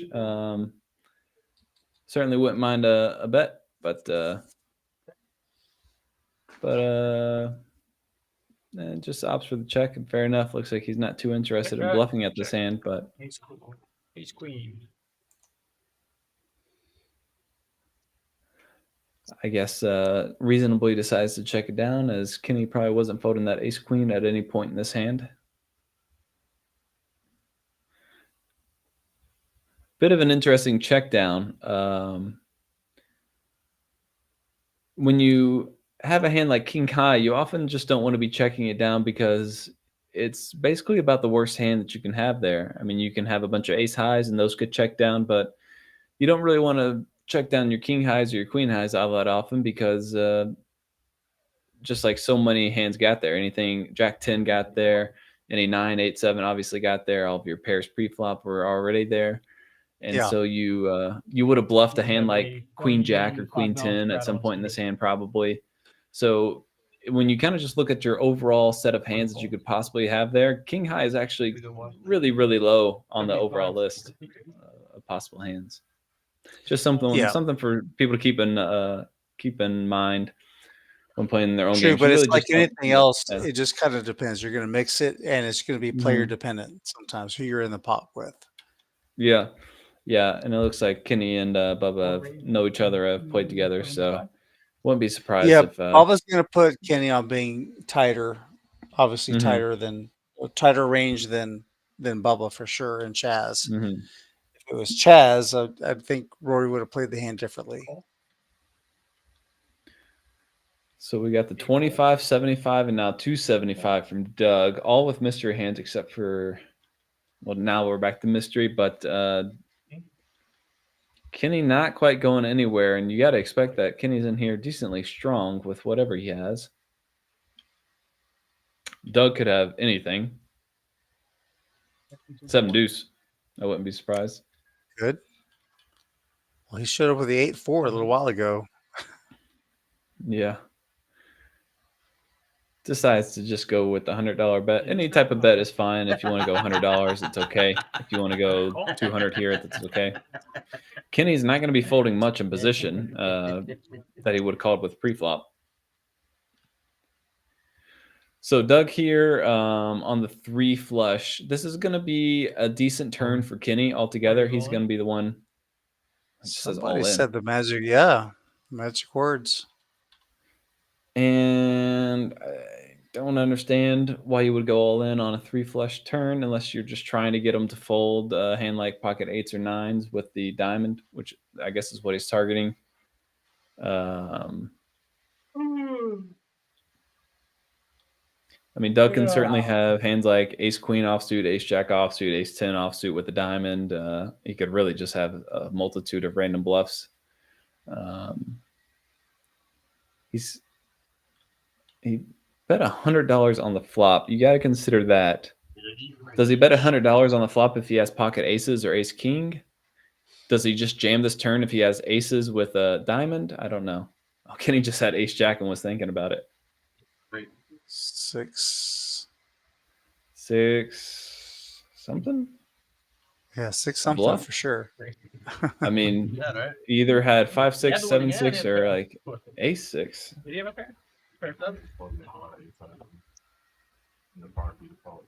King 6. Yeah. No? Kings? Well, no, I don't know. King. I thought if he came. I really hate the jam if these are the actual hands. Yeah, I think it is. Made your big one. I can't. Oh yeah. I mean, if you have 2 kings with the king of diamonds, then you have the board just totally locked down. There's like what could you jam there and get called by with worse? You're just like making them fold the times that they have 8s or 9s, and it's so unlikely that they have the last king in the deck to call you with, like with king queen or whatever. Right. And you don't even have to worry about the river 4 flush because you got the king of diamonds. So you're just kind of folding out all the worse hands. And does Doug have kings again? Is this? I think did Doug go back-to-back kings? I would love to, if Doug rewatches this, I would love to have him put it in the chat on YouTube. Did you really just go back-to-back with kings? If so, this is pretty sick. He won't be flopping a set this time as both the other kings are already gone. But Well, remember, we don't know how many kings are in there. true, we really don't. The amount of times we've seen pocket Where are these kings cards, Chaz? is more than I've ever seen on any stream ever. So yeah, there might Normally, be really, 6 or 7 of them. They're Deck. not really, normally really boxy, That but makes they've sense. actually been pretty nice. I'm just kidding. Rounders Poker Club is a totally. There aren't 6 or 7 kings in the deck. Well built. Wait a minute. Oh, Kenny's out of there.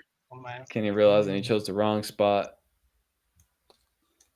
And he hates to lose to Doug in back-to-back hands, but made fine plays, and both of them just ran into kings twice, apparently.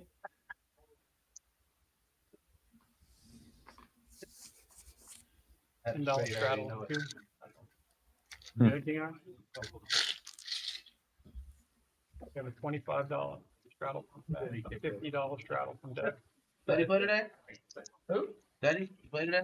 Oh, I don't know. Get that. Just not his string?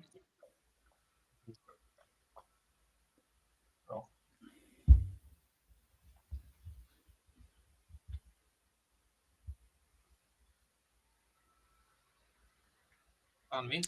Yes. Unfortunately, yes, sir. Is that a $50 straddle on the button? I reckon it is. Need that.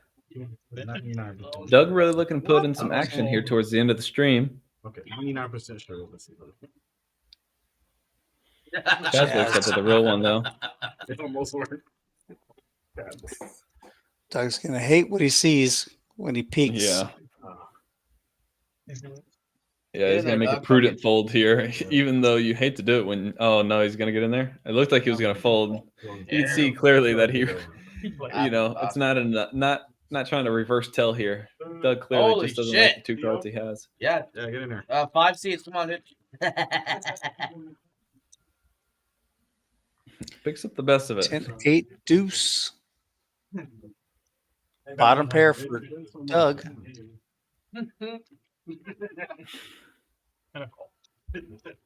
What's Chaz? Chaz C bets for 100. Doug makes the call. 7 of spades. Brings the gut shot straight draw to Chaz. Yeah, put the blocker.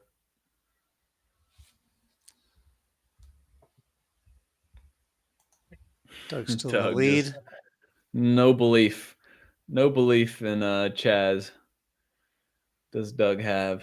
And oof, I mean, And you there's got the the spade board. blocker. That's kind of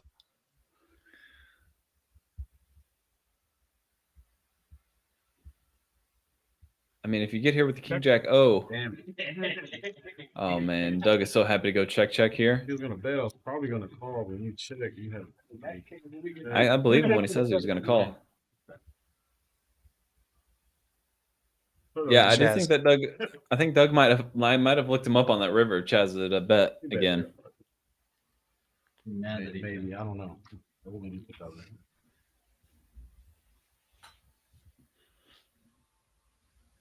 interesting. Interesting that he decided to make the call pre-flop and then outflopped him and was able to hang on. Yeah, well, I guess if you're gonna call the 4-deuce offsuit pre-flop, you gotta hold on when you hit the pair. Yeah, You can't quite get out of there. you're not gonna flop the wheel every time, you know. Yeah, and props to Doug for really getting in there, putting some action here with a couple of $50 straddles right in a row. I've always got to respect anyone who straddles to 50, and you know they deserve to win with the 4-deuce offsuit sometimes. You know, a good amount of the time. I feel like if you're putting in good action like that.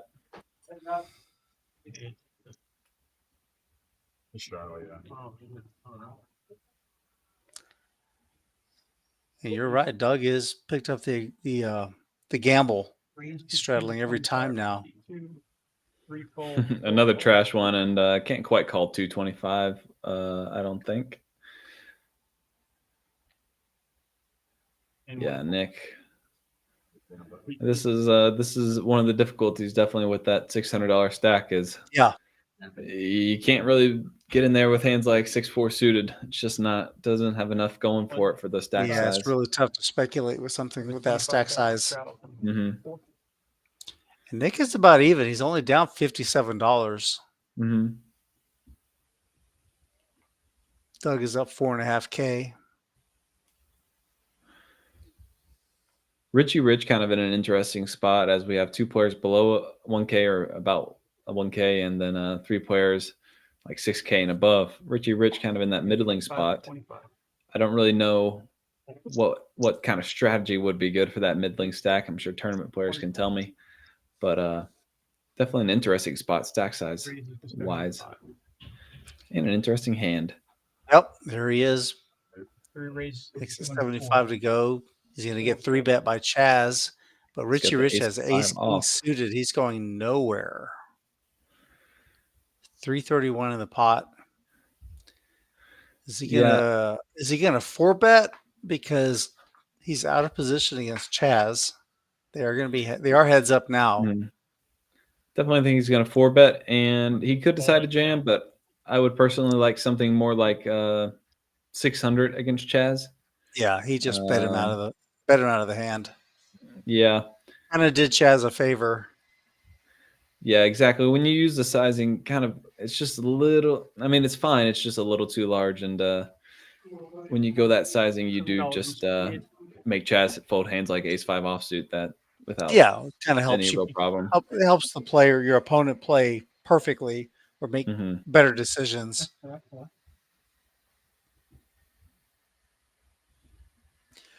But that's easy for us to say when we're out here without chips at risk.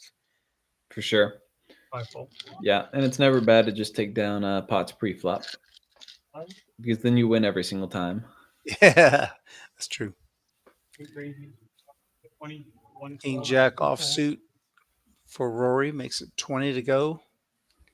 Richie Rich folds. Nick is in there though. What's Nick have? Ace deuce. Chaz, ace jack. Oh, Chaz is going to 3-bet to 150. Bubba will have position on Chaz should he just elect to play. And he does.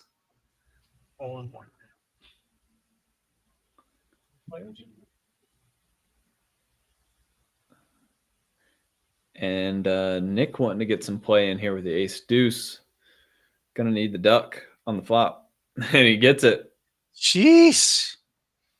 Deuces are hot. Just make bottom pair with a kicker. Just go in. What more could you want? Well, the other guys are sharing cards. Yeah. Chaz is sharing cards with both players. Bubba with nothing exposes the king of spades, which doesn't make too much of a difference. But yeah, Nick, when you get this board and you got a pair, he does the smart move. Just puts it all in. Nice play by Nick. Chaz says, in for 150, in for 514. We're gonna run this one out. Chaz needs just a jack or running 10-8. There's a 10. 10. Oh, No 3 dice. spades. Nice hold by Nick there. Nick. And with that, Nick is up to 1489. Yeah, really starting to put together a stack. And look, if he gets one more double up, that's a 3K stack. Oh, like terrible up. It's very strange. Rory, aka Bubba, going for the solid feet up on the chair with your Crocs out, which is a bold move, but respectable, I guess, nonetheless. E2 is out. We have straddle of 25 from CD. 25 is a new bet.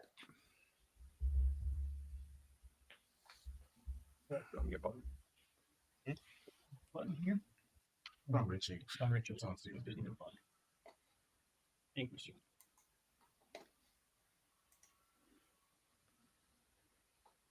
Richie missing a button. There are very few worse crimes than missing a button. Yeah, you're right. Yeah, I time my bathroom breaks around the button, and I'll normally go under the gun and Under the gun one. by the button. Maybe under the gun one.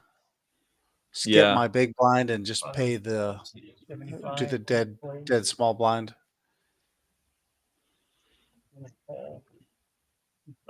Did you see the back Host. in the day the prop bet between Antonio Esfandiari and Bill Perkins, where Antonio Esfandiari had to lunge everywhere for I think 2 days?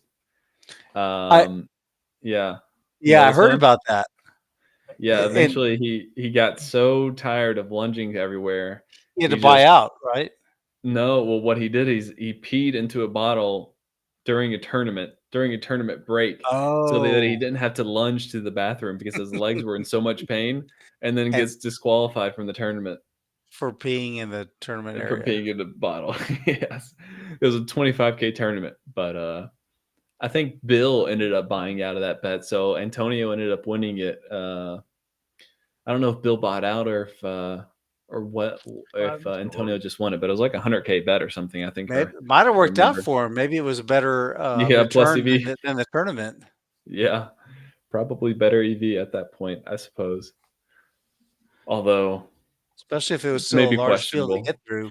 Well, it's still questionable, I suppose, just in general to pee in a bottle in a tournament area, but that's a little next level degen.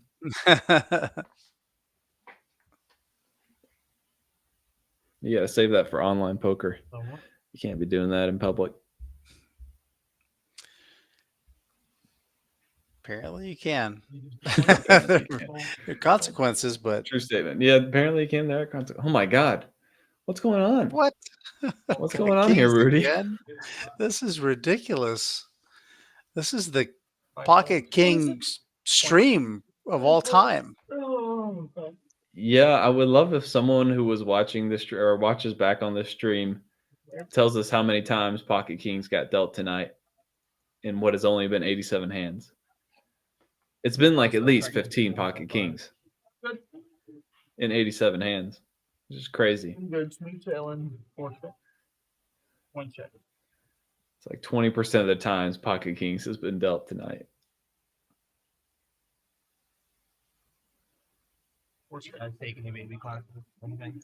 Nick laying a bit of a trap here on the flop, but isn't going to do so on the turn. I wonder what Doug thinks of this. Just gonna put in the call. Hmm.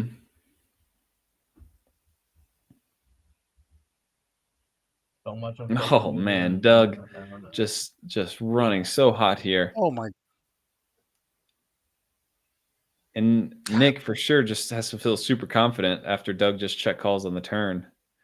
Nick will just snap call, I think, whatever this amount is. Sure. Say the one Yeah. thing, If not raise, but This is I think probably just crazy. call. sleeping schedule Yeah. down. Like, if you just let them sleep whenever it's Yeah. Just disgusted. Nice hand, Doug, as scoops another pot. And yeah, the old runner backdoor two pair. You never see the backdoor two pair coming until it does.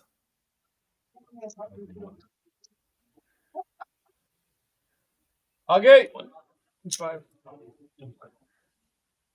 Kind of an interesting lead there by Doug.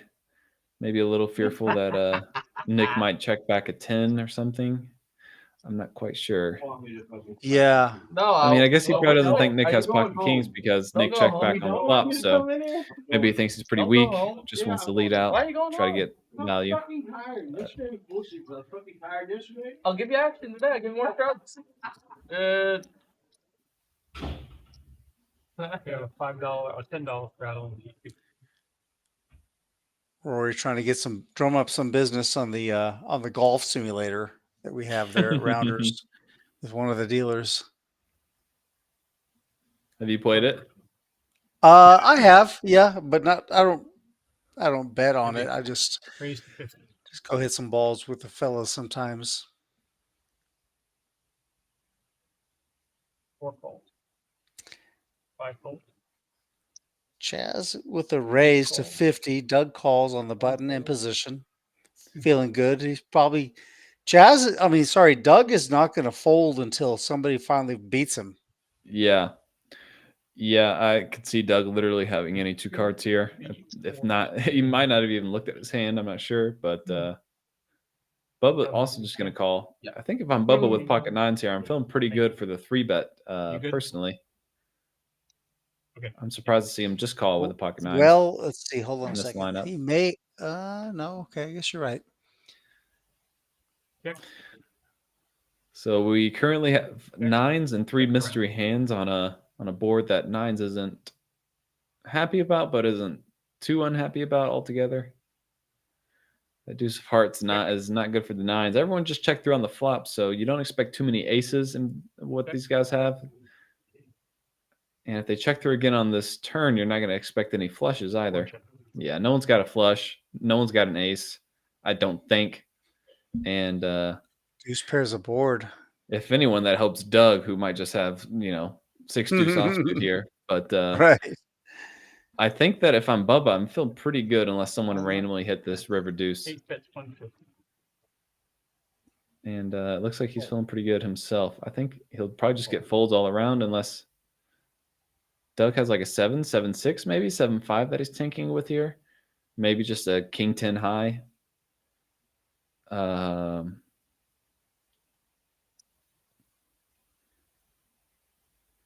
He's giving away tells again, which makes me think he's not going to raise, but it will be interesting if he does come in for the raise. He can certainly represent a deuce. There's no doubt about it. But that's about all you're representing, so it's pretty... You can't really say that you have many other value hands besides deuce. Right. He's doing something here.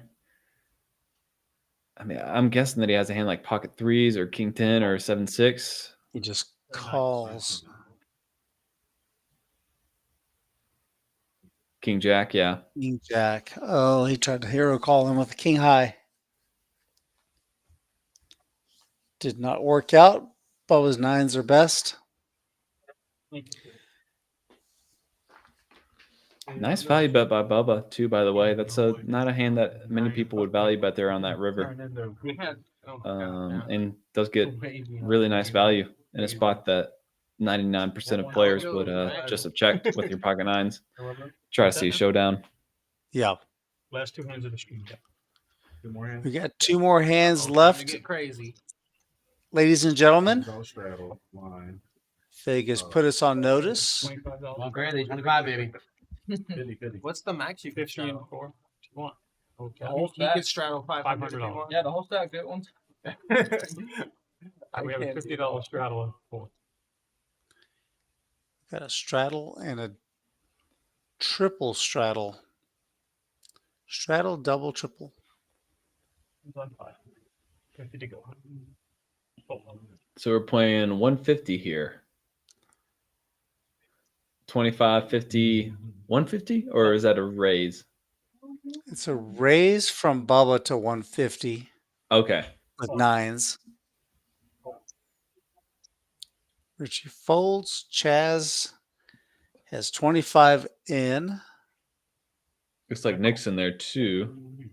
Okay, so no raising went on this hand. Everyone just called the straddle pre-flop. So Doug straddled the 50. Nick and Chaz both called.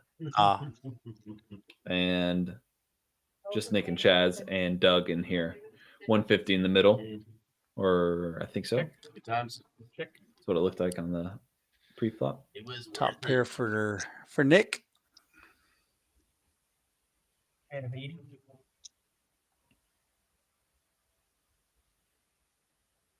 Well,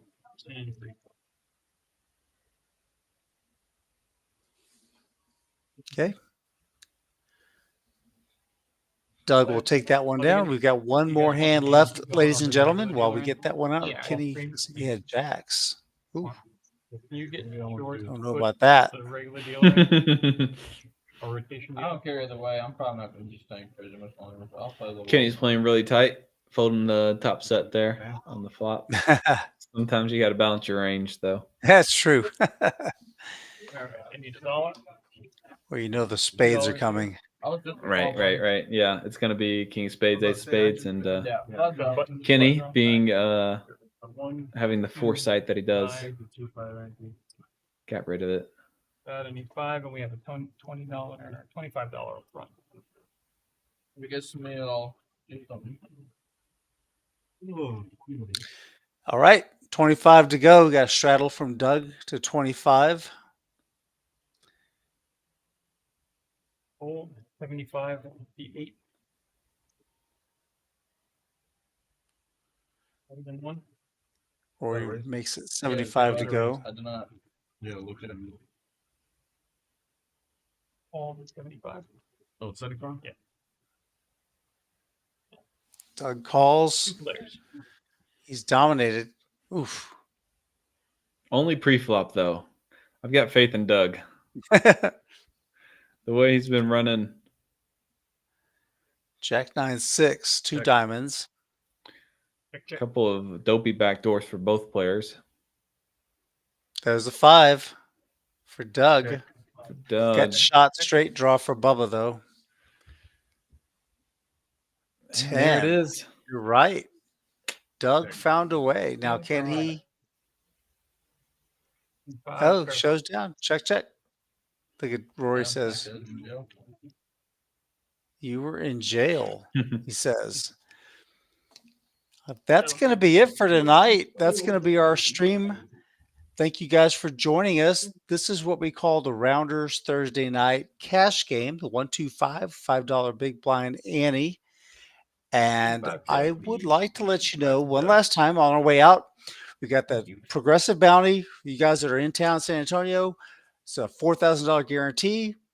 It's a lot of fun. These progressive bounties are a lot of fun. You buy in for 130, $50 are going to be your bounty. And if you knock somebody out, you'll take $25, put it in your pocket. The other 25 goes on top of your stack.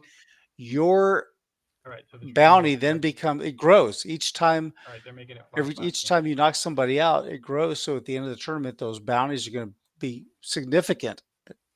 A lot to play for.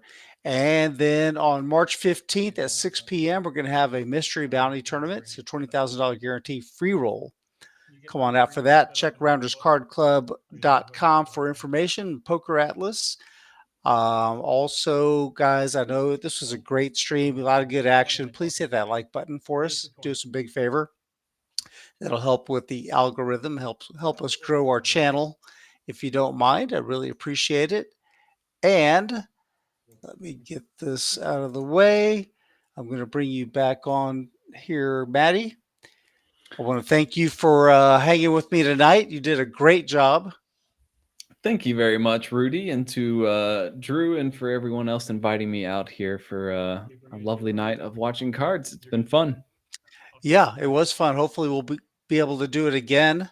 This was a great time. Drew with an early exit. We had it was an interesting night. We had a couple of big wins, a couple of guys with some big wins, some guys that were really, really unlucky all night long. And my gosh, it has to be, we had to set a record for the number of times that Pocket Kings showed up, right? No doubt. I've never seen Pocket Kings get dealt that many times in any night of any poker I've ever played. So that was incredible. Some tough losses, but some nice wins for a few other people. And was just an interesting night of poker altogether. I think everyone played pretty well tonight, and GG's to all of them. Yeah, it really was a lot of fun. All right. So for the rest of Rounders Card Club, Card Room, and Rounders Tonight team, I want to thank you guys for joining us. Maddie, we'll see you next time. And everybody, have a good night.